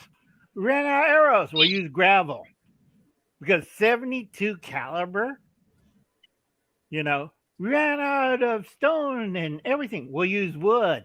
That's right. Hey, that's what made a blunderbuss such an awesome weapon. Was it did not matter where you were. All you had to do was grab handfuls of stuff and throw it down the barrel. That was it. They could have been rocks, broken glass, whatever you got your hands on, man. Whatever was around. Right. But you have a barrel that big around, just start dropping crap down it. Stuff it and shoot it. But we refined it, and then whatchamacallit, years later when the samurai used guns to a point, but they got tired, what do you mean they shot us in the back? They got rid of the guns. We keep the guns, you guys be farmers and smurfs and don't bother us. I like that. Smurfs. Our guy with I like Smurf. It was Smurf. That's good. I like what you did though. Yeah. But you don't have to worry about, you're a samurai, you got 2 swords, big sword, 3-foot blade. Yeah, we're boss, we ride horses, get away. And you keep the guns because you have the guns and sword. And what the farmer has, I have a rake or I have a hoe. I wish I had a hoe. Well, that's why you see a lot of the martial arts weapons that came out of the era. were actually like what nunchucks was actually a tool used to get rice out of the pods, right? It was more like a whatchamacallit. Okinawa was rice hulls. Japan, where I came from, was a riding bridle.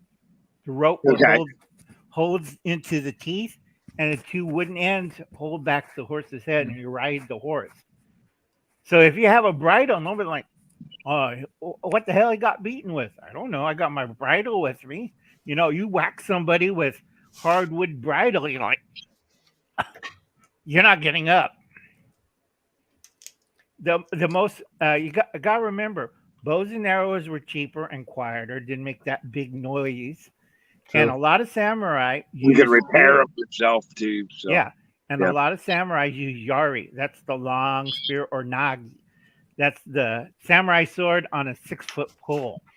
So you have a 3-foot blade on a 6-foot pole, and then somebody's walking to your house. I'm going to rob you. Oh no, you run the other way. If John came to the front door and there's a robber, we're going to rob you, and he's holding a nagi. I don't think so. We're calling the police. You're nuts, and they run away. This is what I use. Yeah, impact weapon. Yeah, #1 killer in America. Right? There you go. Yep. There you go. Except mine's legal. I use this for cracking nuts and back problems and what's that called? Yeah, it's just like Uncle Al gave great advice the other day with the baseball bat. You know, it's like carry a baseball bat, but if you do, make sure you got a baseball glove and a baseball. Right. You know, and then you can just beat the shit out of people with your baseball bat. But if the cops come along, you got a glove and I play baseball. You know, that's it. My son plays softball. See, I got a softball and a glove. There you go. It's all it takes, and then you can carry the weapon. Yeah, and they're looking at you. So he killed 8 people with that baseball bat, but he had a softball. You're like, what was a pop fly? but like I said, church folks, dinner. Yeah. Yeah, Uncle Al, I gotta tell you, I missed the heck out of you. I miss the heck out of you guys all around us. It's like the old days. What, 3 years ago? I know, right? Yeah. 3-4 years ago, maybe. Yeah, before the craziness.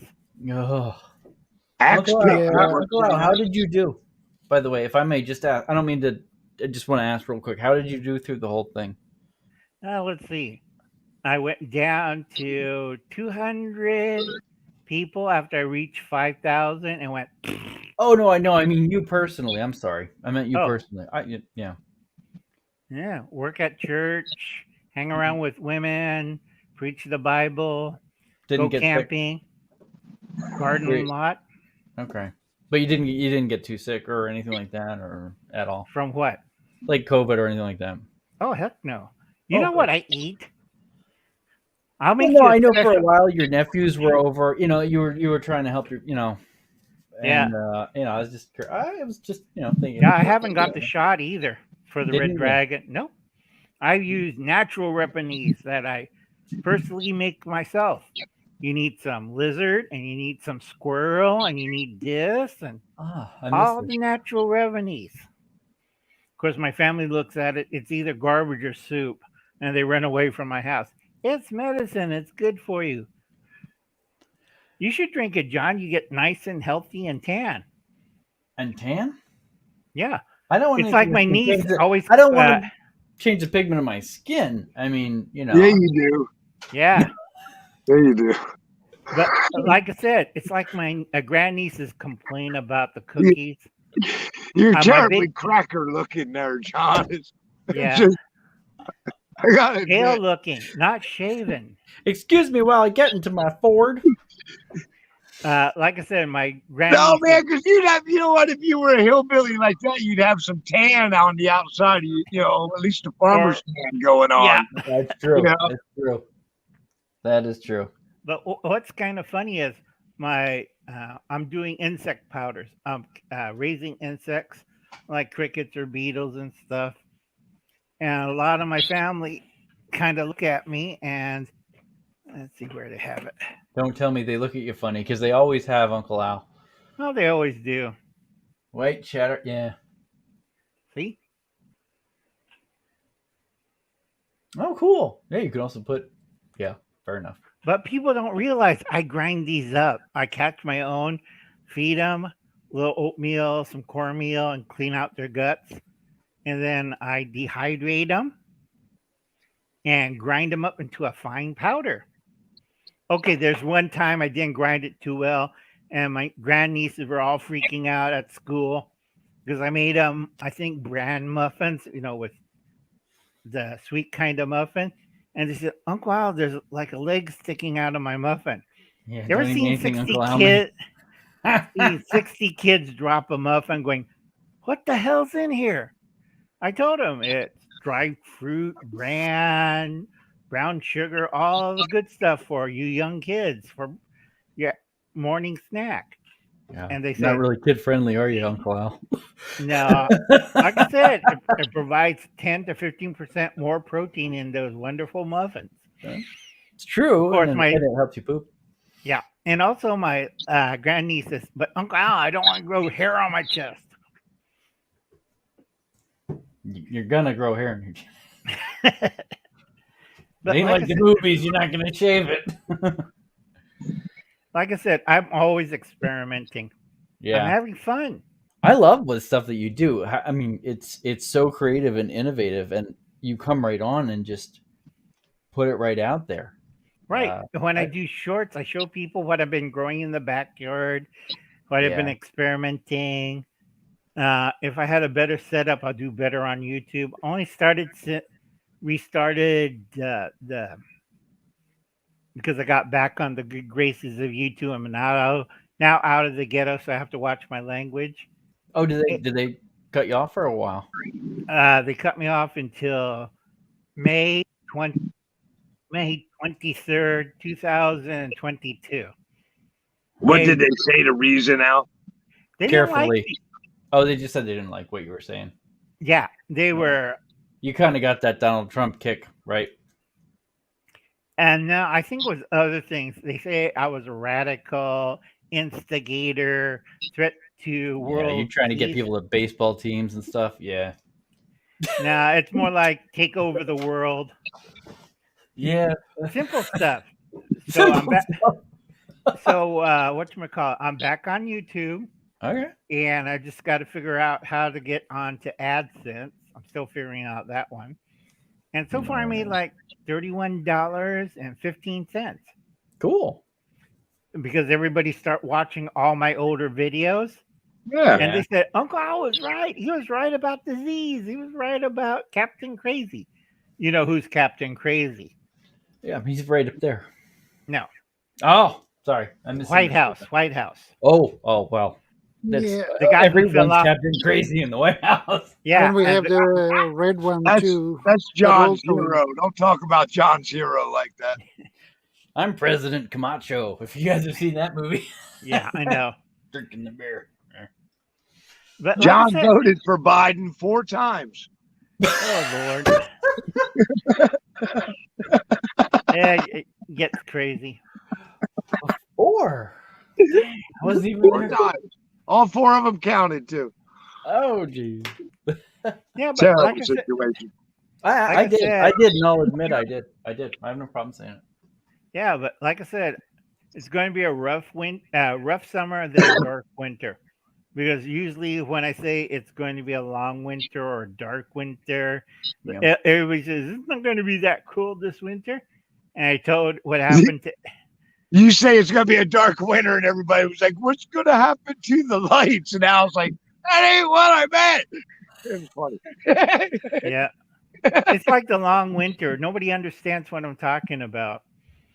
It's like, oh, Ohio won't have this horrible heat wave next week. It's going to be rainy. And what's in Ohio, Yankee, for the last 2 weeks? Yeah, we're in a heat wave. Bull shark. It's not, I don't think it's bad, though. I mean, everybody around here bitches about it, but they all stay in the air conditioning all day. And when they step outside, they're like, oh, it's so hot. I stay outside all day. I step in the air conditioning, and I'm like, it's giving me a headache. I got to get the hell out of here. You know, and I don't know. I don't think it's been that bad. I really don't. Today, the temperature is lower today than it's been, but it's real humid today. Today we got just a hell of a humid day. So right. Hey, by the way, that on the topic of that AdSense thing, they made it really hard for you for anybody to apply, and not only that, even to check and update your account. They don't want to pay out. They don't want to pay out. Ever since Google bought YouTube, it's been really messed up. I think. Hello. Yep. Don't do too much of that, Uncle Al. I know. Sorry. Yeah. This isn't Paul in 1939. I know. It's like he does it anyway.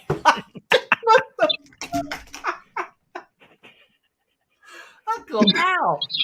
Hey, I don't have no qualms staying in the YouTube ghetto.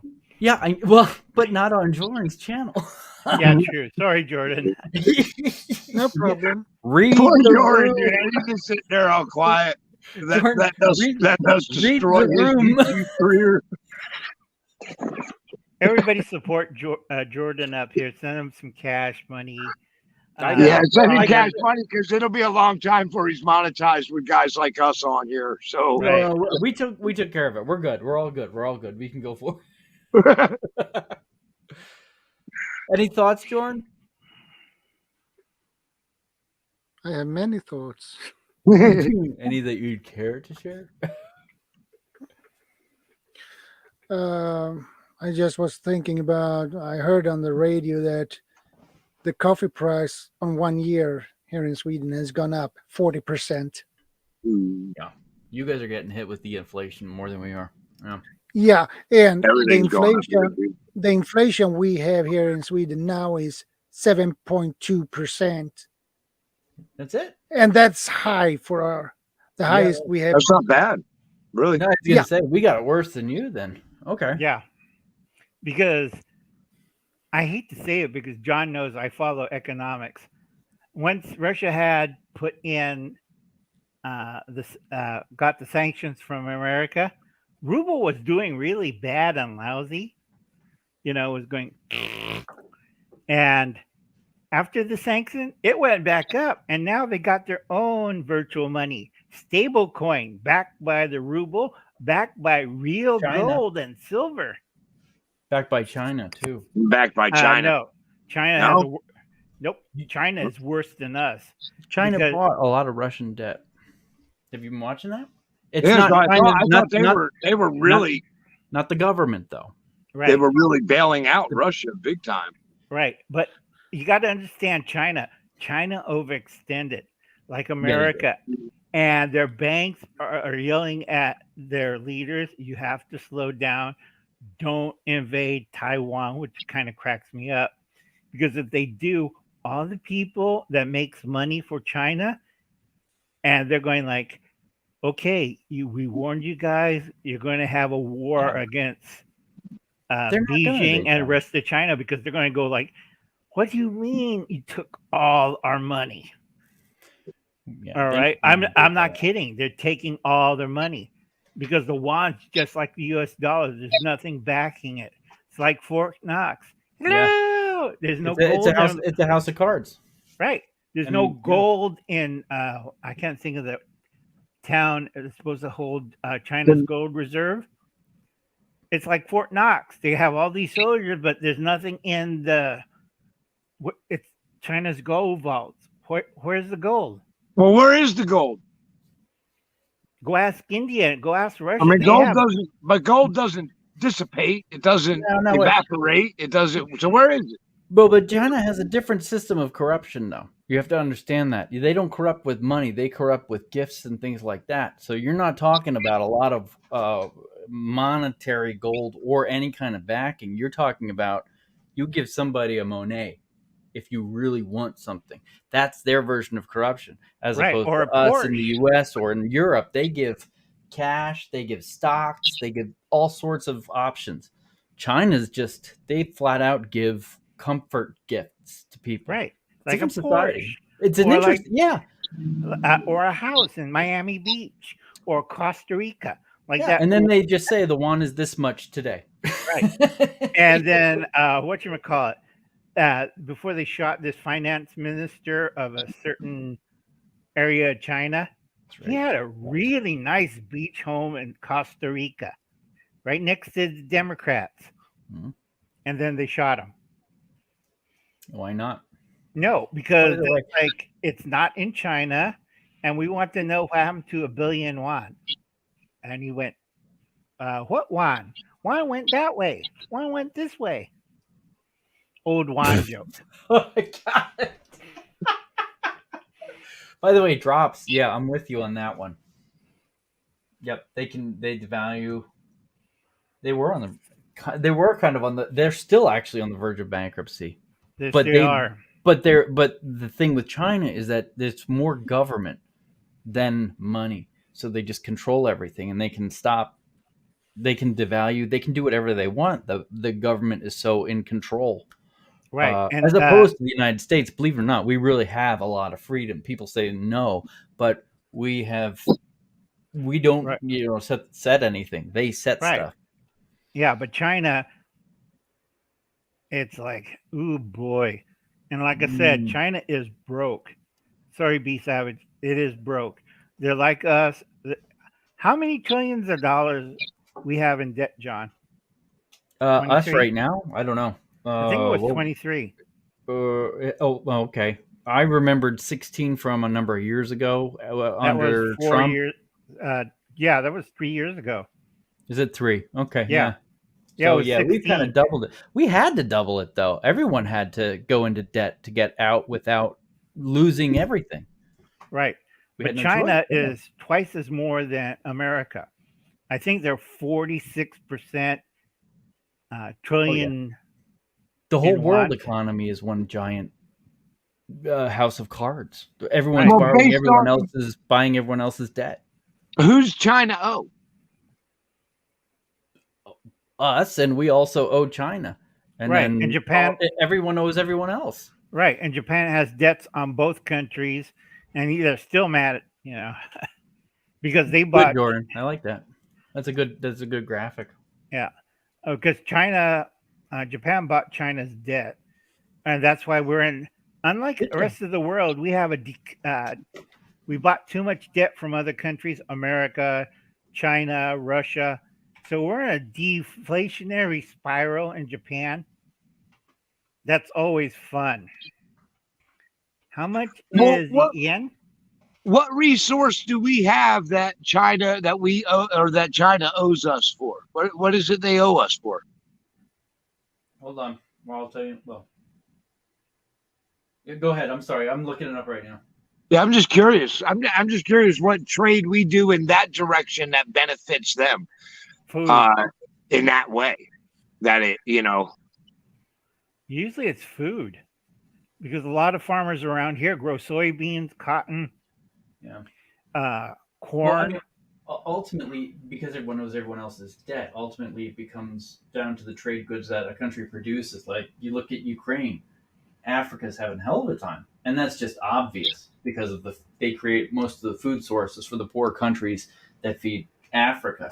So Russia is holding hostage a lot of things right now, which has a giant ripple effect, but it also is a sense of owning debt or creating their own wealth through other people's problems. Right, because Russia stole all of Ukraine's wheat. Well, but Russia needed the resource, and in an argument fact, Russia needed the resource for its own people, and Ukraine used to be Russia.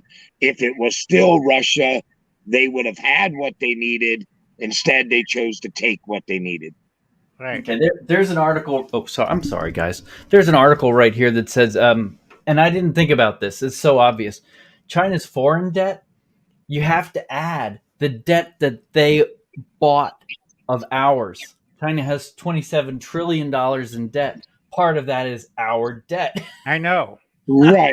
So that's why it went up to $46 trillion. So who do they owe that to? Well, we buy it if it's at a good percentage rate, lower than what we already owe. It's all about those percentage rates. If you get good deals, then you buy it at a lower debt rate, and then you can sell it at a higher rate. Right. It's like the stock market on a global scale, really global scale. That's why Japan's having deflationary prices. What do you mean the yen isn't worth anything anymore? Wow. Yeah, China does own half the bank. So does Japan. So does, I think, what was that other country? Saudi Arabia. Saudi Arabia. Saudi Arabia has a lot of money. Yeah, because the oil is one of the biggest debt relievers, if you will. It's a currency all of its own, just like food. Well, that's what our money's based on, because we make other countries turn their money into U.S. dollars to purchase fuel. Right. But also food. That's too. how we get. That's how we get ours out of, say, Saudi Arabia selling fuel. We get ours because, say, China wants to buy fuel from Saudi Arabia. They have to give us money, turn it into U.S. dollars, then they can buy from Saudi Arabia. That's how we stay in the loop. Right. Yeah, but that is true. Right. B Savage did pull up. China is part of a banking group. Yep. They own 4 of the largest banks in between the whole world, except for Bank of America. That's Canada, Bank of America, in the United States, and Mexico. And they're owned by there's like 3 big banking groups in America. The other 4, the big 5 from the East Coast, that's a whole different banking system. And those were the same banks in 1932. We ran out of money. Can you loan us some money? And you know what JP Morgan said? Sure, no problem.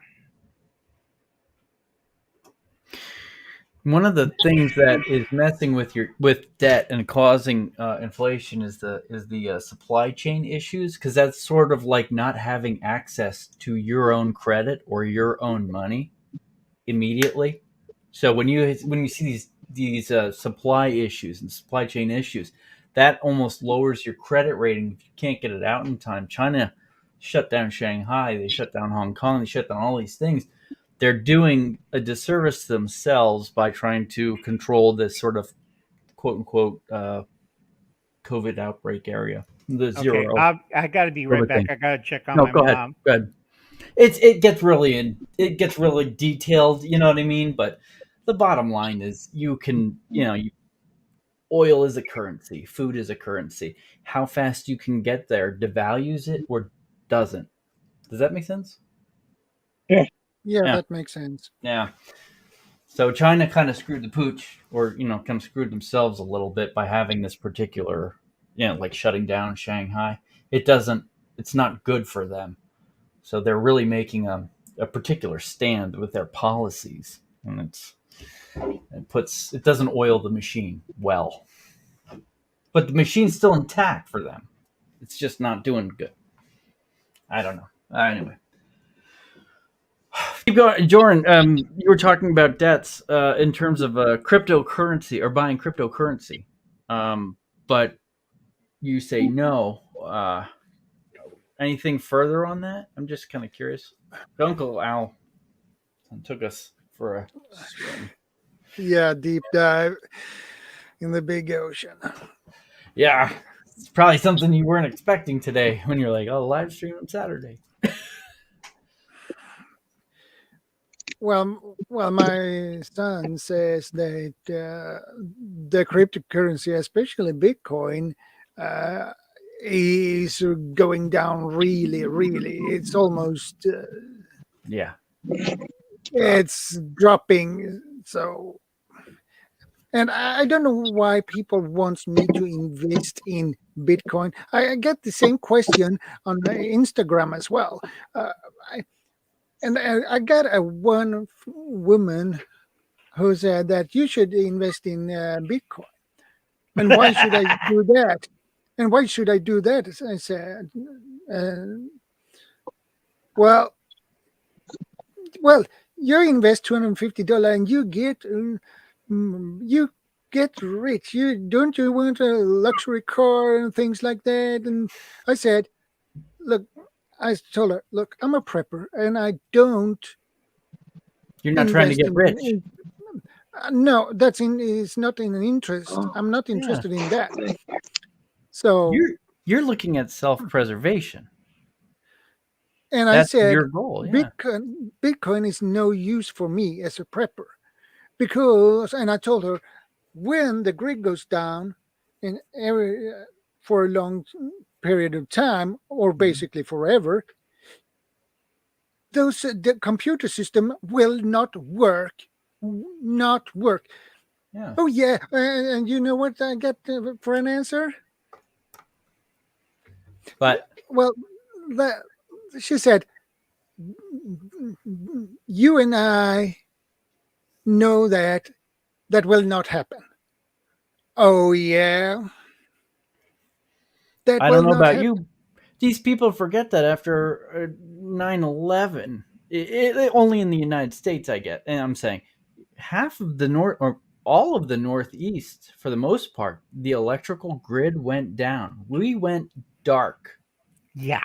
And look at what happened then in Jordan. You may not know, but Texas is its own. You may know this, actually. I don't know. Texas is its own electrical grid. You know how many people got froze, got flooded out, all this stuff. These things are very real, and I don't think people look at them as the grid or an STHF issue. But they are. Yeah, thank you. It's been a while since I've used these terms, but these are. You've got to keep in mind these things are happening, and should be the mentality of other people. But it's only the mentality that you have, I have, Uncle Al have. They're the reality we lived. Yeah, because we lived through it. Remember, John? Nobody could use gas pumps. Nobody could use ATMs. Try using an electronic pay toilet. What do you mean I won't take the card? So you had to crawl underneath the stall and then pee in it and crawl underneath back out. Mm-hmm. And then, and there are other things that can go wrong. I mean, that's just one level. You get to like level 4 or something like that, you're selling sex. You know what I mean? Prostitution, all this kind of stuff. Everything is worth money after that. And people aren't thinking, they're only thinking as far as what happened to them. We have short-term memory loss, especially now. And so, time. Yeah, Jordan, you're very right. Yeah, because Bitcoin's a joke. It's like, yeah, you can make millions of dollars on Bitcoin. Next day, it's gone. Power grid's down. What's Uncle Alan doing? He's reading a book. Yeah. Why? Because he has a 45. Uncle Al, correct me if I'm right. My son told me that the computers who control the Bitcoin, they use an advanced algorithm, and that takes a lot of energy to keep them running. Am I right or am I wrong? No, you're right. That is not good for the environment. Well, here's the thing: is what is the base of cryptocurrency? What is the value that you're starting from? There's nothing you can go back on. It used to be that your money, all of our monies, it was backed by gold or silver or something of value. Bitcoin doesn't have that. It really, so you're right, Jordan. There's no. That's why it goes like this all the time. There's nothing that keeps it steady. So, yeah, you can get rich, but those people think it's just going to keep going up, and then it goes down, and they're not rich anymore. And that woman told me that when I said those computers who control the Bitcoin and make everything works, she said they will work. Not if the power grid is down. Or if Uncle Alan shoots it with a 45. See that computer? Let's not go there. Let's let Jordan keep his channel. Sorry, Jordan. But that makes me frustrated when people try on Instagram and Facebook Messenger and try to make me put $250 to invest in Bitcoin that I don't need. Why should I? I have no use for it. Bitcoin is cryptocurrencies are useless for me. You can't do anything with it unless you're buying a Tesla. Well, yeah, maybe. And they might even go bankrupt very soon. True. Especially Probably. the Chinese-made ones that blow up. That's right. Chinese are making, yeah. Sorry, Jordan. Go ahead. I apologize. You just make such good points. So that is why I made this so-called topic for this stream. What should preppers invest in? And that is not cryptocurrency. Nope. And today, I wouldn't buy silver.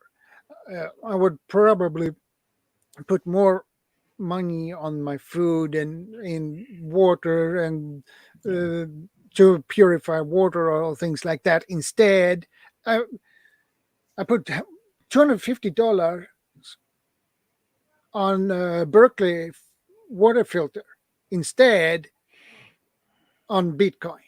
Right. Because a Berkeley water filter would help me more than Bitcoin would. So right. Yeah. Because it's real and you can feel it. What Jordan says on Bitcoin, it's in cereal. It's not real. It's like a bad cocaine dream and you're running around naked. Okay? Not bad. So I tell a lot of people, if anything you're happens... on cocaine, you can't dream. You just keep going forward like this. But my friend who's living now in Colombia, and I told him, you have all these cryptocurrencies and you don't have anything real. That's why your last girlfriend, the hot supermodel, dropped you like a rock.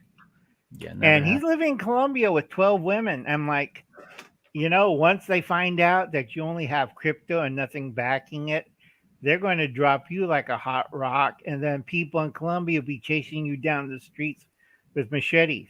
So guess what his great stupid idea was next? He's moving to Nicaragua. Oh, Nicaragua, yeah. Or is it San Salvador? Which one took as crypto as its national economy? I don't know because I don't follow crypto yet. And I follow everything. Reason to. I read everything. I like to read. It's like I love the fine print. It cracks me up. True. That's true. Yeah, I told everybody. Go ahead. Uncle Al, tell me, and Jordan, I'm interested in actually first what you have to say, Jordan, but then Uncle Al, if you comment on this. If you have $250 to spend, I would spend it on a skill that would be useful to learn it. If you have to be an apprentice or something like that. I mean, if your goal, which every smart person has a goal they want to achieve, all successful people, they have a goal, and then however they get there, that's great. You have to do that. If your goal is to become to live, to have something to trade with, or to be able to survive, learn blacksmithing, learn a trade that's dying like that. That could be very useful. Learn metalworking, metallurgy, something like that. That $250, if your goal is to survive in a SHTF situation, that skill is going to be worth way more than $250. That's going to be worth your life, your family's life, and others' lives. Really, I mean, if you think about it very simply. Do you agree, Jordan? Or yeah, I read. I have a lot of books. Oh no, I said, do you agree with that? Yeah, I agree. Yeah. Okay. Yeah, I agree with both you guys. Skills are hard to come by, and a lot of people don't have the skills because John and Jordan knows me. I'm a jack of all trades because I had to run a farm, and you got like, okay, I got to learn how to do a welder, arc welder, propane, not propane, acetylene torch welding. So, and they do have classes in welding, and it's a dying art because everything built by robots. Yeah, robot. You're like, what robots weld? Yeah, but you don't want a 30-ton robot coming out the farm to weld a 4-inch piece onto that. I know Am I arc right? welding. I know how to arc weld, Yeah. and I know acetylene welding as well. I used a MIG mag in TIG. Yep, I Megan can TIG weld welding. with that. Yeah, because welding is a dying art. One of our friends who passed away this year, John, you remember? Yeah, Rob. No, not Rob Painless. Was it Rob Painless? No, he's still alive. It was through him that I knew. Not Rob Painless, but it was in that group. Right.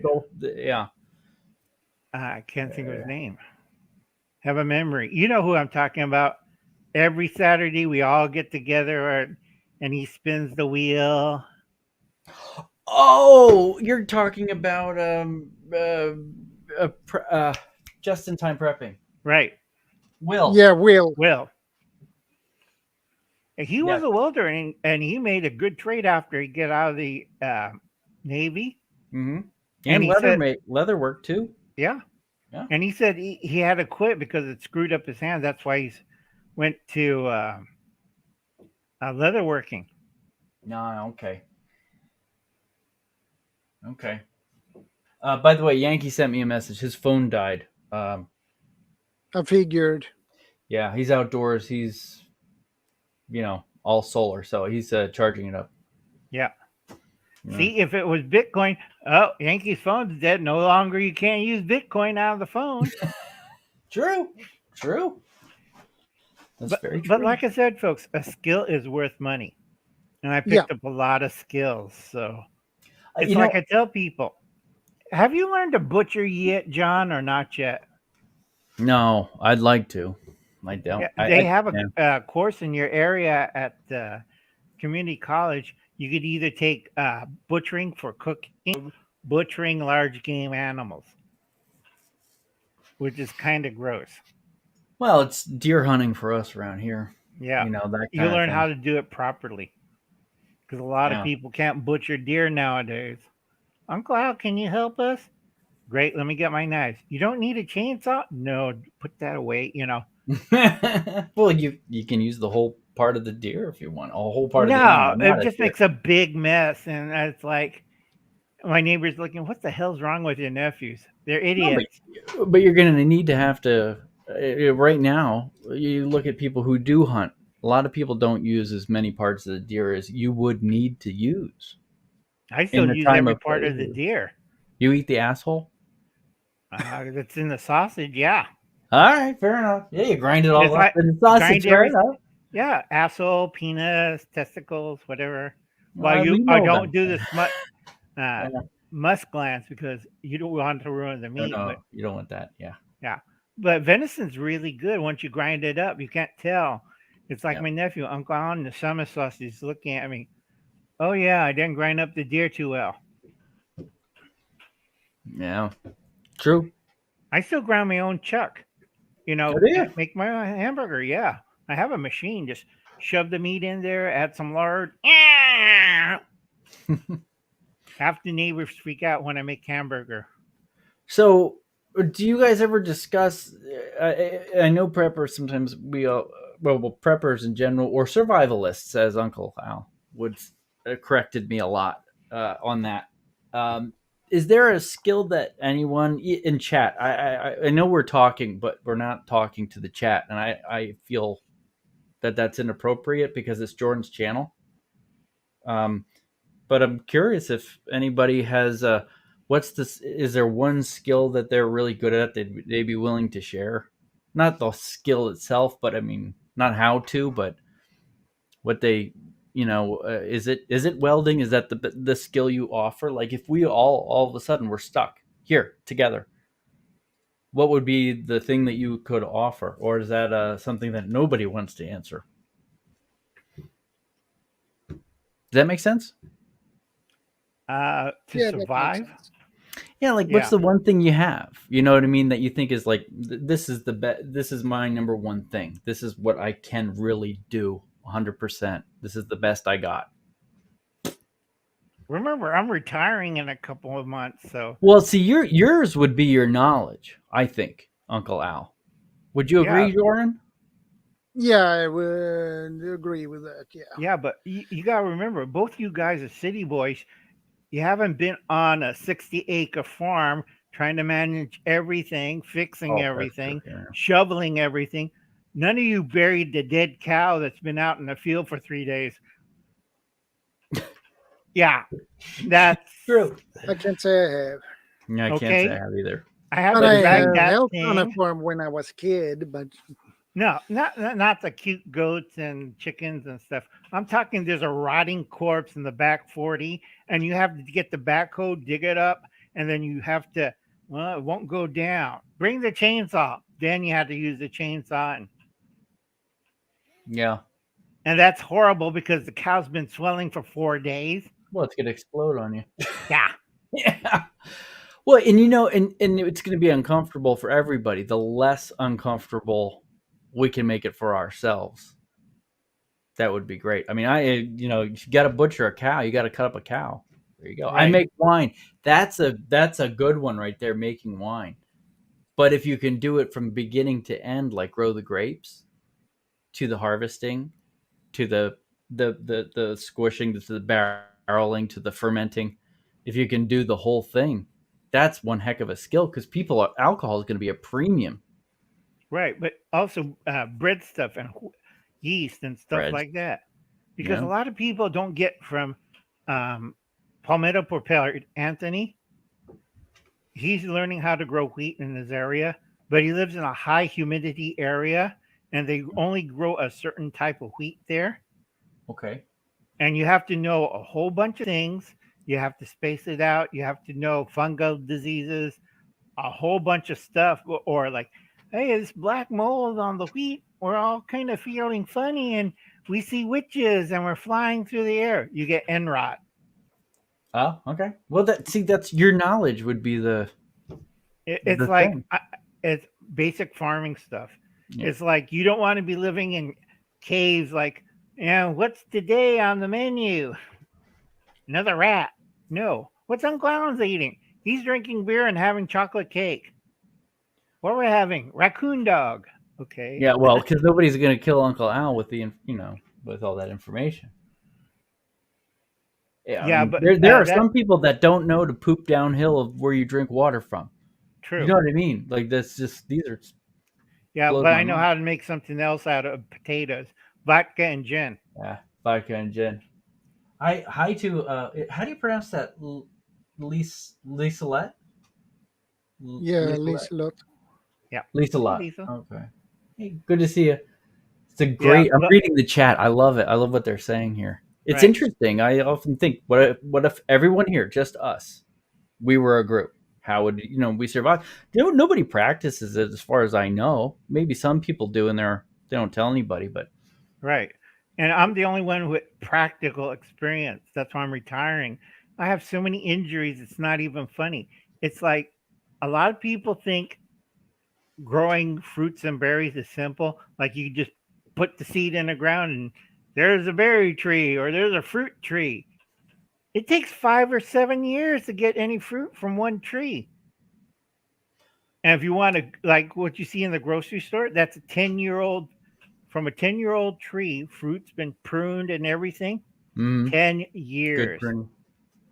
Okay. So you see that ripe, juicy apple there? That came from a either 10, 15-year-old tree that's been pruned, maintained, grown by the farmer, who is probably me yelling at you in 4 different languages. And then at 3 o'clock in the afternoon, sits under the tree, look up in the tree, and it says, is this worth it? Because a lot of people don't know where their food comes from in the icebox. Yeah, that's true. People do not. You're right. Right. Do you know how to smoke bacon? I do not. No. I do not. Okay. When's the last time you had a hog's head? In Argentina, 2008. Alona, welcome. Okay. Monkey brains too. Good to see you, my friend. Yeah. But hog's head was. Hello. Hey, Luna. Like I said, Another from Philippines. Yeah. Ah, okay. Hola, buen día. ¿Cómo estás? Me llamo Juan. Yeah, part Philippine Spanish. You have to use Talitang or one of the 17 or 150 dialects over there. That was a hard thing I found in South America, was trying to figure out the dialects. I asked somebody for a dime bag of marijuana by accident. So un Diego in Argentina, that means you want to buy marijuana. They were looked at me funny. Gotta be careful. Right, especially when you walk up to a police officer.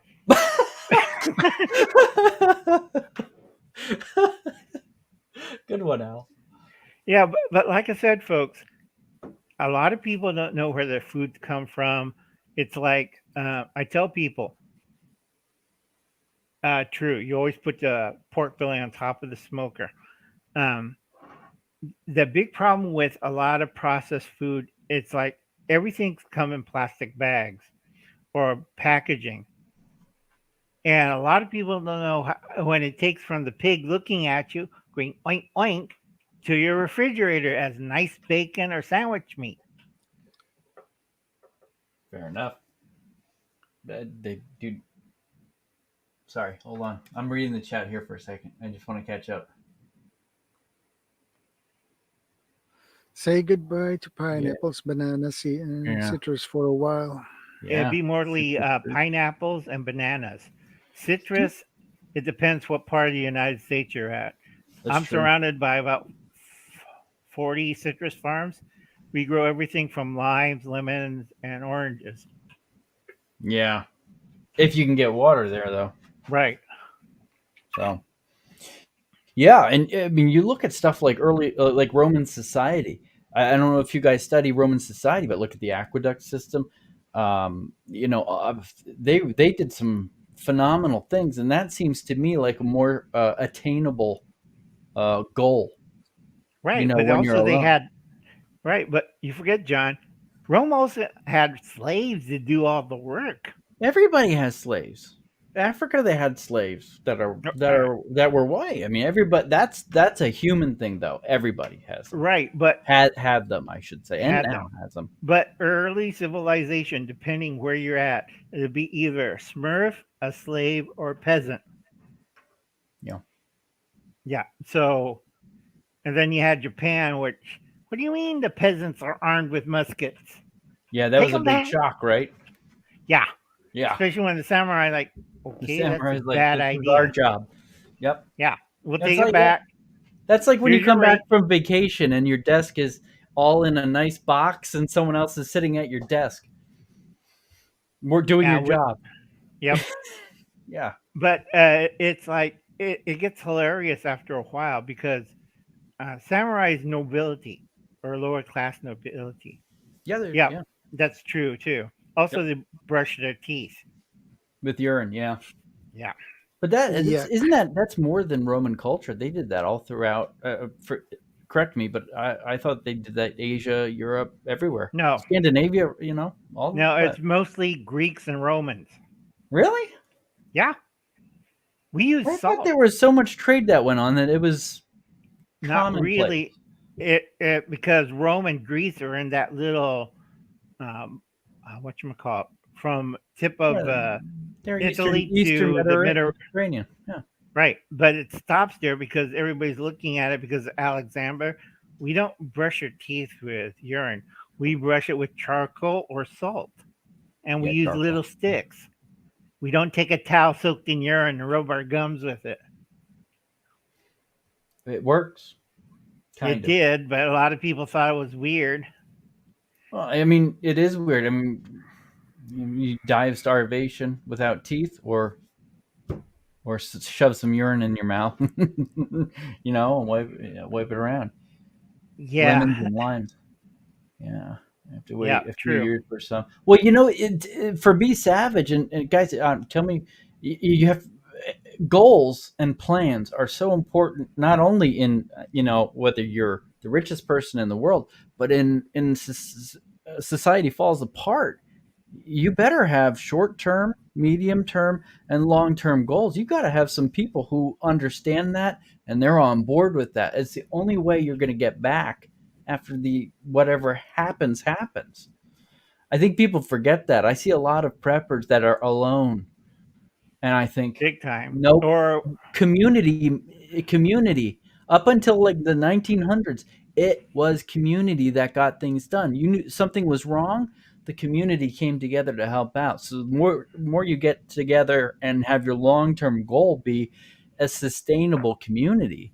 That's right. To me, that was always key. I see like people hole up in some place. Some guy told me I have like millions of guns and millions of ammunition. I'm like, well, what are you going to do with that if there's a problem? He's like, well, I'll kill everything and take everything. I'm like, no, you're going to die because you're going to have to rely on other people at some point. Right. And those guys, we did this. Not you, but I did another group. I still have that note. New wave prepper. I like the way you wrote that. New wave preppers. You have the panic prepper. Everybody's panicking. They're freaking out. Yeah. They have the hall prepper. You see it on every channel that has prepper on it. And then you have EDC and gearhead preppers. And then you have musclehead. I changed it from Rambo. I got a nasty note on that one. And then you have the back to the farm, back to the woods, back inland. Okay. 47% pile food, but no water, which is kind of funny. No water, 47% food. EDC, 30% of gear and EDC, guns, weapons, whatever, but no food or water or a house. Okay. And then 20%. I mean, I've seen some really fat preppers. I'm going to weigh 300 pounds and I'm in this wheelchair and I'm going to go out in the woods. I don't think so. You better get some off-road tires. Right. And then we have the musclehead. Like, hey, CR. Yeah, I'm. You guys can hear me, right? Yes, sir. Yeah. Okay, we'll try this again. By the way, thank you guys for this. I appreciate you letting me come on. I did just want to say again, thank you. Yeah. You're very welcome. That totals out to 97% of the current preppers. They don't have a plan. They don't even have a sleeping bag. Okay, this is getting that's serious. really bad. I'm working on the fourth one now.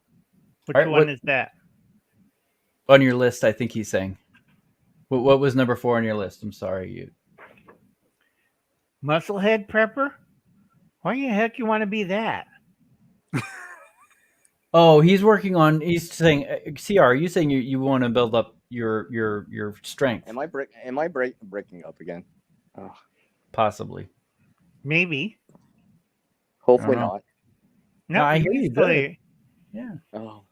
Yeah, I haven't. It's not my day. It's not my day. I'm sorry, everyone. That's all right. It's cool. Canada. Yeah. By the way, for Drops Family Garden said attract everyone 5 miles away. I'd agree with that, but I'd add on that you're going to have to do some hardcore cutting out of I don't want to say toxic people, but people that are there to suck off of you. Right. You are going to have to get rid of those people quick. The people that were addicted to drugs, they got to be gone because they're going to be stealing all your stuff. If they're obese, going to be gone. They're going to eat your food. They're going to steal your food. That's what you're going to have problems with. You really have to cut that. Al taught me that right off the bat. Right. Or Joran, I'm not sure. One of you guys said it right off the bat. Right. And don't forget, I taught you the most important thing. Oh, yes. Have sex as much as possible. Now, Laura Zhivago. Dr. Zhivago. Dr. Zhivago. Yep. Laura Zhivago. Have you watched the movie and read the book? How many people did she slept around to survive the Russian Revolution? That was so long ago that I read this. I don't even remember.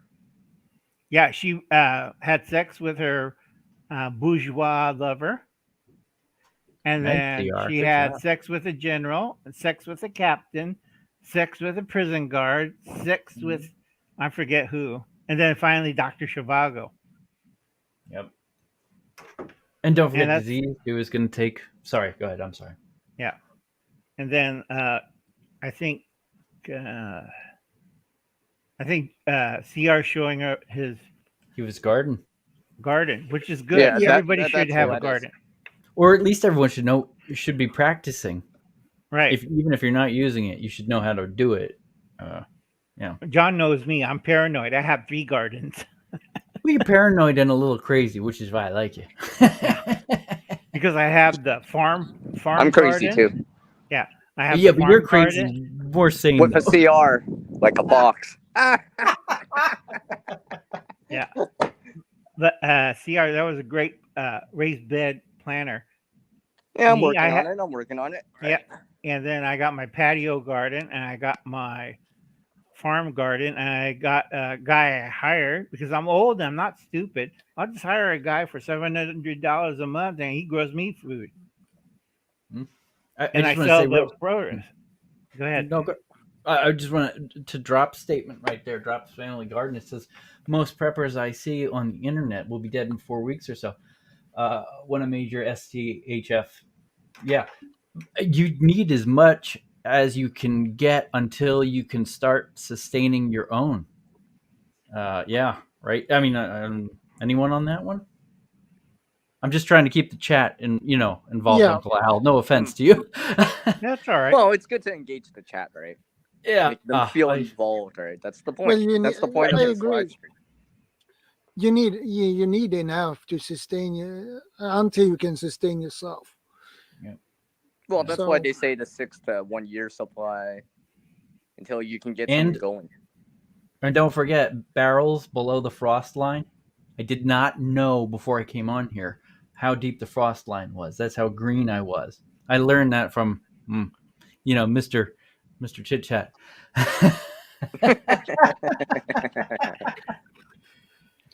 Lots of elderly and disabled only do so much. It's true. It's the information that's key. If you don't, like you carry the books, as much as you can, that's all you're going to have. That and whatever you have. I think and what's up here? That book, actually. Exactly. This is just the example that I had down here because it's next on my reading list to go through. That is one of the book I don't have, so I'll see if I can find it somewhere. Right. Like I said, I always make lists and I always pop them up. 10 things like apartment prepper or city prepper don't have. Lights, like flashlight. It's dark. Well, don't you have a flashlight? I don't know where it is. Or a headlamp. Or even a lantern. Yeah, you're going to need... does anyone... Maybe this has changed since I did it last because I spent so much time away from it, but has anyone thought about Thank you, Alona. Much appreciated. Oh, I should already make me... Oh. You really have great people with your chat, Jorn. I got to say. Yeah, I have. I was just going to say rechargeable batteries that you can recharge correctly. Part of a lightsaber. I'm just saying. Yep. Oh, yeah. All right. Now, where's your lantern? And let's see. Extra chargeable batteries and lantern. Okay. Let me take out the battery. Rechargeable. Oh, you have rechargeable batteries on there? Yes, I have a rechargeable battery in there. Good. Oh, okay, yeah. And a way to do it. This is the one I everyday carry. Because I know better. Because eventually it gets dark. Well, like I've been saying, a power outage is one of those things that happens anytime, any place. Right? You could be at the store. It could happen, right? And you need to just, you have cash in your hand, but you need to see what you're doing. Come on.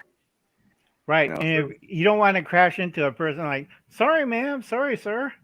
Well, it's not only that. It's not the last few times I've gone through a power outage, like it's been at people's places, right?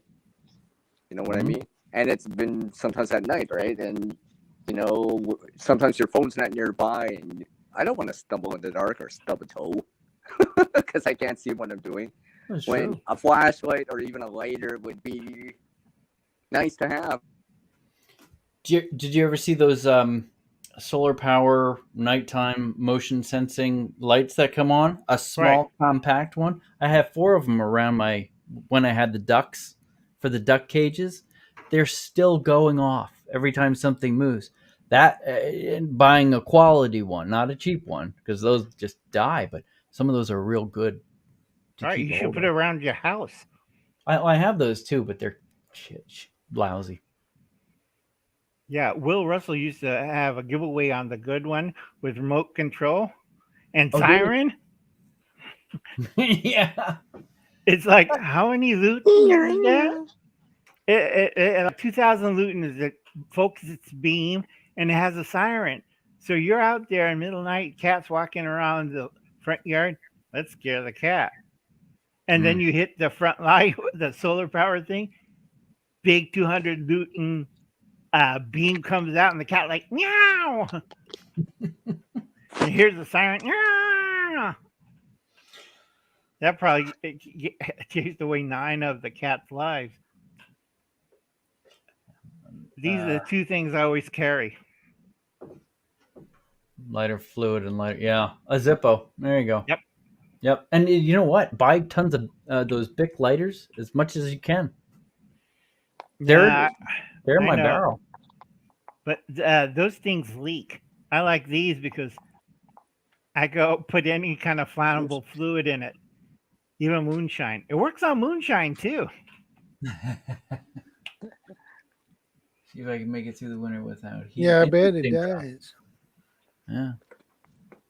I was thinking we do the Bics in quantity. You buy them in the pack, and you seal them in the bag. Bics are good. Seal. Yeah. Yeah.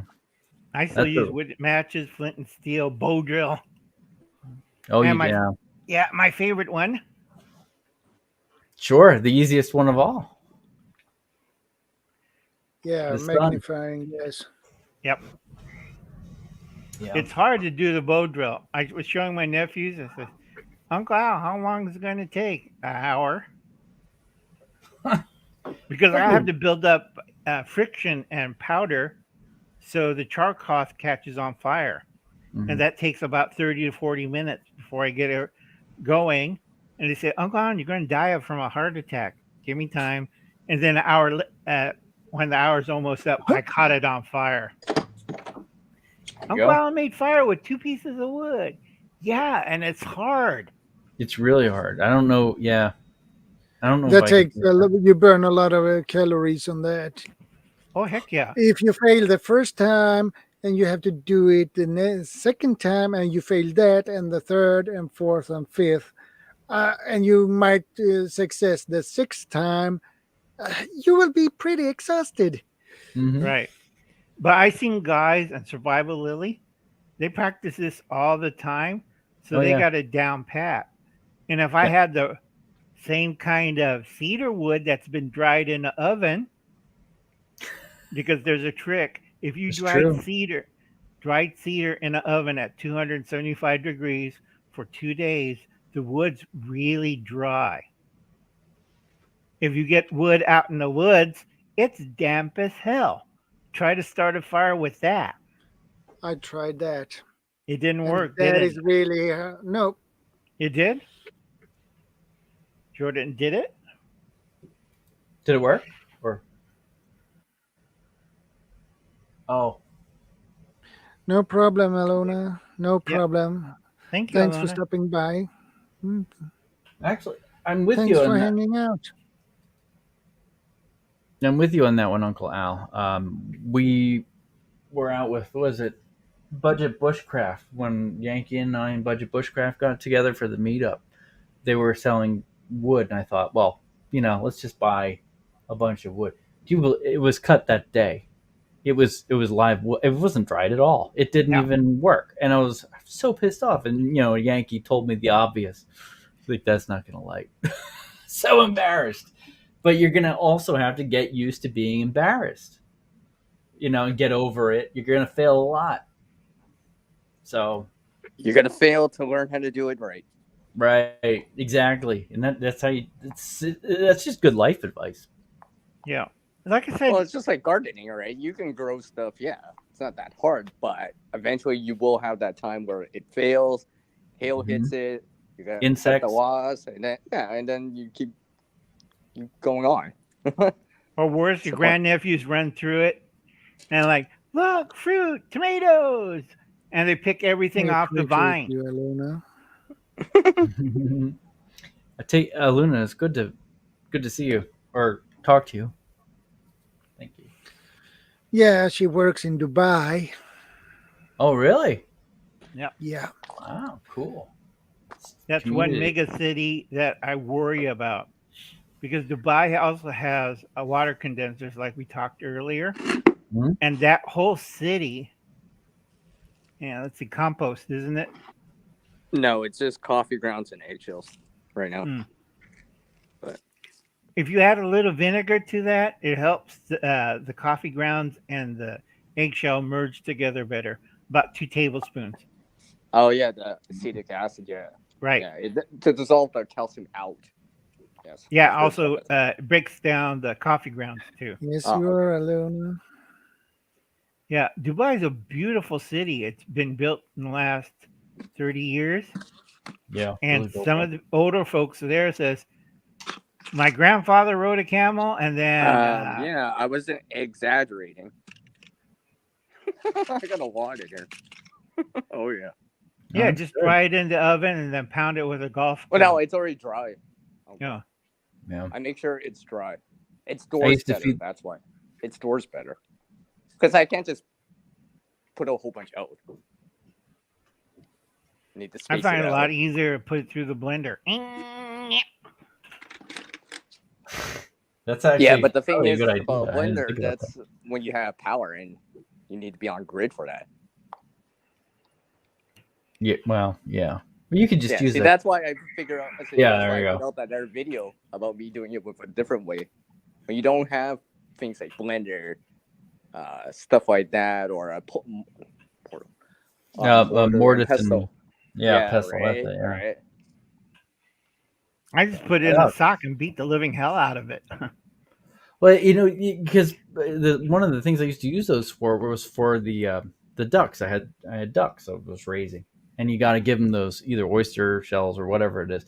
I just fed them their own eggs, and it took forever to really beat it down so it wouldn't scratch the gullet, But that's what they do. They lay eggs, and if it breaks, they eat the shell big time, and then they have more calcium for their next egg to be laid. Mm-hmm. Right. Kind of weird, but it makes sense. Yep. Well, also, and remember, and calcium's a micronutrient for the soil.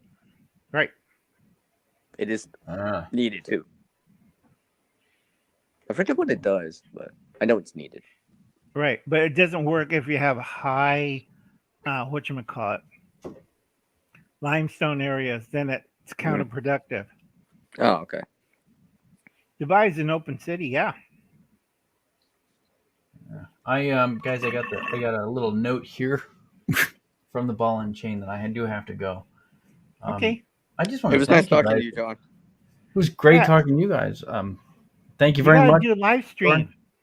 Well, I do. You guys don't have my channel yet. It's there. I do have another channel that I do stuff on, and I'm just slowly kind of building it back up. But if you guys are into it, I'll drop the link. But send me a comment. Yeah, you can drop the link. No, I mean not on your chat. I wouldn't do that. It's right now. I don't have a name for it. I just call it. What do I call it? I call it the way we see it. And it's just, what do I feel like for the day, or for whenever. I see it. Yeah, it's because it's the way we see it. That's it. Because it's whoever's there. That's how you see it. And there's no more. To me, it was completely obvious, but nobody seems to like it. You'll figure it out, John. Just go through your head a couple of times, and you'll figure it out. It's just a spark she can't think of a good catchphrase. Spark of inspiration. Yeah, well, see, I have. You need that. I have other things going on. You know what I mean? That I stepped into, that I actually have to finish. No problem. They're not my cup of tea, but they pay some bills, so it's kind of cool. But thank you guys very much. I appreciate it, and I know Yankee appreciates it. He wishes he could be here. Yeah, of course. Nice to see you both again. Yeah, and I appreciate the super sticker as well, my friend. Just in case, right? It's been a while since I've seen you, and I see you here all the time. So, I know you can use it. Everyone can use it a little bit. Somebody did it to me. You just pay it forward when you get it. That's all, really. Oh yeah. So, guys, have a great one. And the chat, thank you so much for being, so engaged. And Jordan, as always, my friend, thank you, Uncle Al, your wisdom and CR connection. We gotta do something. Come back next week. Take care, guys. All right. Take care. Bye. Thank you. Yeah, we're back. Yeah, I like that one better. Yeah, that one was much better. I don't like that 3 side by side. Oh, it always feels so cramped. No, I don't like that either. Yeah, it feels so agree. cramped. It feels so cramped. Yeah. Drop says there is certain roots you can get salt out of, like dandelion. Or hickory. You could do hickory branches that take the salt out of the ashes. It's an old Norse trick. Okay, good to know. But you got to burn a lot of hickory. Yeah, and then you need to filtrate it. Somehow. Right. You don't want to eat gray salt. It's like, But originally what they used it for, unlike the Romans and Greek, they used to clean their teeth with it. We're coming back to this. Yeah. I don't know why John wants to pee in his mouth. I have no idea. But like I said, folks, I gotta get going too. It's almost 4:15, and I got a church meeting, so I am busy. Yeah, but like I said, best things to invest, like CR said, lights, chargeable batteries, a lantern, real assets. Well, right, assets, a good first aid kit. Yeah, that too. Water, what Drop says, make fire, water for purification. Everybody forgets this. I never forget about it because I'm always hungry. Yeah, and then emergency radio, propane. Yep. Because a lot of people can't do anything right with kerosene, so I put propane instead of kerosene. Okay. And then you should have a fixed blade, like a kitchen knife. Try to make a peanut butter sandwich. It's hilarious, folks. Well, I got this Rambo knife. I just want to make a peanut butter sandwich. Or you can use this as a kitchen knife.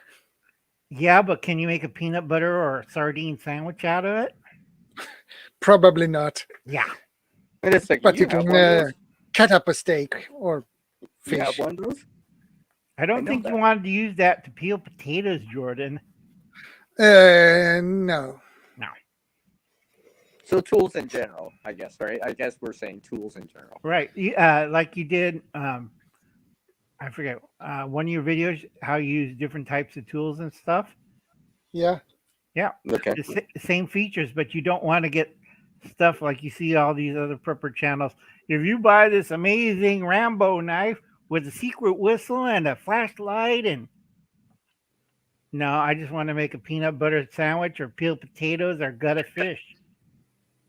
Yeah, right. Like a peeler, an actual veggie peeler and stuff like that. Yeah. It's like they get ridiculous, And then you see this guy, I have 10,000 guns, I'll steal food. A lot of people who already have the food already had guns and they know how to use them. It's like, yeah. Better have the food. That way you can watch the guy starve to death and you eat the food. Yeah, you outweight them, right? Yeah, outweight them. And then you hear a gunshot. Whoop, he committed suicide. Let's get the food. Or guns or whatever. Yeah, yeah. You just outweight them. And don't forget something to sharpen it with. True. Your knife. Yeah. because a lot of people don't know how to sharpen. It takes some time to get good at it. I'm not good at it, but I know I how to need more use it. practice. I know how to use a razor strop because I use sometimes a straight razor to shave. Yeah. You have to practice that, Jordan.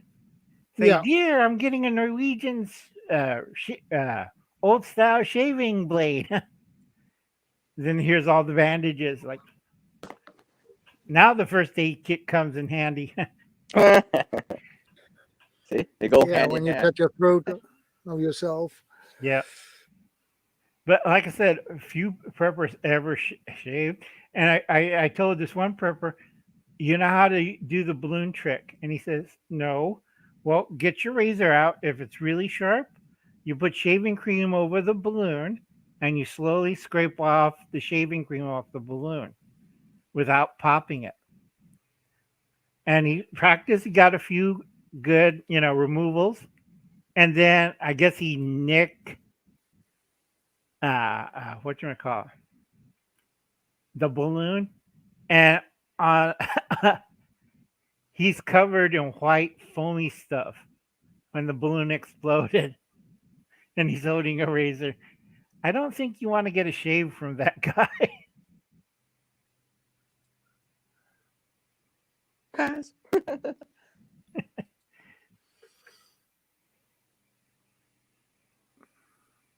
Quinine cures most strains of malaria. Not cure. It's not cure. Quinine, whatchamacallit, degrades the effects of malaria. You still have malaria and you're a carrier. Quinine only, whatchamacallit, what was the medical term for it? Well, CR probably knows it. No, I don't know. I can pick up a lot of words, but I'm like, nah, that's probably not right.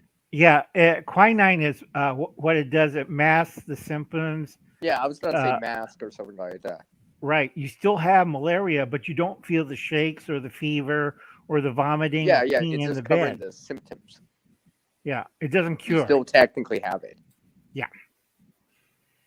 That's why you see a lot of English people, because they used to. Number one killer in Victorian England wasn't gin and tonic, because they had to drink that to cover up the malaria they got, because malaria was rampant until 1910. And they finally found out, hey, we could spray this stuff and we could kill the bugs.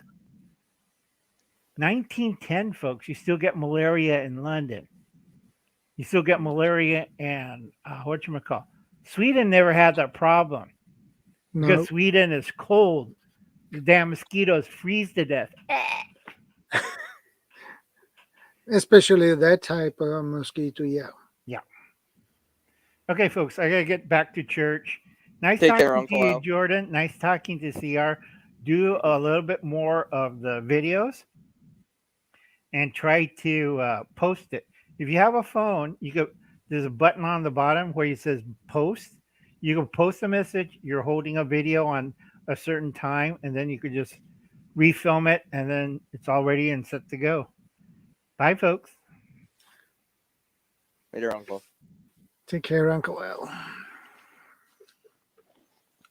Yeah, I mean, like that list that Uncle Al gave, I wouldn't say I'm perfected or have a lot of all of it, but I'm making progress in most of those categories, and with different options, and I'm diversifying the options too.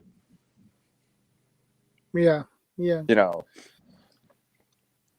because I try to. Like, for example, I guess fire. We'll talk about fire because I guess that'd be a very common thing. Well, not common thing, but an easier thing. So lighters, okay, yeah, I gotta find it lighters. But I got the ferrocene rods too to diversify it, just in case. All right. Sometimes I will put them in the bags, not all the time, but I will. And if you don't want to carry a ferrocene rod because you don't know how to use it or the weight value or whatever, then carry 2 lighters.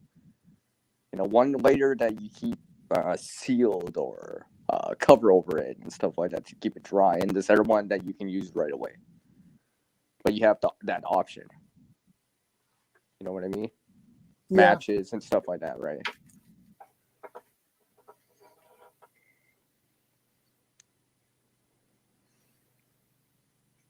I have a nice. I'm pretty well. A magnifying glass for solar or whatever, yeah. Or some people can do friction fire. Okay, but depending on the situation, you may not have time for that or have that ability to do that because it's dark out, cloudy out, whatever, right? Everything's wet. It's just like how Inspired John said about the wet wood. I think I missed some of it, but all right, because it comes back to knowing what you could be expecting, and that way you made you were proactive. It's like, okay, this time around I got to use the fire starter that I have. I need a little bit extra oomph, so to speak, right? Yeah, extra oomph. Yeah, that's why I try out these fire starters against actual elements, wind, water, right? Because those are the things that are gonna knock down your fire or make it hard to do or sustain it or start it, right? That's why you see me doing like crazy things like, oh, here, I'm gonna try solar in this, like, look, there's sunny bricks and little beam of light coming down. Everywhere else is dark, like raining. I tried. Yeah. Yeah, Drops. I guess you're probably right. I'm not sure, but I have no idea. I have no idea. Even though that word that has a CR in it, I'm not familiar with that word. Stuff like that. Yeah, I mean, there's nothing wrong with having lighters in your kit or your fire kit. I have. Yeah, I have matches. I have lighters and. Well, I tend to see. Ferrous I can do my rods. own kind of way of putting it together, like a fire kit.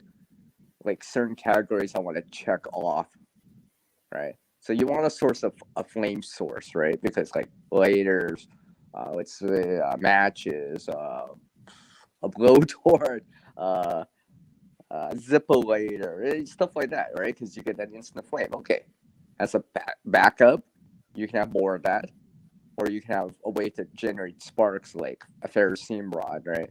Like some people, like Art Blauman, he knows how to do like flint and steel, right? Or a piece of high carbon steel and something to remove the material off that high carbon steel, like quartz, flint, right? Stuff like that. I just throw in the solar option just because I can, but I'll probably go towards like a lighter or ferrocene rod first, and then having an actual fire starter to go with it, right? Yeah, I'll probably score off the land, birch bars, fatwood, or whatever. But if that's not available or I can't get to it, I got something to use now, and maybe some sort of tinder making tool, whatever it is. Let's say a knife, pencil sharpener. Someone asked me about the pencil sharpener before when I showed it in the video. I'm like, and I think I mentioned it to you. The pencil sharpener is it's gonna be slower than a knife or whatever, making shavings or whatever. But a pencil sharpener takes no skill. You know what I mean? Yeah. Like younger people can do it, right? And stuff like that. You use a pencil sharpener for a pencil, or you use a pencil sharpener at school or whatever, right?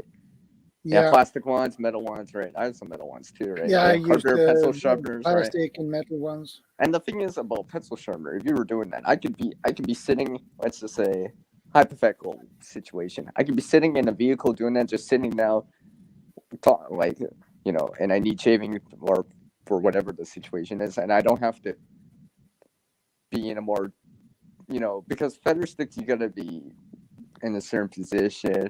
I could be making shavings in my sleeping bag with a pencil sharpener. Yeah. You know, it's quite much harder to injure yourself compared to if you had a knife. So stuff like that. I mean, there's those grater thingies and all that stuff, but I'll just stick with like a cutting tool, like a knife or a pencil sharpener. Generally, I'm pretty good with that. Because the secret to fire, as a why teacher used to tell me, is surface area, right? You either increase it or decrease it. Usually, you increase it. Like if you're using a flame, let's say a ferrocerium rod, right, for sparks. Although solar, usually you're trying to create an amber. So I actually reduce the surface area. Well, I'll increase it, then I'll squeeze it in a ball, then try to get an amber from that into that one spot. So, and stuff like that. Well, you remember that one thing yeah, fat wood, corn balls, and biscuits made from the soda. Yeah, okay, yeah. Yeah, exactly. Drops, yeah. Stuff like that can help you out. Like if I was making a fire kit, that's usually how I go about putting it together. Yeah, right? Bisevich. You know That is a classic one. Yeah, exactly, right? I think most people, you know, there's that supply of hand sanitizer out there, right? Obviously, it burns like a bluish clear, so you gotta be careful. But when you're doing it, but you can light up hand sanitizer even more. Like, okay, here's another thing. What I've been doing more is that I've been things that people try out or challenges or whatever with like a ferrocerium rod. I'm trying to do it with an empty lighter now. Like I've shown the candle thing. Yeah. Right? Like Arc Mom and Hobby Girls, and I was just like, they were trying to use a ferrocerium rod. I did it with an empty dead lighter instead, just to increase the difficulty of the challenge. To show, you know, because let's just say you had a kit with you or whatever. Let's say you didn't put the ferrocerium rod because of space or weight or whatever, right? Later, somehow you busted it, you know, there's a crack in it, so the fluid escaped, but you still have the little flint wheel and the flint going so you can get a spark. So this is why. Because a lighter should be, well, I shouldn't say should be, but it's a high priority item for it. Like most of the fire kits I see, yeah, they say, you know, the lighter is gonna be like, yeah, you know, the ferrocerium rod, yeah, if you have the space and the time and because usually with the ferrocerium rod you gotta increase the surface area, expand the, I shouldn't say expand the tinder, but like make shavings and stuff like that to catch the spar. Assuming you don't have something like con balls, dryer land, stuff like that. Because I've tried with actual shavings, not fat wood. So not fat wood shavings, but just normal wood shavings. Yeah. It's a little bit different from like petroleum jelly, con balls, dryer lint, let's say even cattail fluff, although that's a flesh tinder more, but or even fat wood shavings or fat wood feather sticks. Just normal feather sticks from normal dry wood. It's a little bit different. It doesn't actually catch it as fast in comparison to those other things I said. Those will catch the spark much easier. So I know I just went on a ramble there. Yeah, I know. But that's how I've been thinking about it. One of my first videos on the channel was a fire kit. And I generally been nautical glass works if there's sun. Yeah. Well, you know, you'd be surprised what can work for solar ignition. You just need, usually it's going to be a roundish shape or a parabolic reflective type of surface. You know, I mean, there's a lot of things. I mean, like, a lot of things that have that parabolic shape. So Indeed. it is possible. I mean, like,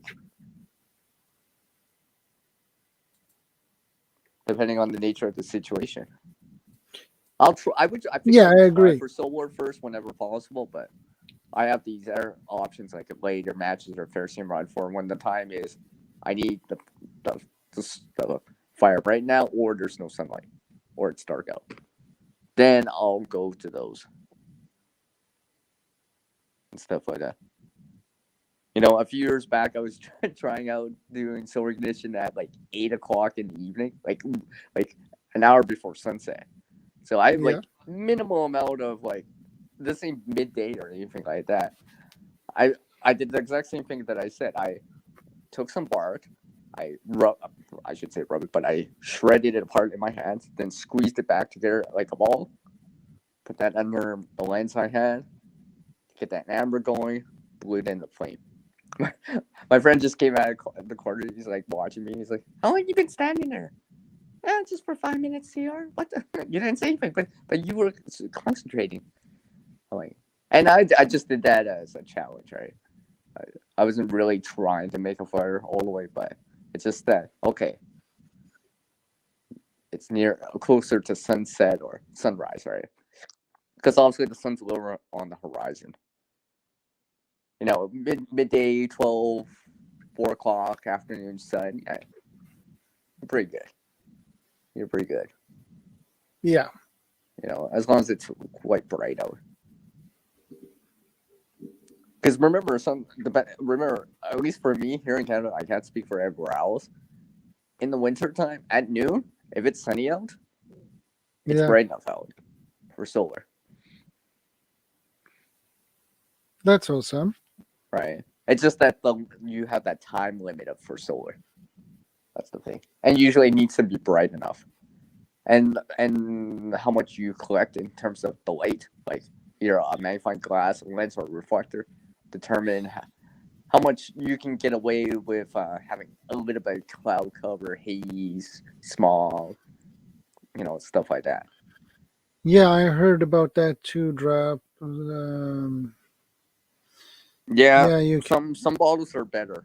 Some bottles some bottles are a lot easier. I've shown it one before, but it literally was a speeder. It's the most ideal. It was fast, right? Some of these other ones, they'll take a little bit more because they don't give you that perfect focal point. So you have to warm it up, so to speak. You know, the bag things and stuff like that. I mean, like, I've done so much solar ignition, different things. I've done it with a walk. I've done it with a speaker. Right? Because these all have shape, right? Speakers, you know that shape that it has a walk. Also, we all know what a walk looks like. It has that parabolic type of shape. So if it's shiny, reflective enough, it's possible, right? I mean,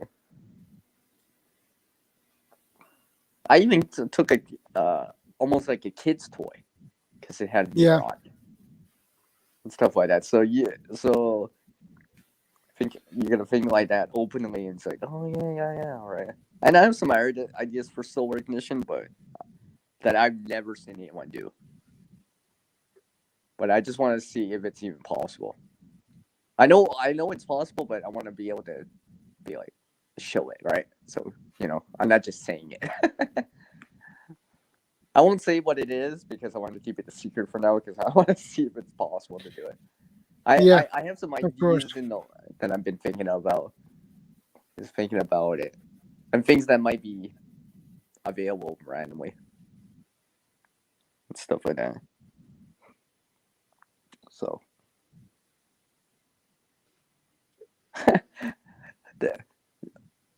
Shadow, did I ever tell you this? Well, I know I showed it in video. I don't know if I told you this one time. Yeah, it really depends on the situation. I remember taking a solar light that had a reflector on it, and I looked at the back of it. It was still shiny, but it was concave, or convex, depending on how you saw it, right? And I was just like, "Oh, look at that!" A solar light that actually had this reflector, but on the backside it was reflective. So, and I actually kept those. That worked surprisingly well. I mean, I've tried the can thing, right? Can you do it with solar? Yeah. Yes, you can with a can, the bottom of the can. All right. I tried it out. I mean, like, I wanted to try it out. I'm like, oh, yeah.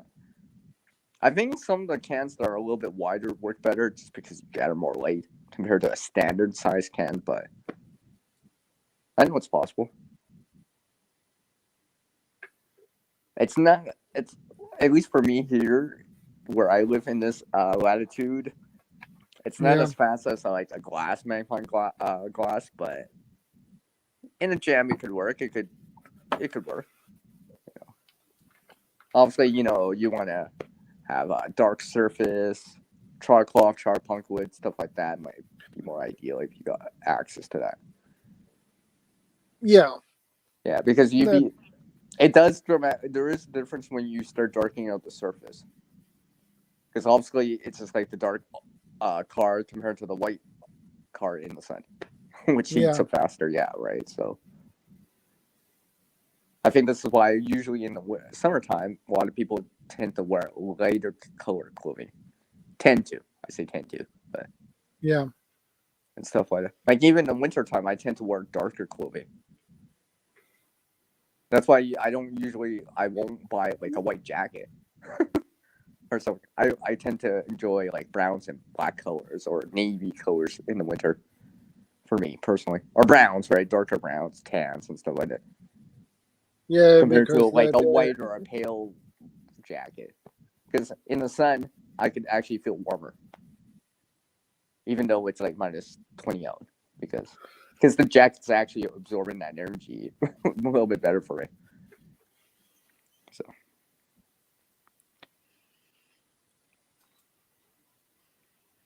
Yeah.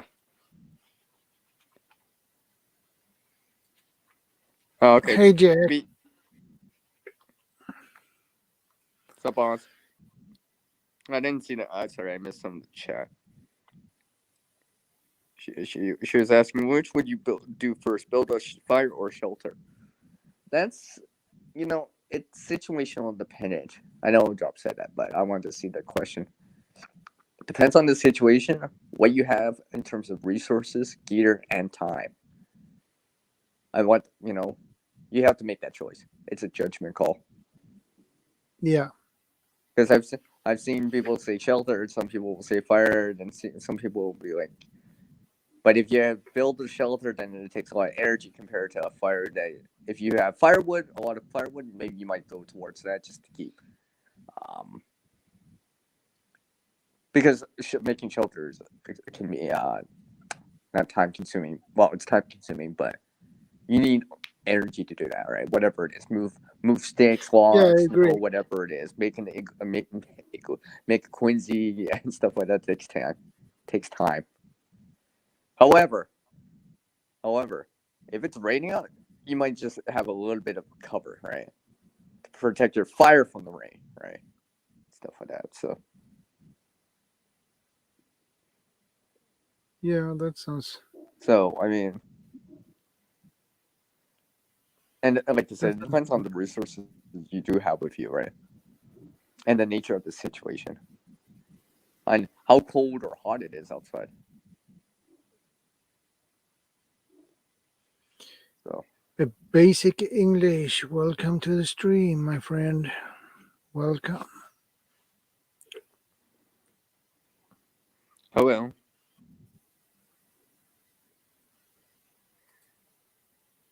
True. It might help. Yeah, that's true. Yeah, right. Might keep the bugs at bay, right? I mean, like, let's say mosquitoes, something like that. A shelter that you build, unless you got mosquito netting or something to help you like that, or to seal it up nicely, mosquitoes are still not eat you alive. Where having a little smudgy fire on the smoke eater side might be more beneficial.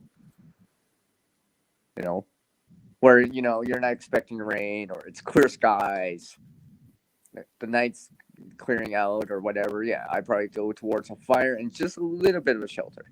But you got to make the choice on your own.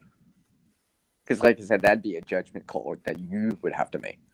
I can't make that call for anyone. I can only make it for myself. So.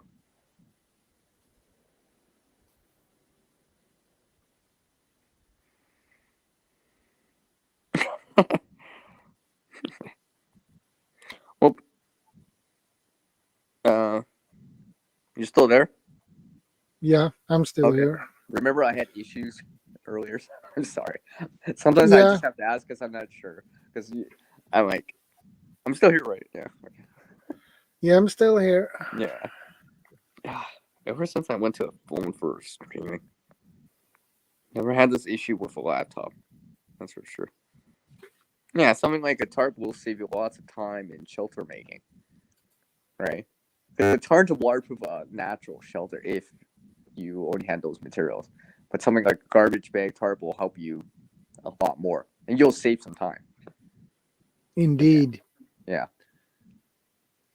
That's why, that's why I'm a big proponent of having shelter elements to a certain degree. Well, because like shade and stuff like that, right? It's in the sun. It would be nice to have some shade. And when it's windy, it's nice to have a wind block, right? If it's raining, it's nice to have like something covering overhead of you, right? We all think of like, let's see, like an umbrella can be a form of shelter, right? It can block wind and it can prevent you from getting cold because you're getting wet from rain. Indeed. All right. I mean, I remember I've told this story before in this one event that I went to. Well, it was something special, but I was using an umbrella during the winter time, and a lot of people were like, "What the hell are you doing, CR? Why'd you bring an umbrella in the winter?" The only person that understood was my uncle, who said, "Yeah, but it's blocking the wind, like the windshield of the winter, right?" And it was a dark umbrella, but I mean, that's just the outside thinking that I do, right? I'm not saying I do that all the time, but there's always that kind of stereotypical type of view of seeing items, right? Where most people would see like an umbrella as spring, summer, rain, right? No, yeah, it blocks rain, but it can make the wind go around you. So the windshield or whatever doesn't blow over you and blow that little pocket of heat that you have next to your body away from you. Stuff like that. Because why do we have wind blocks in the first place? Why do people get out of the wind by going around the corner? It's the same thing.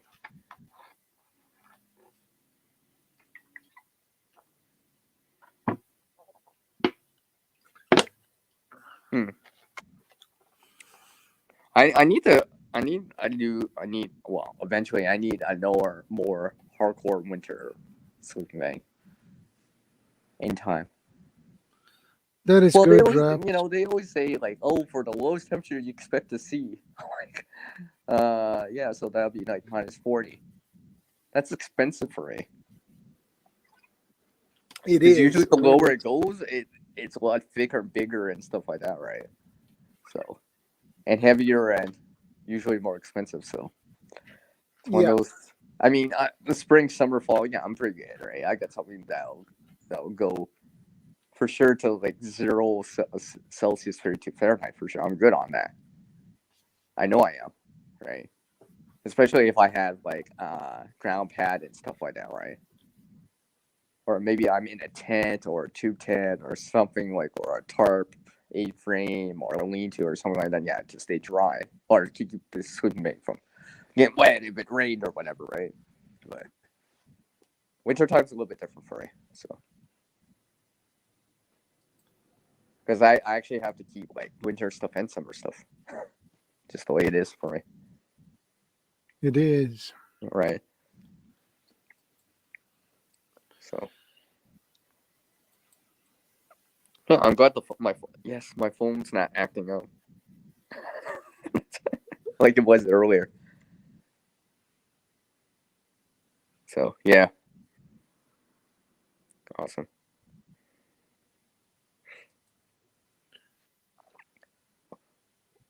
Well, Shadow, what's your I know you got a squid man because I saw it in your last video. It was sitting on the corner on that last video when you were doing that. What's that video again? I know I saw it, but it wasn't a food update. It was damn it, What was it again? It was that other video you showed. I think it was like your last video or something.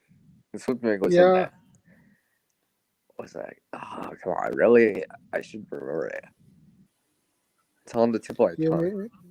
You mean disposable? Yeah.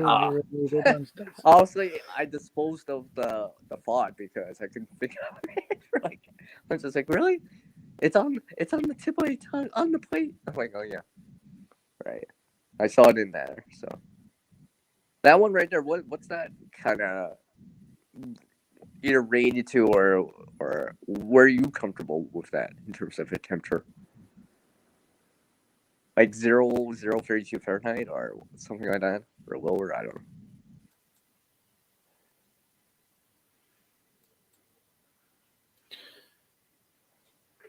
Underground shelters are the best if built right. Yeah, I agree. But it's a lot of work to build them too. Yeah.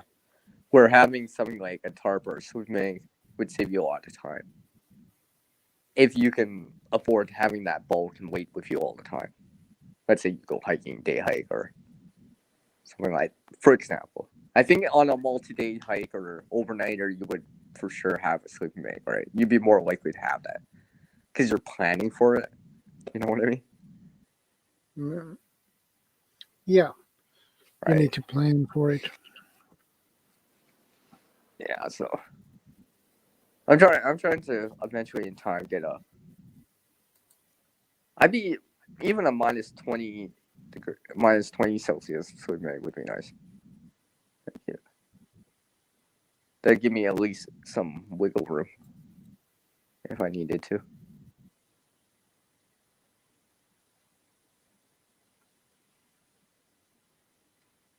But then again, I am the one that creates, so maybe I'll just make one. I've seen people make stuff, so I'm like, surely I can do this. With resources, I can surely make something in time. It just, you just need the skill and the equipment to put it together.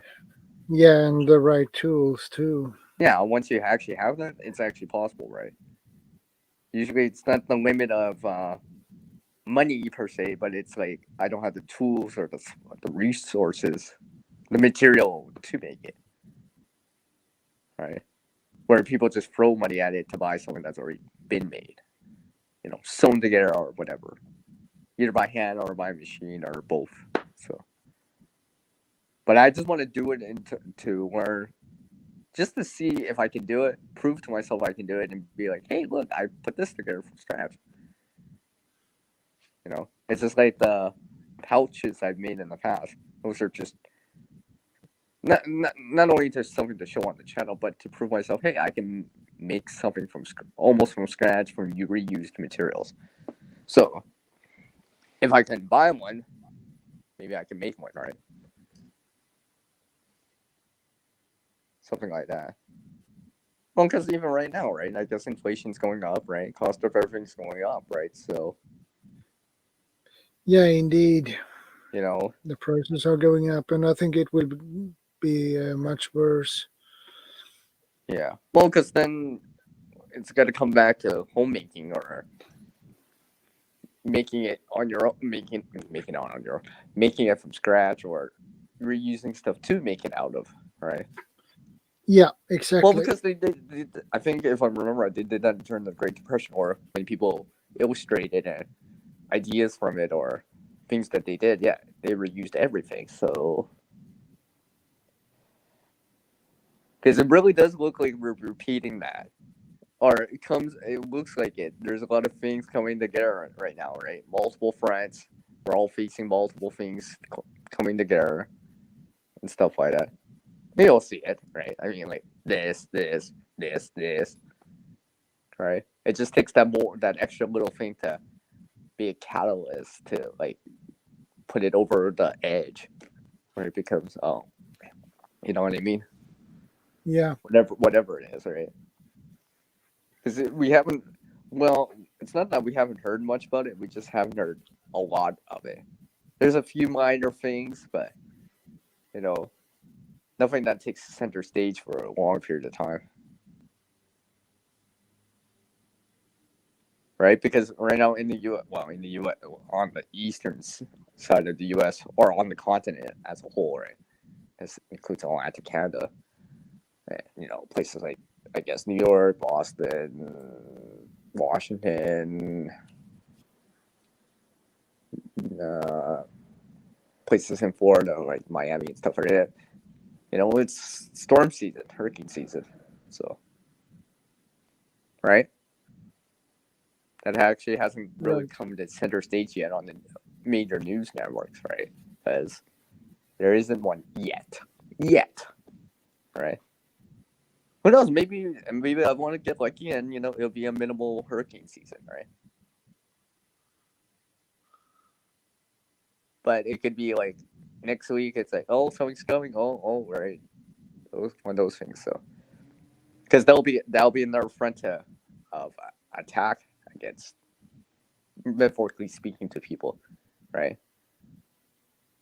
Because that's something else to prepare for, right? Yeah. If supplies weren't dwindling enough, or if cost wasn't high enough, it'll be even higher, and supplies will even go down lower. Whatever is left, right? You'd be like, Jordan, look, I found this one battery. We can still buy it. Right? Right.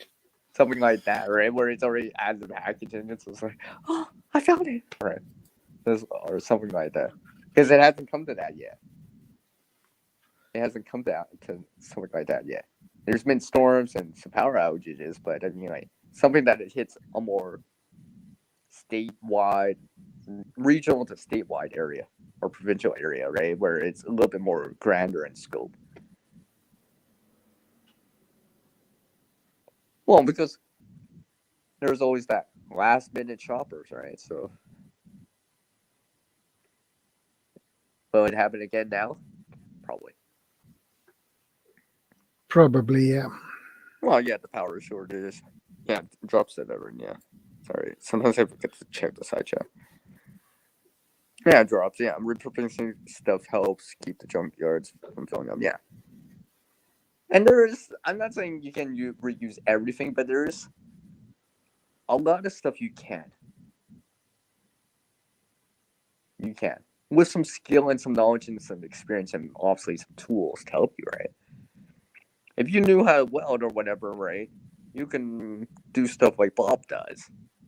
If you had access to the machinery or the tools, right? If you don't, then obviously it's a little bit harder.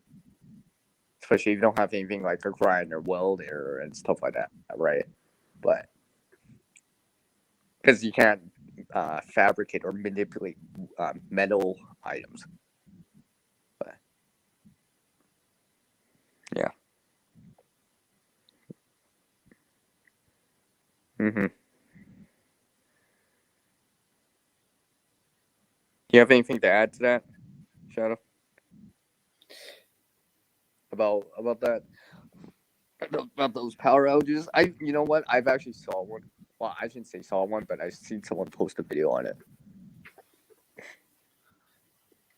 Stuff like that. I left me a comment. And this is why when Uncle Al was here, this is why I said about having a flashlight on you.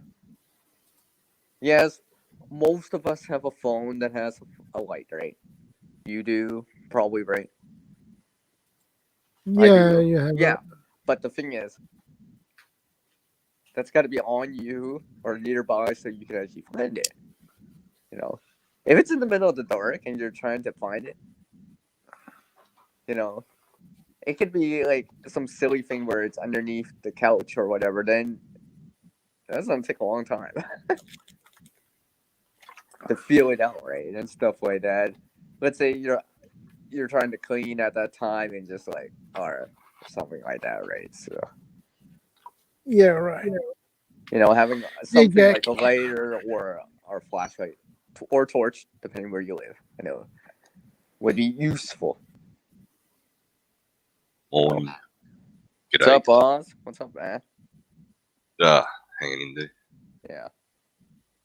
I don't know if you agree with me on having like a lighter or a torch or a flashlight with you. I think that should be underestimated as a everyday carry or an on-person item, in my opinion. Because I've seen so many times how that stuff just helps you out just a little bit at a time. It's not always like a power outage. It's just, someone drops something in the center console of a car and the light in the vehicle doesn't stretch all the way down and you need to see it, right? Because some earring fell or something like that. So, something like that. Or a flashlight would help, right? Yeah. Flashlight, lantern, whatever you can, wherever you have, basically. Feel free to chime in, Jack. Well, lighting, yeah. Whatever alternative sources of lighting you have are good, regardless. Yeah, Actually, just put up a video the other day. Kmart or whatever. I heard that they're no longer in the States, but no, it's no longer here in Canada either. Yeah, well, we've got Kmart still because Kmart Australia is Australian owned and run. It's one of those typical stories of Australian companies. They started off with an American company coming over here, and then it was bought out by Aussies. But it kept the name and the brand name and pays the franchise fee on the name and stuff. Just like Ford was Australian, GMH, General Motors, Holden was Australian. But it started out as an American company back many, many moons ago. So we still have Kmart, or the equivalent to what would be a smaller version of Walmart, I guess, something like that.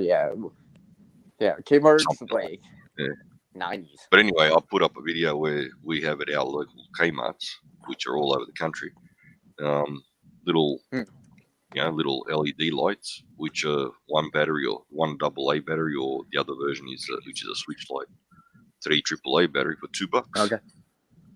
And they're bright. You could start with that, right? You could start with that. Nothing wrong. Yeah, but the thing was, it's like now, the thing is, right? Now it's not you and me or us here or preppers or doomsday preppers or tinfoil hatters saying anything. Now it's the government telling the mainstream public, the general public, hey, we're not going to have power. There are going to be power outages. Prepare for it. Brownouts, right? And yeah, well, right. Brownout or blackout, it's dark. I don't care. Yeah, it's going to be dark out. Well, it could be dark out. Yeah, so cut a long story short, the people who don't believe in alternative sources of information, and I say alternative meaning not the spin put out there by the government / by the mainstream media. Well, now they have the mainstream media and the government, the people they believe, the sources they believe, telling them this. So it's no longer a conspiracy theory. It's no longer I've been hearing it too every so often. I don't always watch per se news, but I catch highlights when I want to hear it at times. I'm like, certain of the times they're bringing certain little things up on it. Yeah, so even mainstream sort of giving 5 minutes for it. So. Yep. So it's out there. It's being talked about. It's being relayed to the general public, and I'm finding and people are seeing things, right? Like I said, I just saw this video about this earlier from another channel I just subscribed into, right? And they went to a grocery store or whatever. There was power outage in that area, right where they are, right? So they're not at home, so they got none of the supplies at home to use because they're away. They're away from their vehicle. So what all they have on them is EDC items, right? Or maybe bag if they had something like that. But I mean, like, if you had cash in your hand and a flashlight, I could still see the price tags on everything. Well, if that's available, or look what I'm actually getting, right? Because one of the things, like they said, there was emergency power. They had lights or sunlight come in for the front window, but in the back, pitch dark. Yep. Well, like I was saying. So, and how do I know? How do I know there's nothing on the floor in front of me? Right. What happens if someone, let's say, spilled some liquid with a flashlight or a torch? I could see that. Yep. But if I didn't, I could easily just slip out, and the next thing I know, I'm on my ass on the ground in the dark. Understood. But like I'm saying, it's no longer a case of us and them. Now they're confirming what we've been warning about the whole time. Now, some may say, "Oh, but you didn't," and who cares what you think? The fact of the matter is, this is reality now. But notice a lot of people are still going about their daily business as if nothing's happening, as if nothing's going to happen, as if there's no issues out there. And I dare say, I'm going to be a little bit nasty when I say this, maybe even politically incorrect. All of us, quotation marks, us, Westerners, right, who have never ever experienced the former Eastern Bloc, who have never ever experienced third world countries, and I say third world countries in the essence of what they have available and how they live, right? They don't have flowing water, they don't have electricity to every single home, and so on and so on. They don't have sewage systems, they don't have Modern asphalt. conveniences like that, plumbing, Well, electrical grid. Well, modern conveniences that we've taken for granted for the last 70 or 60 years, 70 years, in fact. Asphalt roads, sealed roads, canal systems which take care of extra rain, and things like this, just the basic things, from a heater in the home. They don't have a heater in the home. A lot of these countries, they still use water. AC, air conditioner. AC or air conditioning. We're not going to even go down that road. Air conditioning is like unheard of. Some people can't take it without it. And the Westerners, I get it, but yeah. But what I'm saying is, Westerners, we Westerners, and I put myself in that category because, I was born and raised in Australia. My choice to moved over to a Eastern Bloc country, or former Eastern quotation marks, former Eastern Bloc country. Seen what I've seen and went where I went as far as the Middle East goes and all that. Did what I did. That was different time, different era, different age, young and dumb, as I like to say. But the thing is, us Westerners take everything for granted. We just expect it to be there. We don't understand that what we have up and running in these conglomerates called cities is literally not sustainable. And I don't care. I've seen now, since coming back to Australia, right? It's been well over 6 months now, well, 8 months now. I am literally experiencing culture shock in that the cities, right, are overcrowded. There's too many people moving to the cities, whether they be coming from overseas or from the countryside, makes no difference.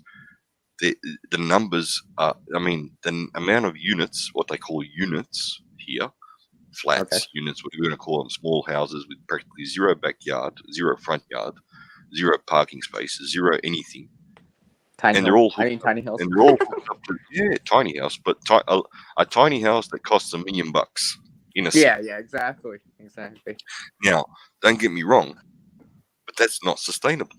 That is literally not sustainable. I don't care what anybody says about it. The infrastructure needed to maintain this growth of the population in the cities is at a point where it cannot be sustained. So these power outages, they're not a result of a war that's happening on the other end of the world.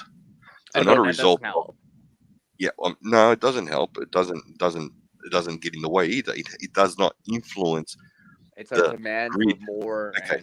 It's a joke when listen, it's a joke. It's a joke. It's a load of BS when the government says, right, I don't care whether it's Biden or Trump or Joe or Bill or whoever the guy's name is or Sheila's name is, right? When they say, oh, there's a lack of oil in our country because of something that's going on the other end of the world. No, that's not true.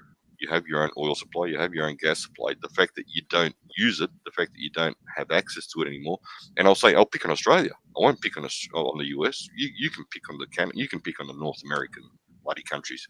I'll pick on Australia. We don't have refineries anymore. We take our crude oil, right? Take it out to Asian countries, to their refineries, get it processed, and then bring back the petrol or gasoline, as you guys call it. Yeah. And the diesel and this and that, and like, hang on a second. Get a finished product at the end. Exactly. And it's the same thing with our steel. It's the same thing with our cars. GMH and Ford and Toyota and Nissan, which used to be manufactured here in Australia, they don't manufacture parts in Australia, let alone the cars. It's all manufactured overseas now because of the whatever BS politics, treason committed by the politicians. over the last 50 years. I'll say 40 years, but you could go up to 50 years if you really wanted to, from the 70s. But we'll say from the 80s onwards in particular, as far as not exporting, but closing down your own resources and building up foreign nations, which are not necessarily 100% friendly nations. And I don't mean that in a bad way. I'm just saying it as it is. I don't give a stuff what anybody thinks or feels. The facts are the facts. So that is outright treason. I don't care how you call it. You can twist it around. You can put a twist on it as much as you want. It is called treason. Treason. And I don't care about what nation we're talking about. It is treason against the people of that land, whether it be Canada, America, or Australia. And so when they say power outages, it has nothing to do with Ukraine. It has nothing to do with the Middle East. It has nothing to do with, in our cases, Europe or Africa or Asia. It has everything to do with the fact we are caught with our pants down in our own backyard. And that's a fact. Yeah. That is a fact. Or in Shadow's case, in the Nordic countries, in Sweden, in that little peninsula area up or whatever it is. I guess I can call it a peninsula area. So you're saying like not ready or prepared for it to encounter it? Well, we've got the resources, but we don't have the infrastructure in place to be self-sufficient. Yeah. Right? Why? Because it's cheaper to have some bloody commie in China make it. It's cheaper to have some wannabe commie or extremist Arab / somewhere where you can law state import it in cheaper than locally manufacturing it. Yeah. Exactly. And look at these countries that I'm just mentioning. Look at the ideologies that are there. Because it could be from any country, really. If we look at it, right, it could be from any country. It's just imported cheaper. Okay, it can be from any country theoretically, but let's look at reality. Over the past 40 years, who have we Westerners, big-time moral people, actually financed and built up? We have financed and built up the two most extreme ideologies that exist on this planet. One is called socialism / communism, which only resulted in, 120 million deaths or so in from 45 to 85. And what other extremists?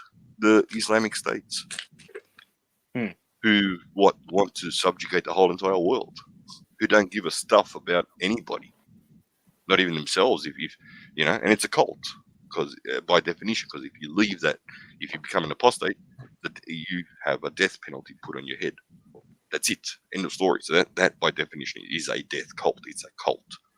So who have we been building up over the past 40 to 50 years?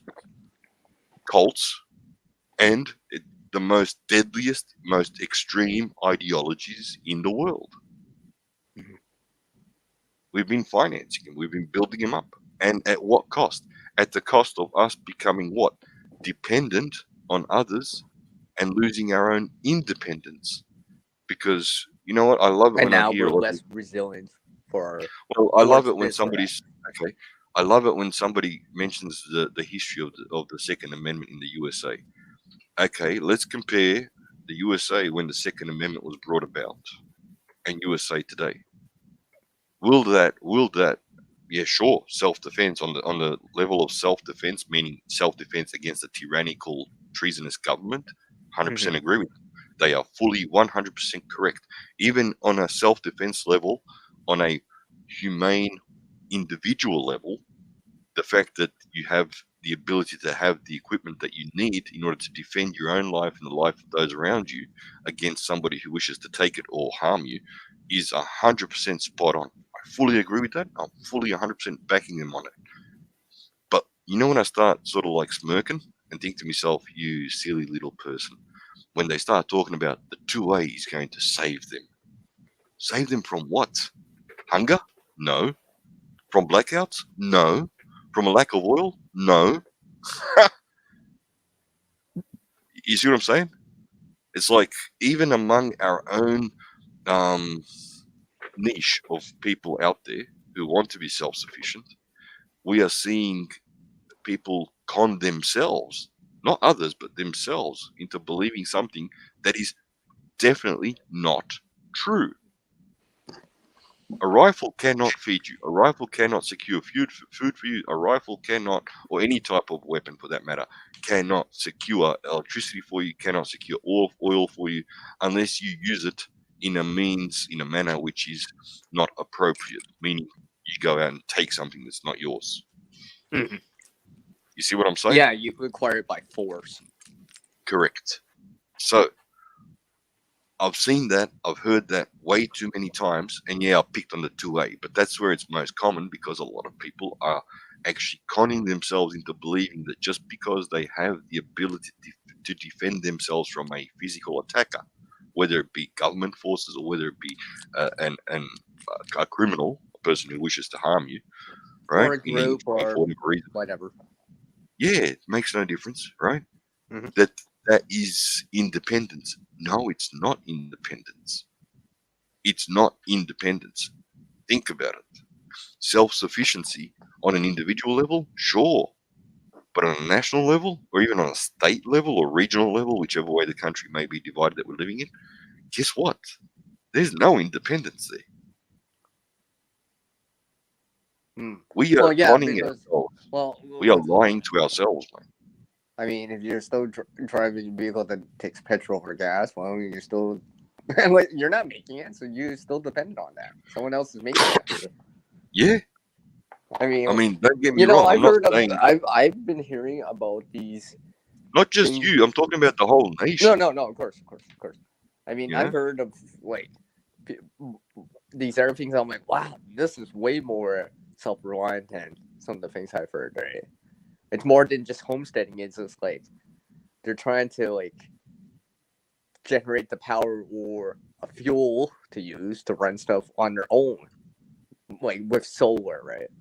Like hydrogen and stuff like that. I'm like, whoa, this seems more self-sufficient, self-reliance, because it's independent from like gas, propane, these things, right? That are owned by corporations. Mm-hmm. So I'm like, wow, that's something new I've heard. Fuel is the current topic that people are discussing because look at the prices of fuel. But look at the infrastructure. Look at the infrastructure in each Western nation. It is centralized onto cities. Cities are overcrowded. The infrastructure, whether it be the water supply, food chain supply, whether it be the fuel supply, whether it be even the ability to travel without getting congested.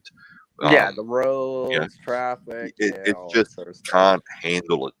We have literally set ourselves up for the fall. There is no other way of describing it than to say we have had traitors. We chose them. We have a government that we chose. We may not. So, some people say, I didn't choose them, or I didn't vote, or whatever. But yes, we the people.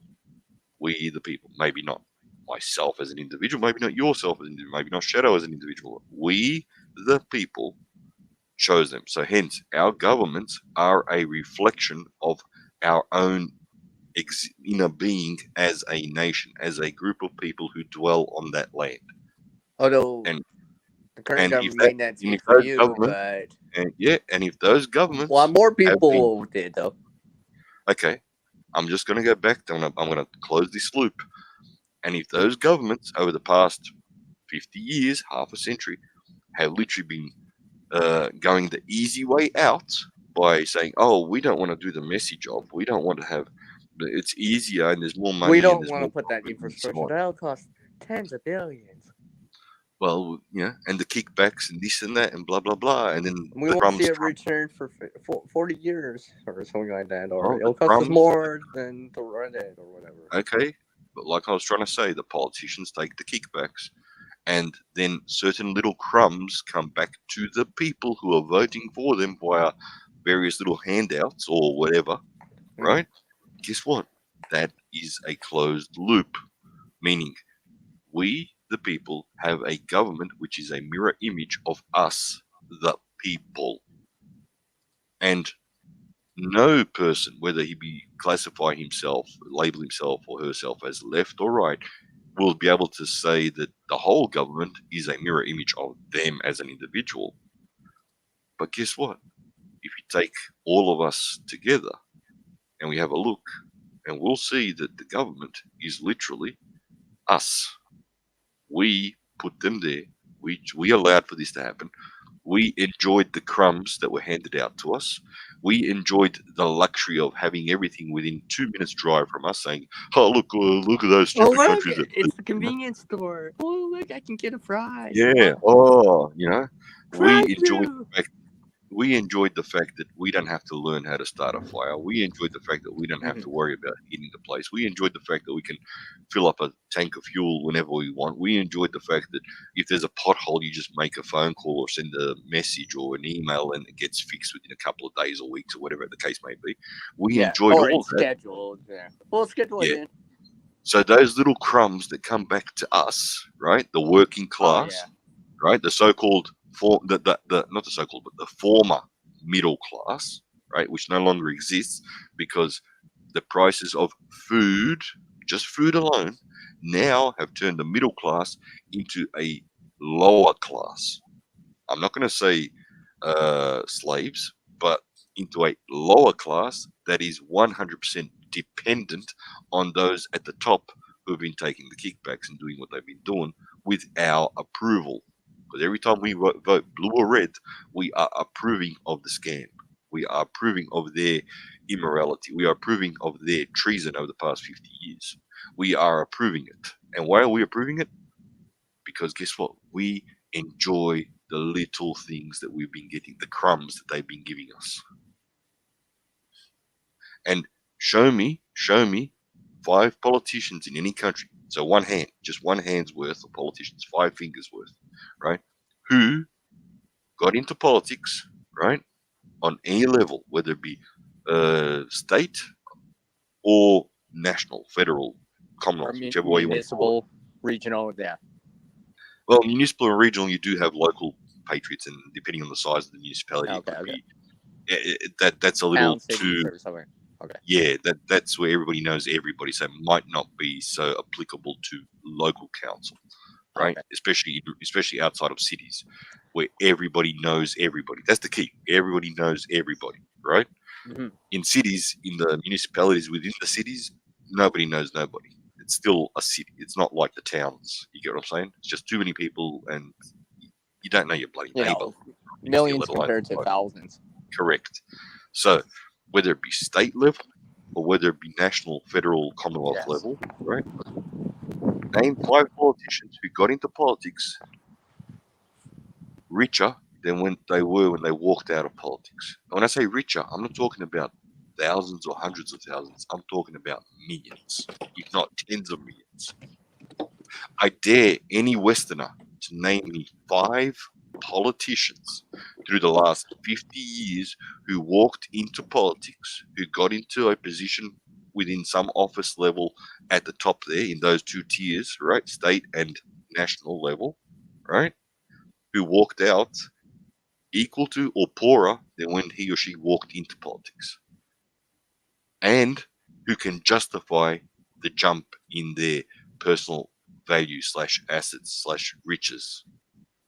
I dare any American, Canadian, Australian, European Union citizen to name 5 if they can. There might be an exception. You might get to even 3 or 4 maybe. And if somebody does manage to name 5, then let's compare the number 5 that you can maybe pluck out of somewhere through the last 50 years and compare that to the thousands that have become mega rich over the past 50 the 0.001%. So guess what? Those exceptions, whether it be 1, 2, 3, 4, or 5, they confirm the rule. They confirm the reality of our immorality. Yeah, even Josh is agreeing with you. He's like, can't argue with you on that one. You know, so when we're talking about stuff like power outages, right? And we feel, what's the word? Justly vindicated in the sense that it's happening. Guess what? that little sense of satisfaction, quotation mark satisfaction, or sense of vindication is actually painful at the end of it all when you think about it deeper, because guess what? Now everybody's going to pay the price, including those that just blindly kept enjoying the crumbs that kept coming their way. And we're all guilty of it. I'm not going to point fingers and say that I'm innocent or I'm a saint. Hell no. I was part of the system. I am part of the system. You know? Yeah. I'm no saint either, right? I mean, I'll admit that right away. Yeah, I'm not gonna try and say like, oh yeah, he's Jack or he's Shadow or he's who, don't get me wrong. I'm not gonna even try. I do what I can, right? I do what I can. Oh yeah, but we've been part of the problem, and we are still part of the problem. Yeah. And no matter how much we like to point trying fingers, to be part of a solution too now. Be less. Yeah, we're trying to be less. Trying. I mean, we are all trying. I mean, like. Well, that's what you can do is try. Try your best. That's what I keep trying. That's what I keep teaching my kids. Do your best, because then you're only competing with yourself, right? But do your best. Keep doing your best, because the only person you got to compete with then is yourself. Try to make progress forward. Correct. Whatever it is, right? I think it goes with anything. It's like learning new skills or. Hey, I didn't know how to cook when I was young. I now learn when I'm an adult now. Or something like that, right? Cooking. Well, without a doubt, mate. All this other stuff that kind of lost in time, like cooking and stuff like that, right? Oh, we got delivery. We got pizza delivery. We got this kind of stuff. We got drive-throughs. We got Hey, let's look at some realistic things, right? Let's go to the potato. Well, so I'll just say potato famine, right, as an example. Ireland potato famine, whichever way you pick a famine. I don't care which one, right? That one staple food, even though it's like potatoes, it's just starch. All right, the skin's got some vitamins and minerals and blah, blah, blah. In fact, the skin's got all of it. The rest of it is just a filler. But it managed to get a whole nation through the worst of famines, which still costs, well, I don't know the exact number, but many lives. I'll say tens of thousands, maybe even within over 100,000 or hundreds of thousands of lives. I don't know how many, but too many lives. Yeah. And it was one staple food that managed to get the bulk of that nation through it. Mm-hmm. But when that one staple food disappeared, they all started dying. And here we are, right? Trying to, get beans, rice, this, that, flour, you name it. We want to prep up on, we preppers, even we are somewhat guilty of it. We enjoy our luxuries. We enjoy our freedom of choice. We enjoy the fact that we can eat and drink whatever we want, quotation marks, whatever we want, as much as possible, right? As far as the choices go, we are prepping on 50 different food items instead of concentrating on a 3 to 7 year supply of 1 or 2 staple foods that will get us through the toughest of times, because we don't want to give up our luxuries. Now, I understand. Why should we? Well, reality. How many people are prepped up for 3 to 7 years? Not many. And when I say prepped up for 3 to 7 years, I don't mean a smorgasbord of foods. I'm talking about just some staples that will guarantee that they will be able to have something and fill their tummies. Right? Maybe not get all the calories they need, maybe not get all the vitamins and minerals they need on a daily basis, but we'll get them through the toughest of times, which will last a few years, to say the least. 3 to 7 years. I'm just going by numbers which now are no longer and based ways on to replenish some of the supply. Correct. Whatever it is. Gardening is a way to supplement some stuff in, right? Honestly, you probably not about having enough acres. The governments are now saying it. The governments are now saying it. Not no Bible, not no religious preacher, not no tinfoil hatter. Now it is the governments who are now mentioning 2030, 2027, 4 years, 3 years, 2 years, at least another 5 years of this, of that. Hang on a second. read between the lines. What are they saying? Economic hardships, which are not comparable, which will be worse than the Great Depression, right, era, are coming our way, and they could last all the way through to, some say 2 years, 5 years, 7 years, whatever. But we're looking at 2030 as a magic number. That's if nothing else happens too, right? Correct.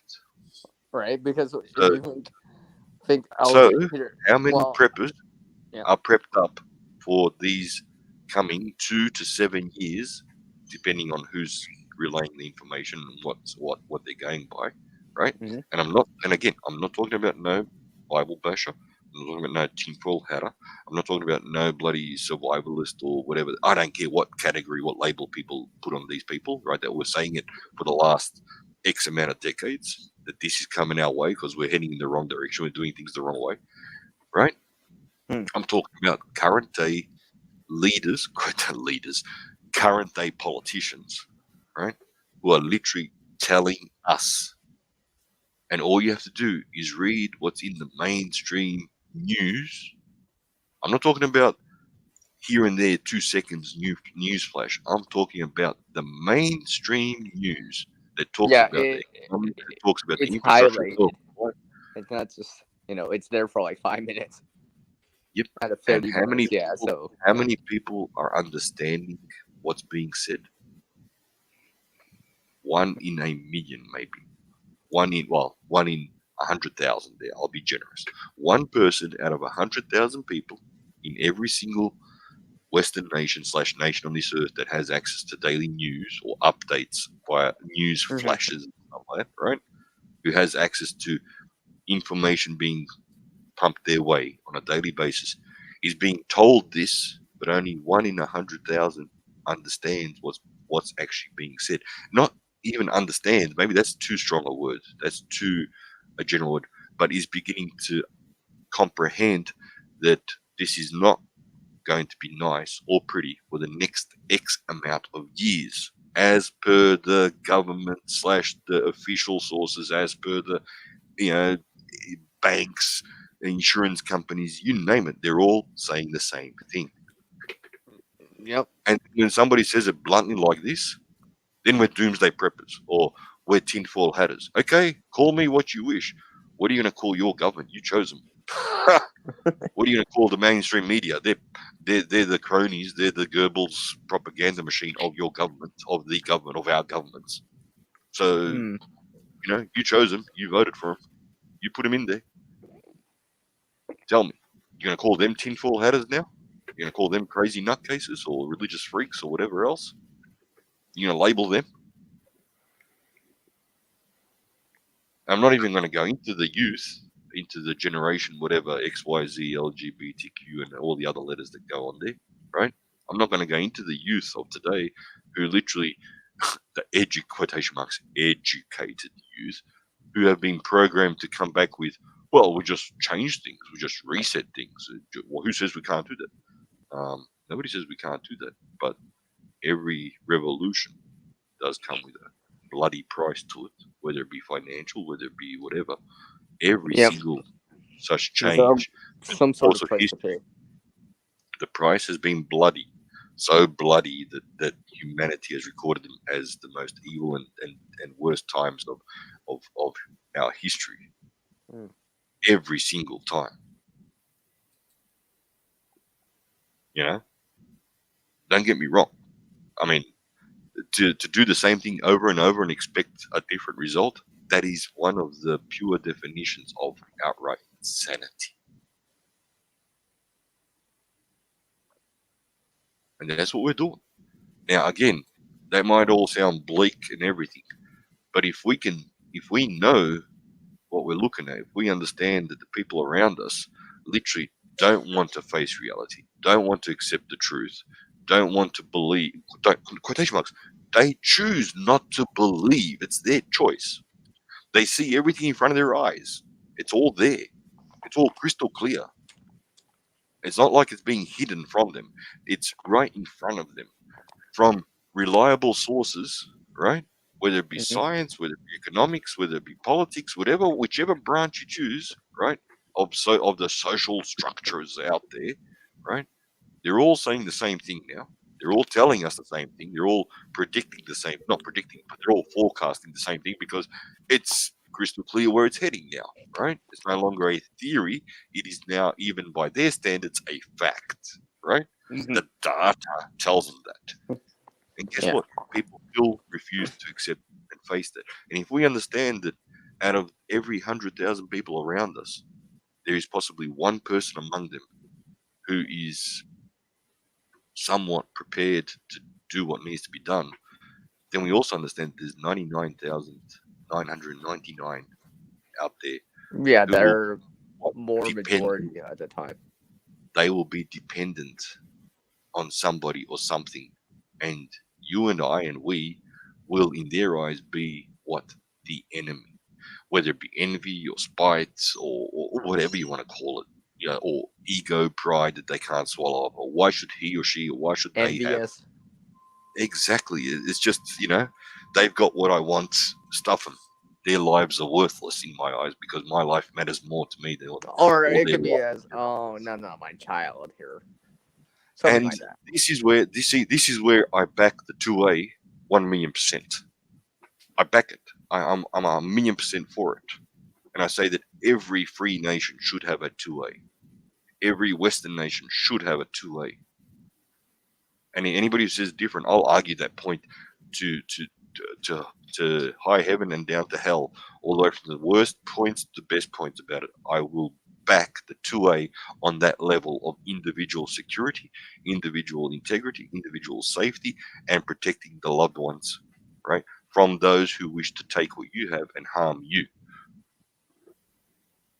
On that level, the 2A is something that should be for all democratic nations. And any person or politician that says otherwise, well, based on all the facts, right, I dare say that they are puppets of the traitorous politicians who have been in power and who have been elected by us, the people, for the last 50 years.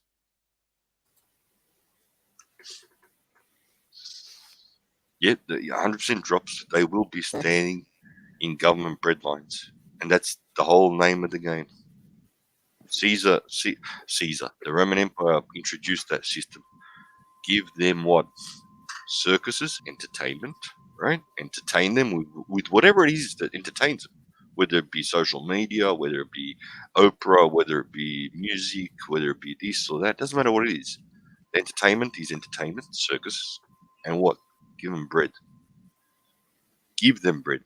Not let them be self-sufficient in having their own source of food, but we, the government, we, Nero, Caesar, whatever the name of that emperor may have been, will give them bread, and hence they are dependent on Caesar. They are dependent on the emperor.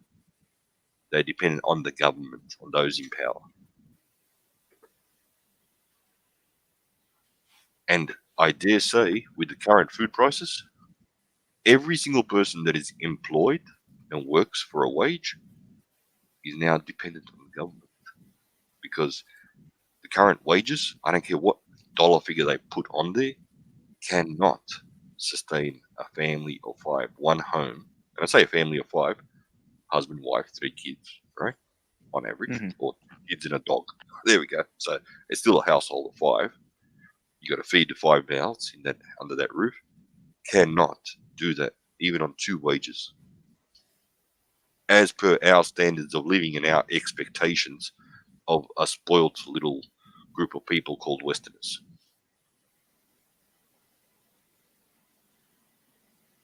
I don't know, maybe I'm being too nasty. And when I say nasty, being too upfront and blunt about our reality. The beautiful thing about this is, the more we talk about it so openly and so honestly, sincerely, right, without beating around the bush and trying to worry about hurting someone's feelings, the more people out there will start to realize, you know what, maybe that bloke has a point or two that makes sense. Or when they start to think about it, they might say, there's something to what he's trying to say here. Maybe he's saying it in a way that isn't socially acceptable with our feely, touchy type of mentality today. Yeah, it's not like you're just going to talk about that over coffee. Yeah, or over lunch with someone across the table. you know what? It's just like, okay, here's a hot topic, right? US based and which affects the whole world, especially the Western world.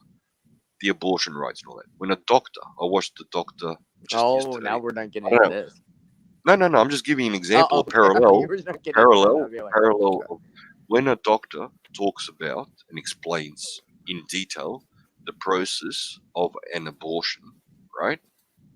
And describes what body parts he's laying out on the petri, on the stainless steel bloody platter next to him. He says, "I'm not." I recall, and the doctor said it quite blunt. He said, "I'm not saying this to gross somebody out. We have to account for every single part of that human body that's being taken out and that's being ripped apart. Because if there's one little bit left in there, that person will get an infection. That lady will get an infection and possibly die. We have to account for every single part of the baby." I'm not saying this and describing this to gross anybody out. I am literally explaining the process of how it works and how we make sure that the mother is not going to die from a leftover little piece of the baby. And that's the same. It's reality. It's not a case of trying to gross or scare someone out. Trying to gross someone out or scare them. It is literally just detailing the facts. But you know what? People don't want to hear the facts about anything, whether it be abortion or whether it be the economic hard times that we are currently in, or the fact that there is no middle class in any Western nation anymore. There is no working class, middle class, group of people anymore based on the current day price hikes.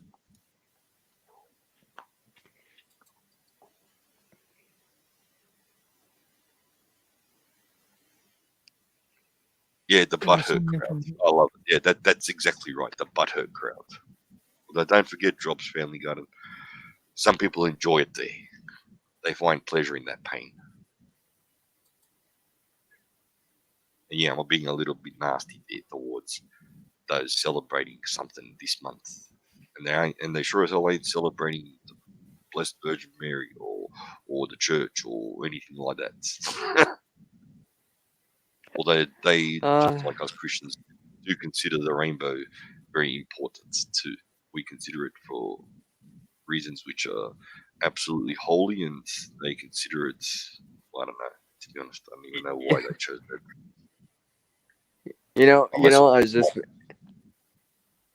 I was going to say, Osminder and Shadow, I was going to say, we bring a quite diverse amount of people, diversity into this stream. Well, overall, I mean, every Saturday we bring different points of views, things to consider, seeing things with a different point of view and stuff like that, not just a stereotypical view of something or a tunnel view. We're broadening our horizons a little, right? Seeing the whole picture, not just this little spot right here in the corner. Well, sometimes you have to be a little blunt.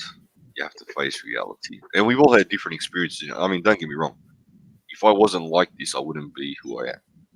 The reason I'm like this is because of my life experiences, my life path. I'm not saying it's ideal. Well, yeah. Life gives you experience, right? But at the same time, what I lack in communication skills, as far as effective communication skills, in a means that won't get people butthurt, to quote Drops, and that's so perfect, the description. Guess what? Maybe you have those skills. You'd say, wait. Jack was being very blunt and upfront and emotionless about it. He wasn't caring about people's feelings when he said the facts. But let's talk about these facts. Let's look at them in a way that won't get someone butthurt. And you have those skills, for example. I don't.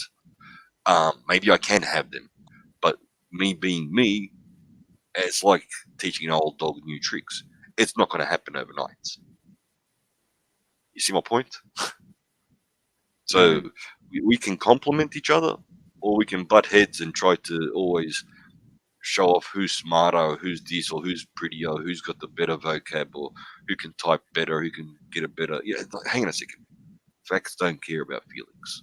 Let's just discuss them in a way that is sincere, upfront, and without being judgmental towards the way we're talking about them. If we can face reality, then we can start planning about how to approach the obstacles and hard times and issues that the reality is throwing our way. And then we can start making I'm pretty sure we're gonna be at this for the rest of the decade. Now, just the way that it just keeps, we'll be at this for the rest of the decade for sure. Now, Drops, I'm right there with you, mate. 100% with you. Yeah, people getting butthurt or upset about the truth. Well, too bad, so sad. Stuff. That's their problem, not mine. Don't shoot the messenger. We all have our biggest enemy right in front of us every morning when we look in the mirror. And that enemy is very individual for each and every one of us. We all have our issues and our problems and our inability to do what needs doing for whatever reason. Yep. Or something we wish we had, or could have more, or yeah. Well, it's just like I was mentioning earlier, moving out of a city, and I'm not being judgmental when I say this. I'm just stating what's a clear, obvious fact. If you want to stay in a city / suburban / urban area, right? Meaning a block, you live in a block of land or in a house or unit or flat or whatever, where the access to land around you is less than 2 or 5 acres, right? You're setting yourself up for the fall. Why? Because you don't want to get rid of the luxuries that you have. You don't wish to lose the crumbs that have been thrown your way, or that have been thrown our way. They're our way. I include myself in that as well. Okay, it's not like, you see what I'm saying? Yeah. And I'm not being nasty when I say that. It's just face reality. We can talk about it as much as you want, but if you don't do something about it, guess what? You're setting yourself up for the fall. And when I say that with the best of intentions. Look at it, figure it out, do what needs doing. Start making plans. Start looking at what options you have available. Not options for when SHTF happens, but making sure that you're not in a bad situation, or the worst of situations, should I say, when it does happen. Because it's going to happen. Well, yeah, so you have options, right? You want options right now.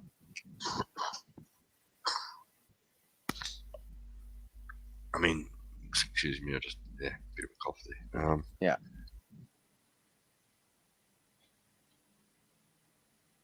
You can understand where I'm coming from. Yeah, I think so. Even I'm not as smart as some other people. Even I think I know where you're going with this. Yeah, and it involves all of us. I mean, we're talking now. All of us, the people, right? Right now, we're talking all of us. days. We're talking weeks and days, possibly months. Right? Possibly, if we're lucky, months. Before the situation that we keep talking about, the SHTF, right, happens. And it could be one of those things where it just like progressively just gets worse, or things, or more fronts people have to face, and that's just another hurdle that more of us have to climb over or jump over. How many meals? 9 meals away from my anarchy. Correct. What's 9 meals? That's 3 days, mate. Maybe 70 stretch that, but yeah. For most people, 3 days. Yeah. Or we'll say 10. We'll say even 15 days. There we go. 15 days. 2 15 days. Best case scenario. 15 days. So when it happens, in those 15 days, are you going to be able to get yourself into a situation where you are not in that mob, where you're not literally surrounded, where you're not literally putting yourself into a environment where you are stuck in an environment where you do not have the ability to feed your family, yourself or your family? Where you don't have any more options? Yeah, I don't think so. I don't think 15 days is ample. I mean, when I always see preparedness as options that for me to use later on. options that I can dip into. Work on today too if I want to. Right. So hopefully in time, if I do need them, they'll be there. Tell me all.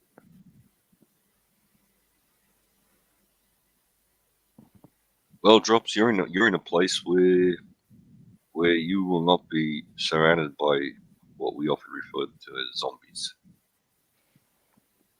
Well, yeah, Shadow. We say it as the metaphor, right? It's the metaphor. Yeah, but yeah, Drops. I got deer, elk, moose, mountain lions, coyotes that go through my property. Excellent. That means that you're in a place where you are not literally smelling the fumes or the odor, the BO of your neighbor.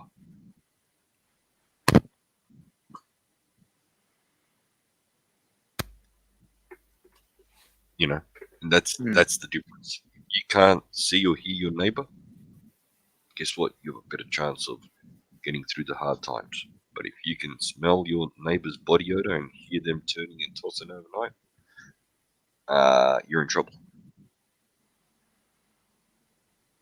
You're in trouble. Simple as that. And I think if you can hear your neighbor's dog barking,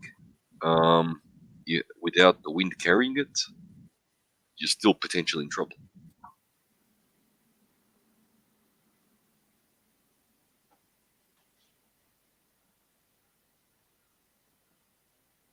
Wow, that's going the extra mile.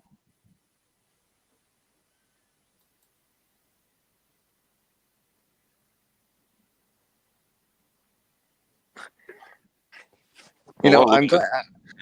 Sorry, no. I was gonna say I'm really glad that in the stream Shadow that we've gone from serious to late, a little laughter. Now we're being serious again. I think because seriousness reminds you to laugh, and the laughter reminds you to be serious. That balance of both. Enjoy life, but do prepare right. Have fun, but take things serious too. Indeed. Well, because it's like morale, right? Gotta keep the morale up. A little bit laughter, but a little bit positive news and reality helps too, right? Something to motivate you. Don't let look. I've been using humor and sarcasm to get through a whole heap of situations over the years, over the decades, and again, that's just myself. I'm borrowing the term. That's my self-defense mechanism. Okay. Otherwise, I don't know what would be the case. It wouldn't be fair. See, and what? See, Auslander can laugh too, right? He can be serious and he can laugh too. But the fact is, I don't let that sarcasm and humor or that self-defense mechanism become a means to lie to myself. Or sugarcoat it too much. Yeah, because the only person I'm conning is myself, nobody else. Yeah. You'll start believing. If I start ignoring, if I start wanting to have my wishes be reality, or what I feel would be a happy ending, or not the worst of endings will be reality. It's like that's not reality. A realist does not. I was just thinking about, because I posted this on my community board and I mentioned this to Shadow and some other people about the food. I went high instead of going 1,000 calories. Just rationing. No, I went higher to that 2,000. I'm like, because it's probably gonna be higher on that level. Because I know I could.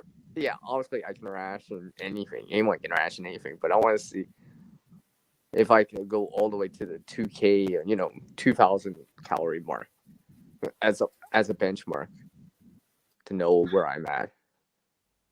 That way I'm like, okay, this is best case scenario. I can get by with this much food, for this amount of time, and I still relatively eat well. Relatively, right? 2K, okay, 2,000. Maybe I'll also lose some weight or whatever, but better than 1,000. because I'm thinking to myself, I'm probably gonna be more active. I'm probably don't have to do stuff now, whatever it is, manually. For example, right? Whatever it is, right? Move water around, move soil around, because I have to do this. Or You want to maybe. hear a laugh? You want to hear something that's kind of funny, but realistic at the same time? When I speak with fellow preppers, like-minded people, or when I read or listen to them, whether it be on blogs or on YouTube, right, or in person, look at their pets. If their pets are not able to live off their scraps, their pets are not taught to eat the leftovers, quotation marks, and I'm talking about dogs in particular, right? Obviously, I'm not a cat person, I'm a dog person, right? But if that dog is and of course, you don't want to be given pampered, per se, right? Guess what? They're not preppers. They're wannabes. They're not realists. They're wannabes. Because that just proves that the fact, and don't think that dog, if it's hungry, it will eat scraps. Don't get me wrong, it will be forced to eat that. But if you've pampered your dog to the point where it's not taught to eat a variety of foods, including leftovers, then that dog may not be as loyal when the time comes when it gets hungry. Yeah. As what I'm saying, it won't be as loyal as what it is, quotation marks, as what it is, while it's getting all the doggy biscuits and all the processed canned meats and blah blah blah blah blah blah. And when I say that, compare that now to the humans around us as well. If a dog, man's best friend, horses and dogs are the most loyal animals out there when it comes to their masters, owners, friends, whatever you want to call us, right? Humans are nowhere near as loyal to their fellow humans as what dogs and horses are. But that horses may be out of date now because not everybody needs a horse anymore. Not everybody owns a horse anymore. We have cars. But dogs, if your dog gets hungry, there is a small chance that it may turn on you or may not be as loyal to you as what you expected. Or just leave. Well, let's just put it this way. It's like a spoiled little brat. Now compare that to humanity. How many people are spoiled little brats? Reference the earlier mentioned topic of getting anything we want and everything we want. And when I see preppers feeding their dogs or prepping for their dogs with all sorts of different processed foods, instead of teaching the dog to eat the scraps, whether it be after the Sunday meal or whether it be, the meaty meals and all, you know what I'm saying? It's like, I see that there's a gap there. There's a running away from reality. Yeah, I'm a prepper. I've got a pantry full of this or a pantry full of that. I've got this, I've got that, and blah, blah, blah. But then when it comes to rationing and getting I go by the dog. I don't go by what they do with the family.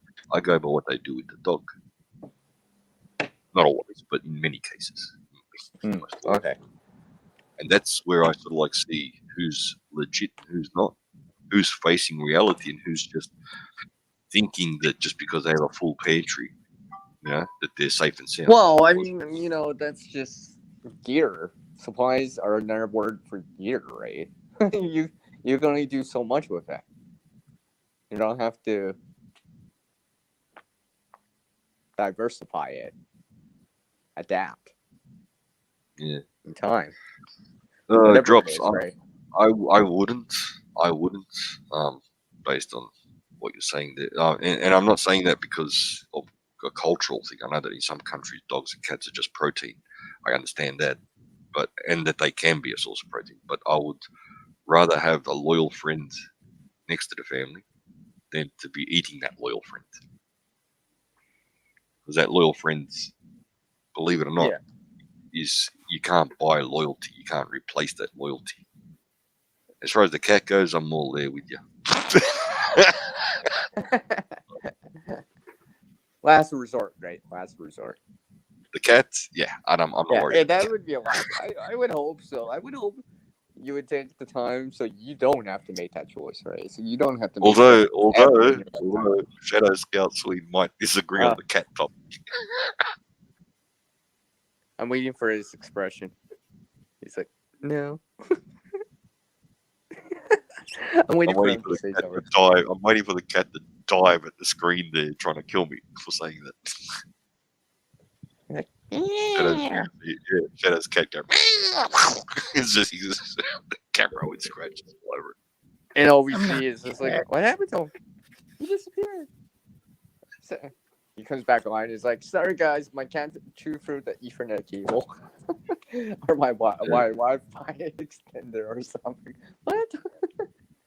I'm using data to say this to you. Can you guys show? Goes down the show now.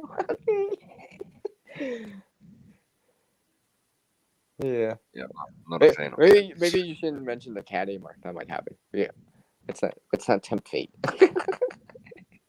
Cat just knocks over the tower, his computer.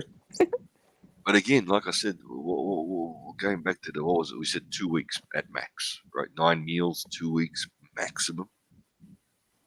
When that happens, look what happens when situations, let's say events, a power outage, let's just say, for example, stretches longer than. Are you going to be stuck on the road? Longer than just mere days, few days kind of deal, right? When it stretches like weeks. Well, the roads can't handle the regular traffic. It can't handle weekend traffic. The highways can't handle tourists, weekenders, right? Mm-hmm. There's congestion on the roads. There's traffic jams all over the place on highways. We're talking thousands upon thousands of cars every kilometer, or every mile, whichever way you want to measure it. Yeah. Bumper to bumper. Imagine what happens when SHTF starts kicking in. Well, look what we've seen in the past already, and things like, oh, here's this hurricane coming, or here's this typhoon coming, wherever you are, right? Here's this forest fire coming. Yeah. But exactly. Right, we see that, right? And you can't. I mean, congestion is like you expect to almost see it, except for people that maybe shelter in place, hunker down, bug in, or have left already way beforehand, before the main part, right? They've got the head start, right? That 5-hour head start. I'm not waiting for anyone. Let's just go now. Drops. 20 minutes later, they're gone. Yeah, Drops is making a point there. I actually put out a video the other week, last week or the week before, I forget, the other day, whatever, just a few days ago. Reference water filter. Any water filter is better than no water filter. And I was thinking about people in urban areas. I'll take a water filter over silver or gold. Yes, correct. I would. I think I will. All right. Yes, especially if you're living in an urban area. If you're dependent on the grid, power outages equals no electricity. No electricity equals no flowing water in the pipes. Our water distribution systems in all cities is disgusting. It's dirty. It's full of all sorts of crap. That's why they have to put so much bloody chlorine into the water. And fluoride, but chlorine in particular. It's not because they're trying to protect us from waterborne diseases from the source of the water, but from the crap that's in the piping system. We've got sewage pipes and water pipes running side by side practically throughout the cities, on hills, mountains, low ground, high ground, you name it. Sorry, but those sewage pipes leak. It's just the way it is. It's not ideal. And that goes through the soil. And guess what? The water pipes also leak, which means that crap gets into our water. That's why the chlorine's there, among other things, right? Not to mention all the other wastes that go into the soil. And when it rains, has anybody noticed that when it rains, water does not necessarily get soaked into the ground? That means that everything that's in the ground, as far as the water goes, is flowing through that soil. And yeah, soil is a great filter, but is that 3 foot or 4 foot or 6 foot of difference between the sewage line and the water line enough to protect it? Or what about the water lines that are at the bottom of the hill, where all the crap from the top of the hill is going down? Someone's going to tell me that's clean. There was a story I listened to in the country that I was living in the former Yugoslavia, basically, of a town that had a graveyard, right, in a certain place. And yes, we're going back X amount of decades now. We're not going back 20th century, though, not 19th or 18th century. We're going to 20th century. People started getting diseases, sicknesses, which were, considered to be obsolete or, eradicated. And they found that their well supply, the water supply, that one of the the underground water streams was running right under the graveyard. Under the graveyard, meaning who knows how many meters or feet under all the carcasses. But throughout the years of this stuff being there constantly, right, it seeped into that water supply. They had to literally dig up, move the whole graveyard to a whole different site, each and every grave, and dig up soil and fill it in with clean soil and treat the water with lime and whatever else they had available back then. It was not a joke. Let's not forget, that's sewage. And that might sound vulgar, but that is a form of sewage. It's a form of waste, human waste. And that's all we have in the ground around us in every single city, which has a public works water supply. So any water filter is better than no water filter. When the power cuts, you need light, and more importantly, you need something to filter your water. And when I say your water, the water that you have on hand, because it's not going to be pumping through the taps. And that's as per what the government is telling us. There's going to be power shortages. What do you call it? Brownouts? Not blackouts, but brownouts. So what's the difference?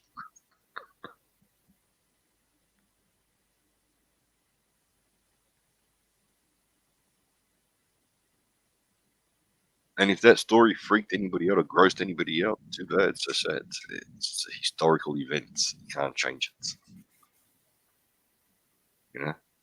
Who knows how many other places have gone through similar experiences.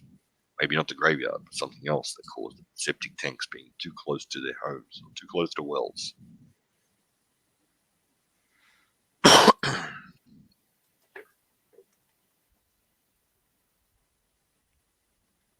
Or their manure pile being too close to the well or area that so on and so on.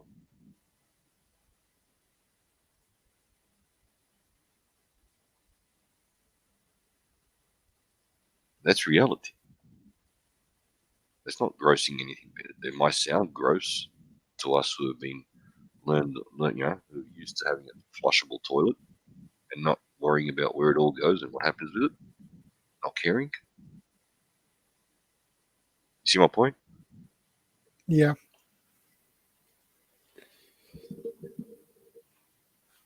So, yeah, I'm getting envious of drops. I'm getting envious of drops here because, that sounds too good to be true. Sounds excellent. Can you adopt my family?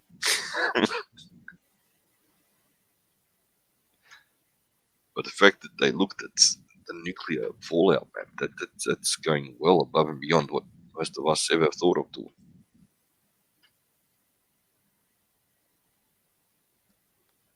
But on that note, on the nuclear fallout map that you looked at, I'll give you a little example of something nowhere near that level.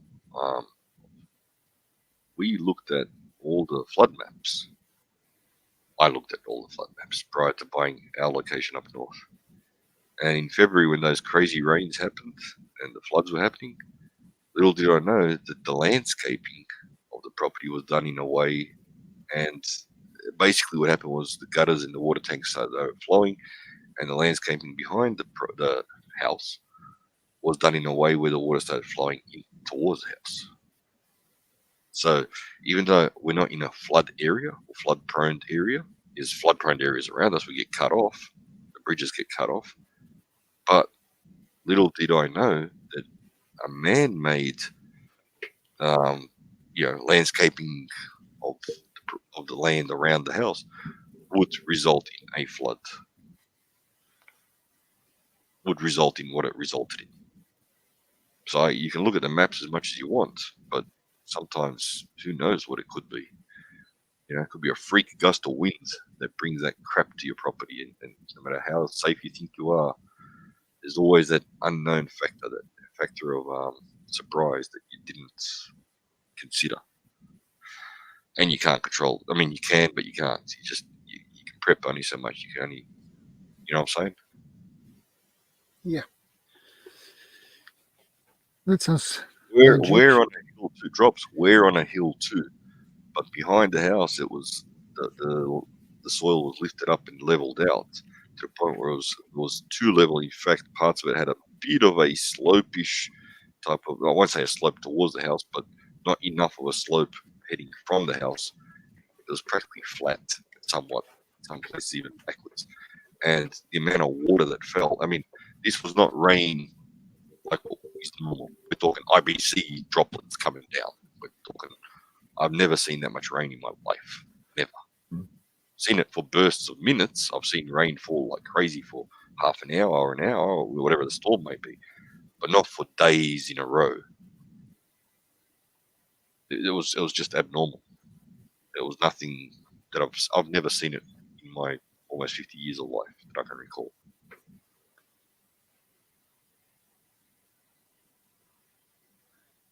Sometimes it has to be the first. Oh, there's always a first time for everything. Yep, it is.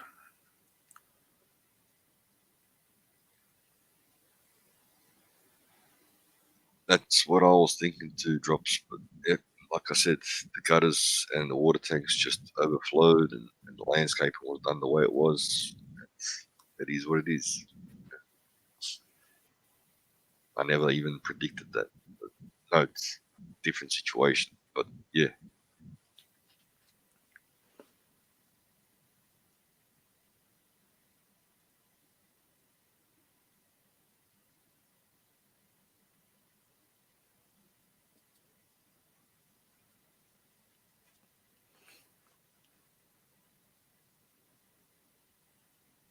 Water suspicions.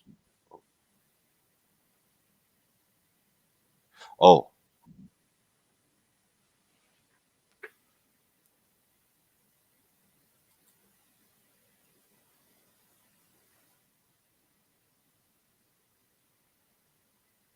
Oh, I dare say that a lot of the water supply already is toxic. Maybe not toxic to the point where it's dangerous, where it can't be treated with chlorine, but a lot of the water supplies that we have, if they're not toxic at the source, they're toxic when they get into the pipelines. But if they weren't, we wouldn't need that much chlorine and puruade in the water supply. And who knows what else not.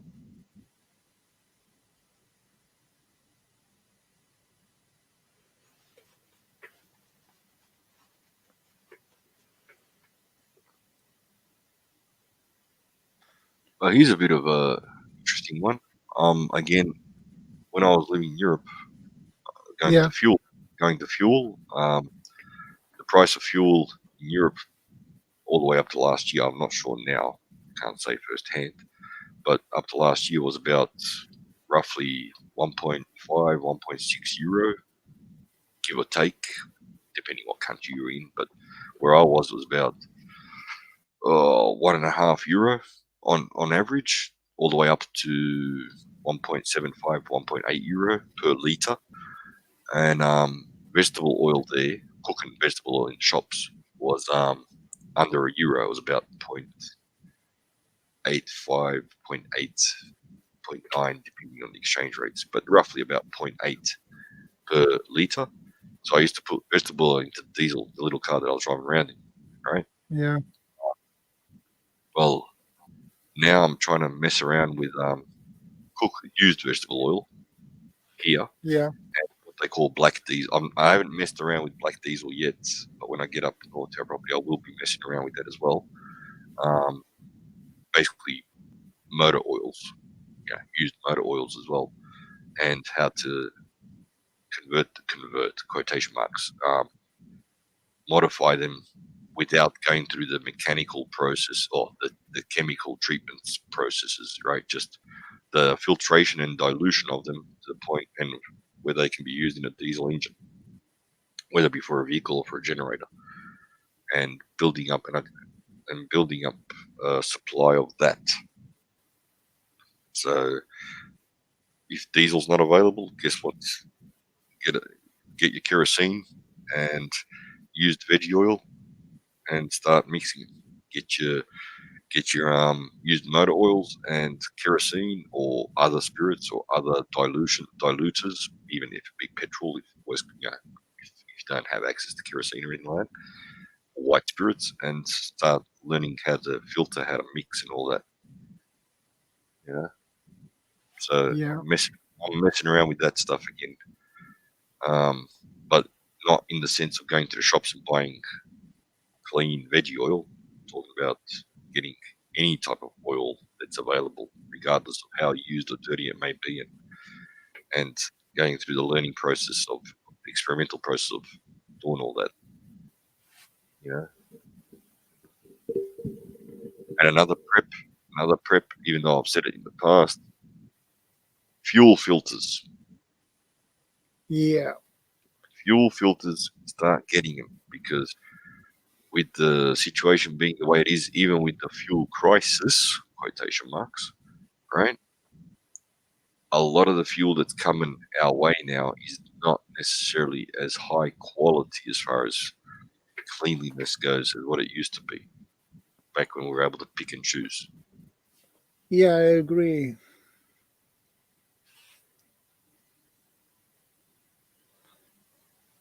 Just and besides, fuel filters are cheap, so. Well, cheap. That's a relative. Yeah. I don't know what's cheap anymore. I honestly don't know what's cheap anymore. Even that little inline, non-high pressure fuel filter, like for the lawnmower, around here costs anywhere between $3 and $7 or $10 even on eBay. Australian dollars, that is, but still dollars. Who cares what? I have to talk just talking dollars or euros, whatever currency you use. But it's the prices are just astronomical. What used to cost 50 cents is now $3 all the way up to $10. I mean, and then they say inflation. Okay. 8%. You're right. That is expensive. Oh,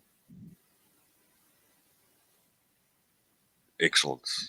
Yeah, on the cooking oil, but you can also use motor oils. Don't limit yourself to cooking oils. If you're stocking up,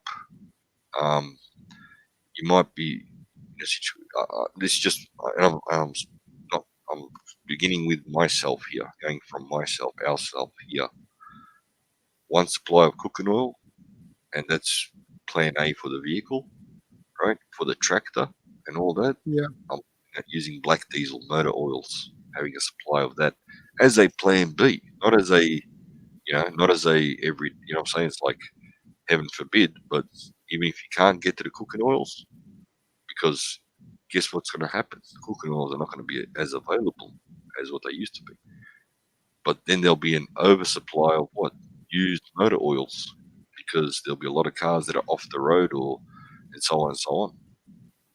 Go to the wreckers, go to the junkyards, just unbolt, just pour that sump out, filter it out, get that supply ready as a third option.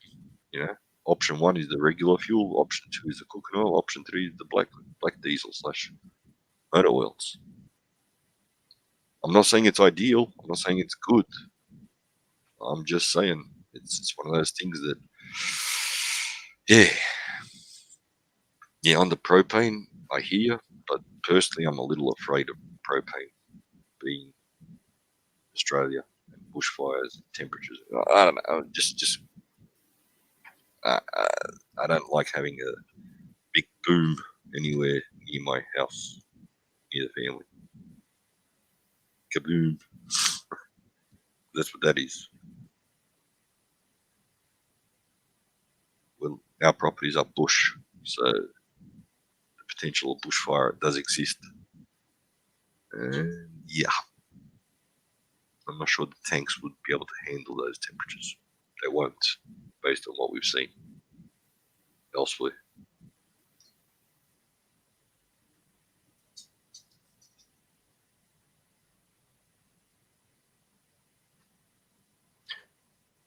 Look, the new generation of diesel engines, I'm not impressed with them, but the old ones, they're excellent when it comes to that. All these computerized motors, they just drive me nuts.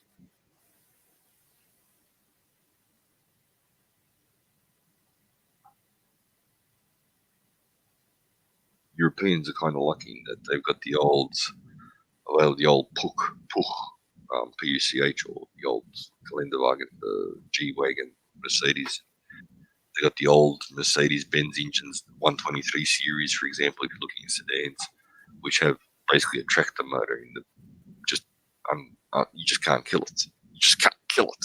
It's just, I don't know what you have to do to kill that bloody engine, the 2.4 diesel engine, Mercedes diesel engine, or a 3.0 Mercedes diesel engine from the 70s and early 80s. It's indestructible. You could pour anything into that and it will drive. Better than the Volkswagens from the 80s. The Golf 1 series and Golf 2, Golf 1 actually. Golf 1 and Golf 2 series, we'll say, those engines went through hell and back, Balkans, but they all paid the price at the end of the day. While the 123 series Mercedes just kept on going and going and going and going and going and going. You can get a 3.0 engine, one of those engines in a old G-Wagon, Geländewagen, G-Class, they call it now. Mate, that they're set. Any European is set.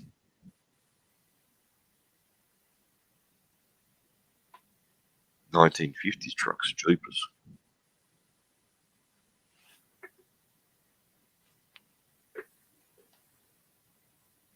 Oh boy, that's going back a while.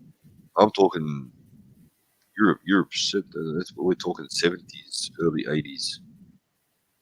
Mercedes. Yeah, those models.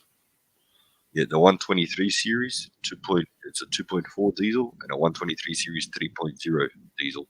But the 2.4 is ample. But the 3.0 also practically indestructible. Practically.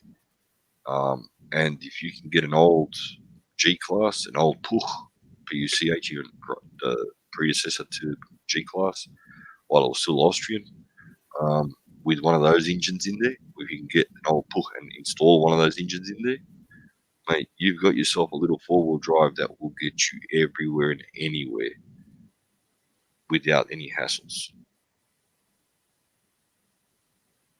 On any type of fuel, practically. On anything you chuck in there, it will drive. You could put used cooking oil without filtering it into that place. Just put a pre-filter before the fuel filter. Yeah, you need to pre-filter it. But yeah, that I mean, I had a few of those.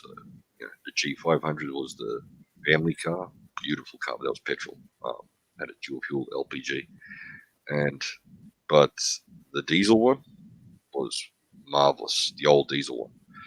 Yeah. But the two-door one that I had for whatever on the property and hunting, that was a 2.3 petrol. I wasn't happy with that. But this one bloke had installed a 2.4 123 series motor into that same type of the little two-door one. And yeah, it was loud and clanky and everything. But you know what? It just kept going and going and going and going, just like the 123 series, just never ending. So. Oh, that's good. Yeah, I wish that we had those cars in Australia. We got Land Cruisers here, which are the equivalent, I guess, to a Mercedes for this region. But the tech in those is just way too much. It's just even 2000 model There's just way too much tech in it, way too much electronics. And the older ones are so pricey. Oh, you just can't. Yeah, you just to find one that's roadworthy. It's just way too expensive. Looking at prices which are just astronomical. I agree.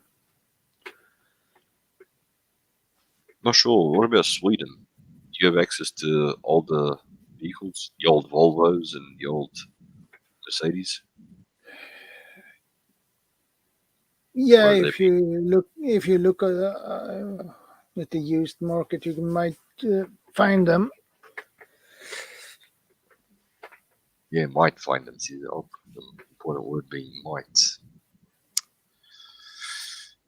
Yeah, they've deleted all those cars. Just got them off the roads. Yeah. And if you're lucky to find a used car from that time from the 70s, 80s, they are not in the best shape. So yeah, there was a Volvo. There was a Volvo which was diesel. It was a 4-cylinder diesel, but the cylinders were huge. They were like truck-sized cylinders. This was back 80s, late 80s. It was a very boxy type of car. It was a very boxy type of car.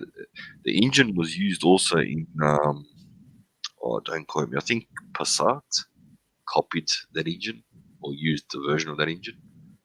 yeah, It was a 4-cylinder diesel engine in Volvos. I won't say indestructible, but it was powerful.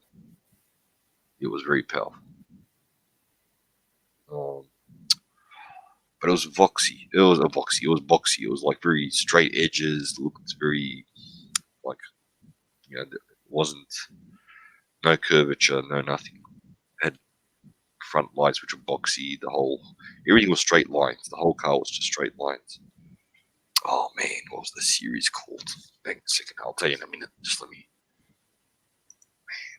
Man.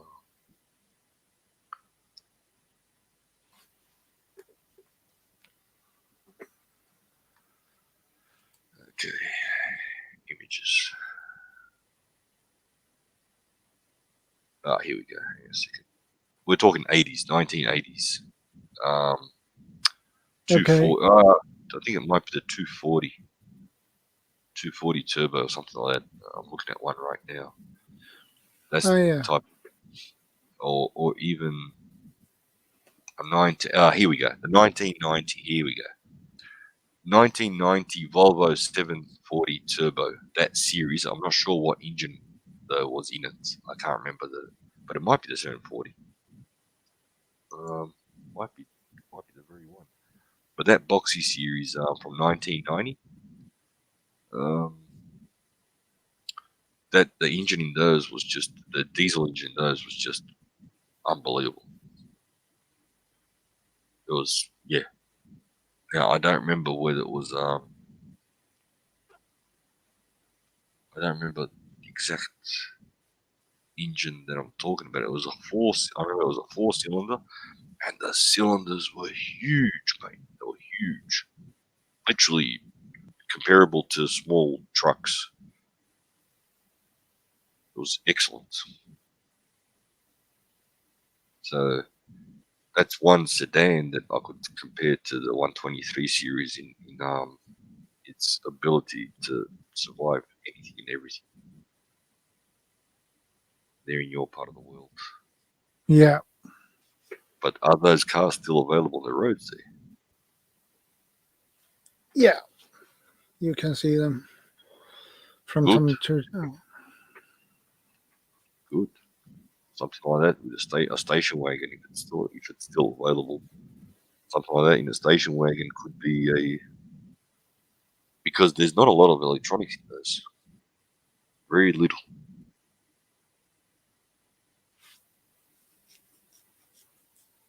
Yeah. I remember that you're up north, you're not in the continental, you're not in the law area of Europe where the German cars are everywhere and anywhere. Man, we're going back a few years there.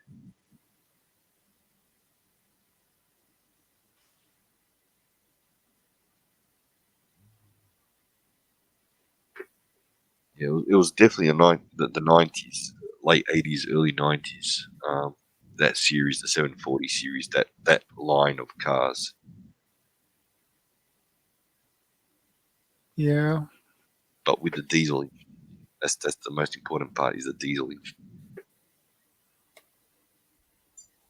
Not the petrol engines.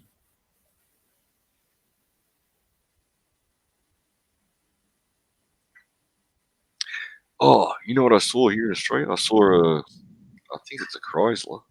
Not a Chrysler, a Chevrolet, sorry. A Chevy. That is an Opel. What was an Opel over there in Europe? The Opel Vectra.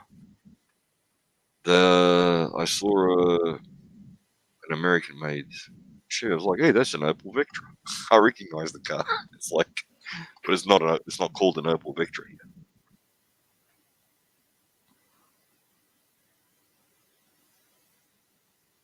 Yes, Drops. Get out of debt if you can. Yes, 100%. And on that point, if you have land tax to pay it in advance.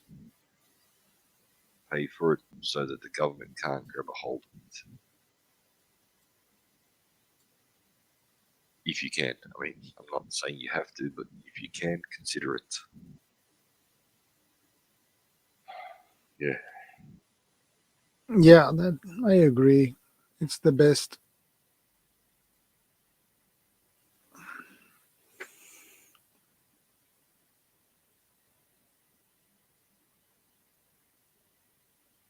Race car though. Good.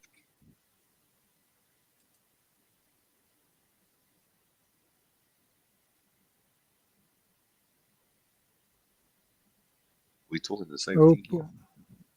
It's spelled Opel or Opel. Opel. Let's see if we're talking the same thing. Oh yeah, it's just looks like a spelling. Yeah, it's just a spelling. Yep. No such car as an Opel. Or maybe there is.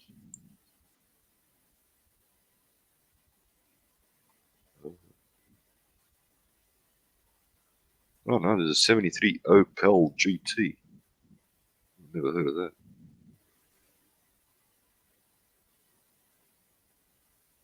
Maybe it's just a different one. Whatever.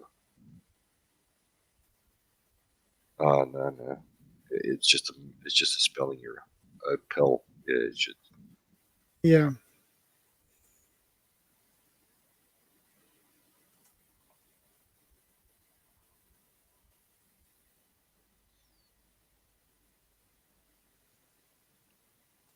What's CR doing? He's eating. Probably.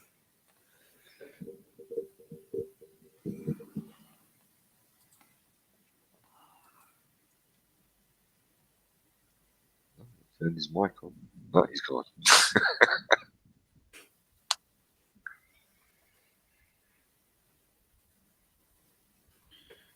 Oh, I saw your video on your pantry.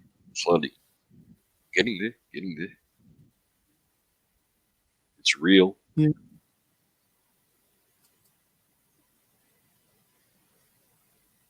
Much more real than those bloody pantry showing off my pantry videos with 600,000 different jars or whatever.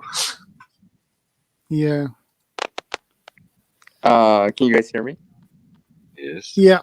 Loud and clear. So here I was talking this whole time and no one can hear me.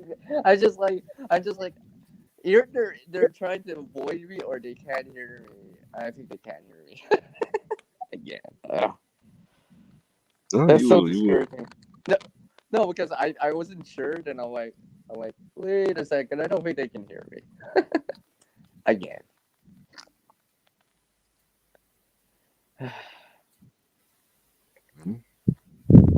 I'm saying a lot of stuff, by the way. But whatever. It's all good. No, just leave it for another video. Yeah, exactly.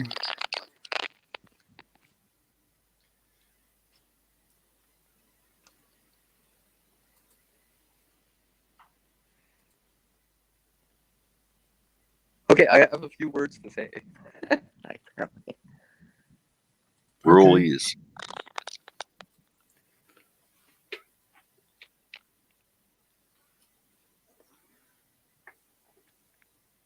We are all ears, CR. Oh, okay, sorry. Remember, I've been having issues like this whole stream. So forgive me that I Yeah, ask you have. certain things or say certain things or leave unexpectedly like that. It's because I just can't tell, right? I'm assuming you guys can hear me. Then I'm like, wait a second, they can't hear me. So the last like all this input that I've been putting in, I'm like, oh, never mind. Because you guys were Jack was talking, they were just talking. I was just like, I wanted to add some input in. I'm like, and all this stuff. I was not say it was that because I gotta slip out in a few minutes or I gotta return a phone call here. I actually wanted to say that and I just typed that. I appreciate you having me on again. Yeah, no problem. Oh, welcome back, see. Oh, thanks. I've just been sitting here for the last 20 minutes. Apparently, no one heard me. Nope. I don't know why. We didn't. Oops. You're supposed to That is what we call technical problems. I know, right? No, because I gotta return a phone call. Are you gonna go for a bit still, Shadow? Or I might be able to jump back into the stream. If not on panel, then back on the stream itself on the side chat. Well, I will probably soon wrap things up. If you don't wrap things up, then I'll stay till the end then. Well, I have run for 7 hours, 30 minutes, 48 seconds. So. Choipers. And I begin to get pretty tired, so. Where's your cat? I haven't seen your cat. I haven't seen your cat. That's unusual.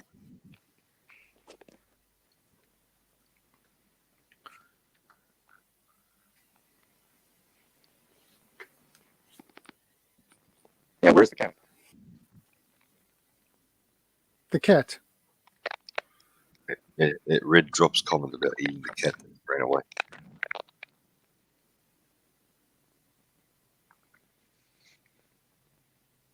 Said, I'm not going there. They're talking about eating me. I'm out of here.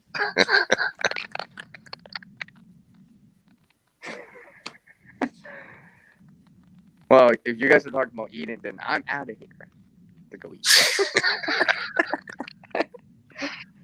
I'm like, I knew you guys couldn't hear me. Then I'm like, they haven't mentioned it. Usually someone will say something. Hey, how come Sierra's not talking? Because no one heard me. Well, you know what, Sia? I will never forget that one live stream. The only thing I remember from that live stream is the fact that the topic of discussion turned to cannibalism. And you said, I'm getting hungry. That's just hilarious, mate. Yeah. Talking about cannibalism. Oh, but I was serious. Hungry. When I'm serious, everyone thinks I'm funny. When I'm funny, everyone thinks I'm serious. What? It's okay.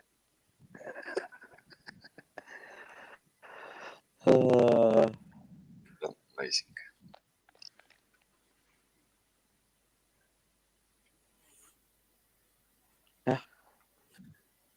Yeah, I think I just realized I gotta water my veggies. It's been sitting here all day. I gotta give them some water for the evening. How's the weather down there for you? By the way, Oz, how's it down there? Nothing special. Sunny, cloudy, rain. I don't know. Cloudy. The nights are getting a little chilly though. Meaning well under 10, above 0, but below 5 degrees Celsius. That is. So it's not freezing, but I think 5 Celsius is about like 40 Fahrenheit. I don't know. Yeah, it's above freezing. But I'm no measuring stick because I've just gone through 12 months of spring and summer. This is my first winter in the last year, in over a year. So in 1 year, basically, it's my first winter in 12 months. You see what I mean? So don't go. Whatever I say is not necessarily. I can only compare to the winters in Europe. But I'll tell you this much: after 12 months of warm weather, hot weather, European summer and spring and summer in Europe, and then right smack bang in the early stages of autumn, hopping into Australia into 45, 50 degree heat up in Darwin, and coming into summer here. And you know what I'm saying? It's like these temperatures are bloody cold for me because I'm not climatized to it. Get it? But it's cold, put it that way. It's not freezing, but it is cold. Although I'm sure that, yeah, I'm glad that it's not freezing, to be honest. It's cold enough as you that I need bloody freezing, frost and ice and all that. Yeah. Mm. But up north where we're going, excuse me, hopefully second time lucky, to our property. It's the temperatures up there are subtropical / almost tropical. Right now, it's during the days it's about 24, between 20 in the 20s, right? Not above 30s, but in the mid to high 20s Celsius. That's 70 Fahrenheit, and, by the way. Something like and in during the Well, nights 21 it goes Celsius down is 70 Fahrenheit. There you go. So, well, it's above 70, put it that way. Yeah. During the days, and during the nights, it's somewhere between 10 and 20. So, it's 10 subtropical. Celsius is 50 Fahrenheit. I'm helping people like drops it. Yeah, there's a joke, there's a saying. It says Queenslanders, that's the northeastern state. They remember winter from last year. It was on a Wednesday. You get it? They remember winter last year. It was on a Wednesday. Basically, yeah, that's the climate up there. Growing season 24/7, 365 or 360, depending on what calendar you go by.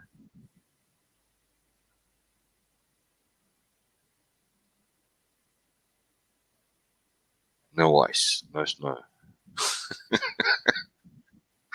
No bursting pipes from frozen, temperatures.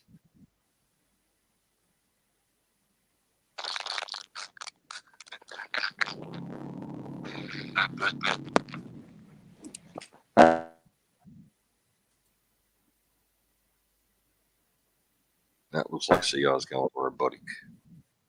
Yeah. This could be a good cue to end the show. He had the same problem earlier. Yeah. So, the joys of modern technology. The joys of Wi-Fi.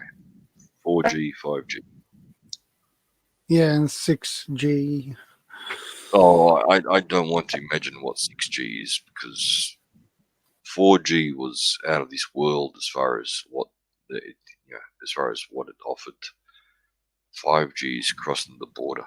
That's crossing the line of what's it's getting into that territory which is mixing military and civilian technology together and imposing it upon people, upon the general public, is kind of dangerous. Is kind of 1984-ish in nature. 6G is 1984 on speed, on drugs. It's hyper. On steroids. Exactly, yeah. That's 5G. Like I said, 5G, the military tech being applied for civilian use in that level, in the communications field, and being able to monitor everything you say and do, and anything and everything. That's 1984. 6G.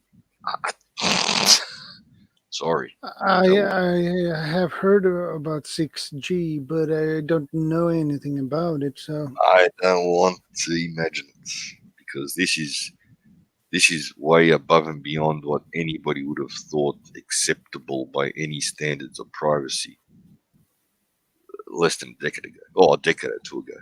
And now it's just the norm, you know. yeah, it is. Facial recognition. We have stores like, it's called Bunnings. That's like a hardware store which has everything for hardware and backyards and housing and even some camping gear, so to say. Not much, but very little. But yeah, outdoors and housing, basically everything for the home. And we have Kmart, which is like the Walmart, I guess. We have Coles and Safeways and that, which are like the Woolworths, which are the supermarket chains, the Lidls of Australia, so to say. The Lidls and Spars or whatever other supermarkets exist in that part of the world there. And they've all introduced facial recognition software, right, on the checkouts. Yeah. On all checkouts. Now, I don't care what anybody says about corporate law and not falling under the Constitution and all that. That is a load of BS. So whether we like it or not, our phones, our stores, our cameras that monitor the roads and security, they're all interlocked now thanks to the 5G technology that's out there. So I'd hate to imagine what the 6G software is offering. I don't want to even fathom. It's that denial factor that I was talking about earlier. I don't want it to be true. So, I'll just pretend it doesn't exist. I remember there were a lot of talk about 5G when it came out. It was a lot, and even before that. But I haven't heard that much about the 6G. So it's odd. I think it could be just a modification on the 5G, just taking it one step further. Yeah, probably.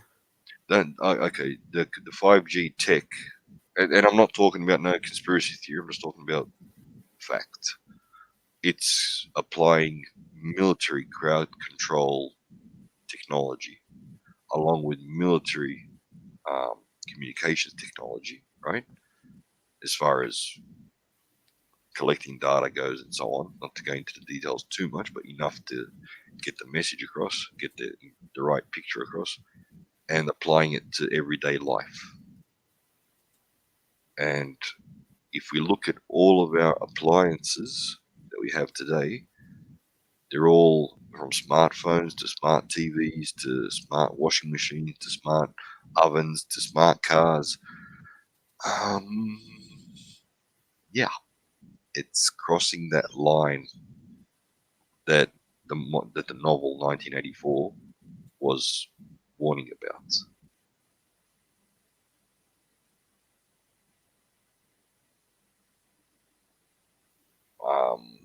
Yeah. Now, I can do the typical thing that I do usually and just say, well, the Bible warned us what's going to happen. The novel 1984 gave us an example of how it can be implemented. For those who wish to cross out the Bible for whatever reason, because of their own personal opinions and beliefs or wishes, that's their problem. But that historical document does warn about crossing that line. Even if you look at it from a historical type of aspect, not from a religious type of aspect. And the novel 1984 does definitely give us a very realistic example of a means of how it can be implemented. How that can be actually, implemented and then sustained.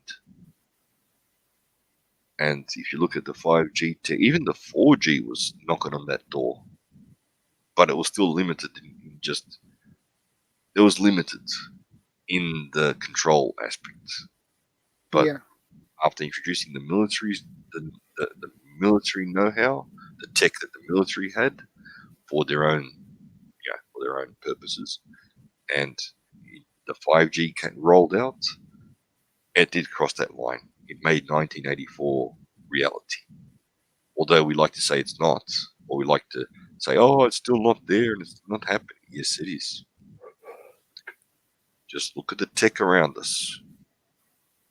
Anything that has any connectivity, whether it be Bluetooth, Wi-Fi, it's there.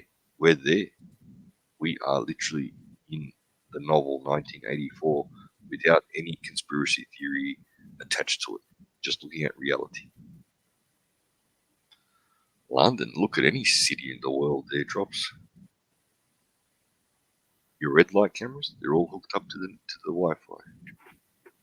Your speed cameras, all hooked up to the Wi-Fi. All security cameras and all ATMs, all hooked up to the Wi-Fi.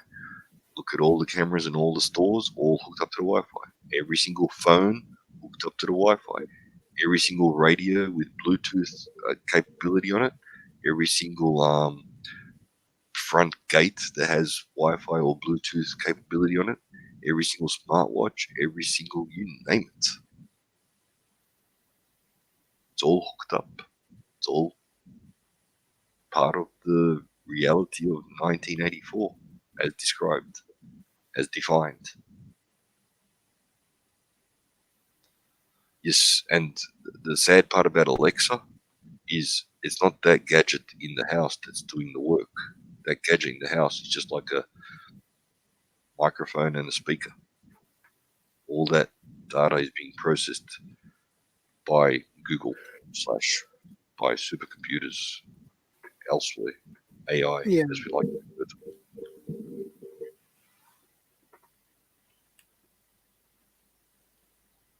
You could use a phone instead of that gadget that they sell off to people. Google, tell me how to tie my shoelaces. Tell me how to do the buttons up on my shirt. Google. Yeah. Alexa, Google. I never heard about Alexa, but... Tell me how to take the lid off my pen.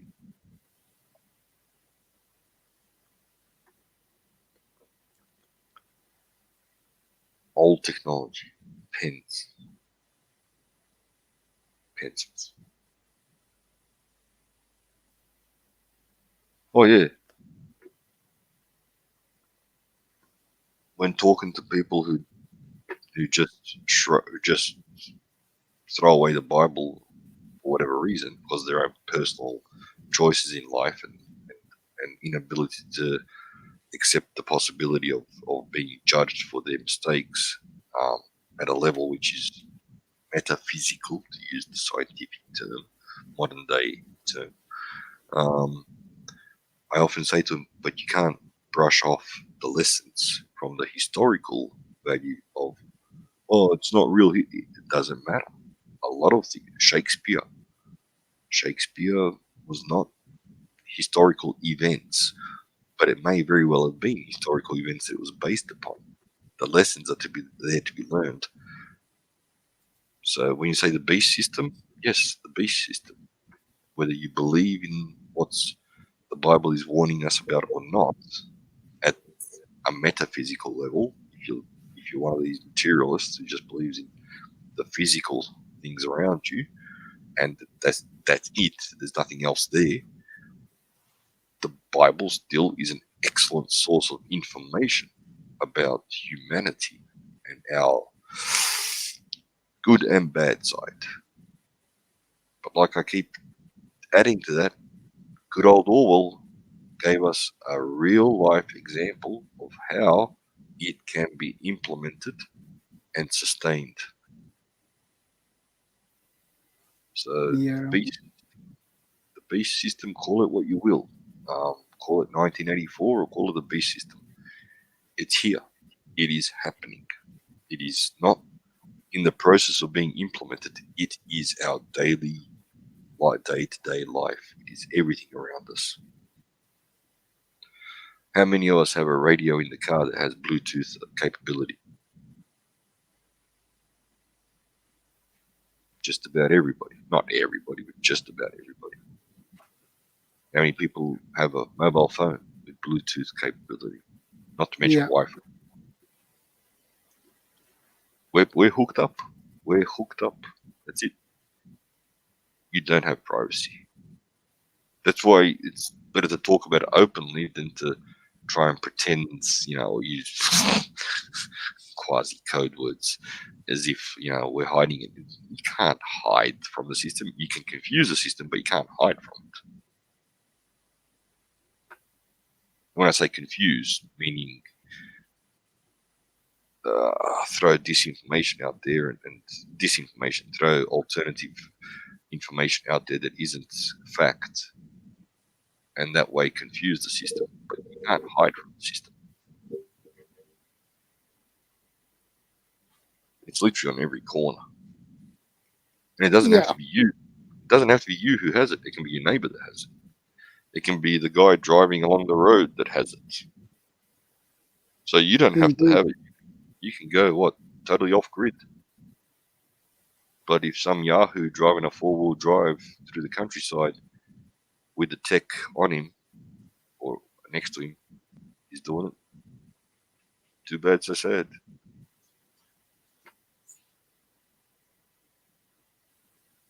That's why I say, if you can't see your neighbor, that's a good thing. If you can't hear your neighbor's dog without the wind blowing towards you, that's a good thing. Yeah. If you can't see the road, that's a good thing. Yeah, I agree. It's not ideal, but it's good. Indeed.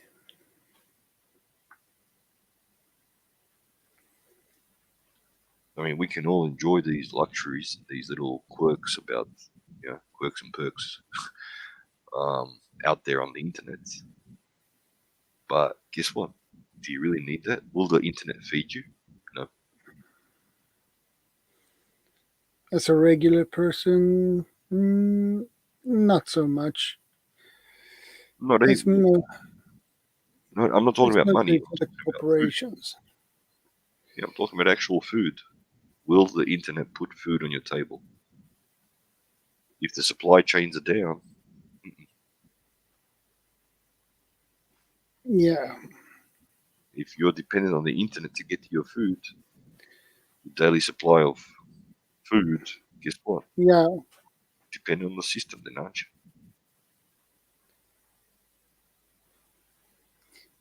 But the system can fail. Oh, and it has failed, and it will fail. It is failed. It has failed. It is failing, and it is doomed to fail catastrophically, as far as a lot more things than we could ever imagine goes. Indeed.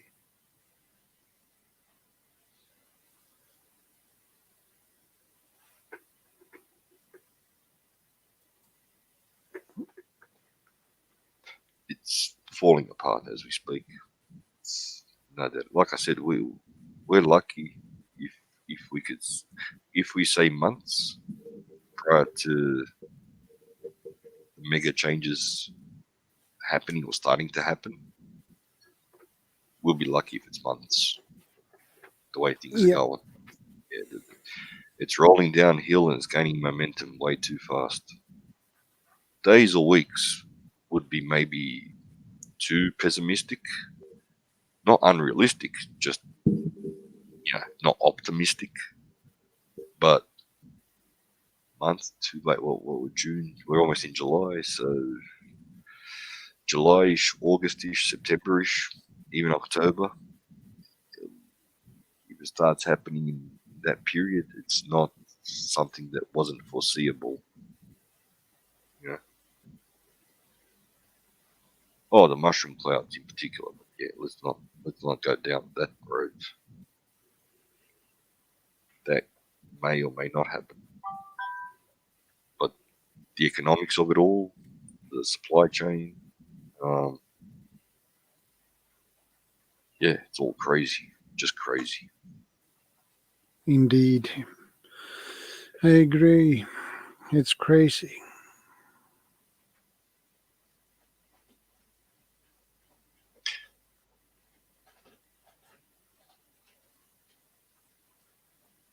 Yes, hope for the best, prepare for the worst.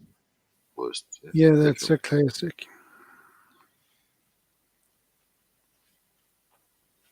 And no matter how bad it gets, as long as you've got a few spuds on your plate to eat, it's not as bad as the bloke who hasn't got those few potatoes on his plate. So, yeah. Realize that we've had it way too good for way too long. Way too easy for way too long. Yeah, I agree. We had no responsibility. And what we considered to be responsibility was not real. It was just, just basically taking a knee to the crumbs that they're throwing our way. So Caesars, all those people up at the top were just throwing the crumbs and giving us entertainment by their circuses, causing noise, division, noise, and throwing out breadcrumbs. Not bread, but breadcrumbs to us. And we all fell for it. Yeah. Time to pay the price for it and face reality without any pessimism, just realism. And many among us, including myself, will stumble and make mistakes and do things that we think are the right thing to do, and then as time goes on, we see, whoops, maybe I shouldn't have done that, or maybe that wasn't such a good idea, or maybe I should have, and that's just part of the process. Can't prep for everything. 7 hours, 56 minutes, 20 seconds, be savage. Okie dokie. Anyway, thank you very much. I think it's time to wrap it up. Yeah, you're welcome. It's always nice to have you, buddy. I enjoy your live stream, and I feel comfortable here. You won't see me hopping on many other live streams because just the time of day or the day of the week or whatever, but this works well, sort of. Yeah. It's Sunday morning here, just so you know. Yeah. Sunday noon. It's 3 minutes to 12 o'clock at noon. So yeah, as per the man-made 24-hour clock. So yeah. You stay safe. My time here is 3:57 a.m. So. Oh, time to go to bed. Yeah. No wonder the cat isn't around. The cat's sleeping.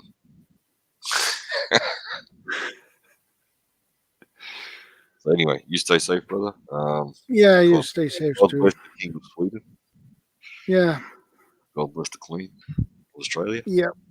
Bugger the Queen of England, Queen of Australia. And you'll be good, mate. God bless. Out. God bless. Take care. Okay, guys. Thanks for hanging on. It's time to wrapping things up. I will see you next week. Same time, same channel. And I hope you will have a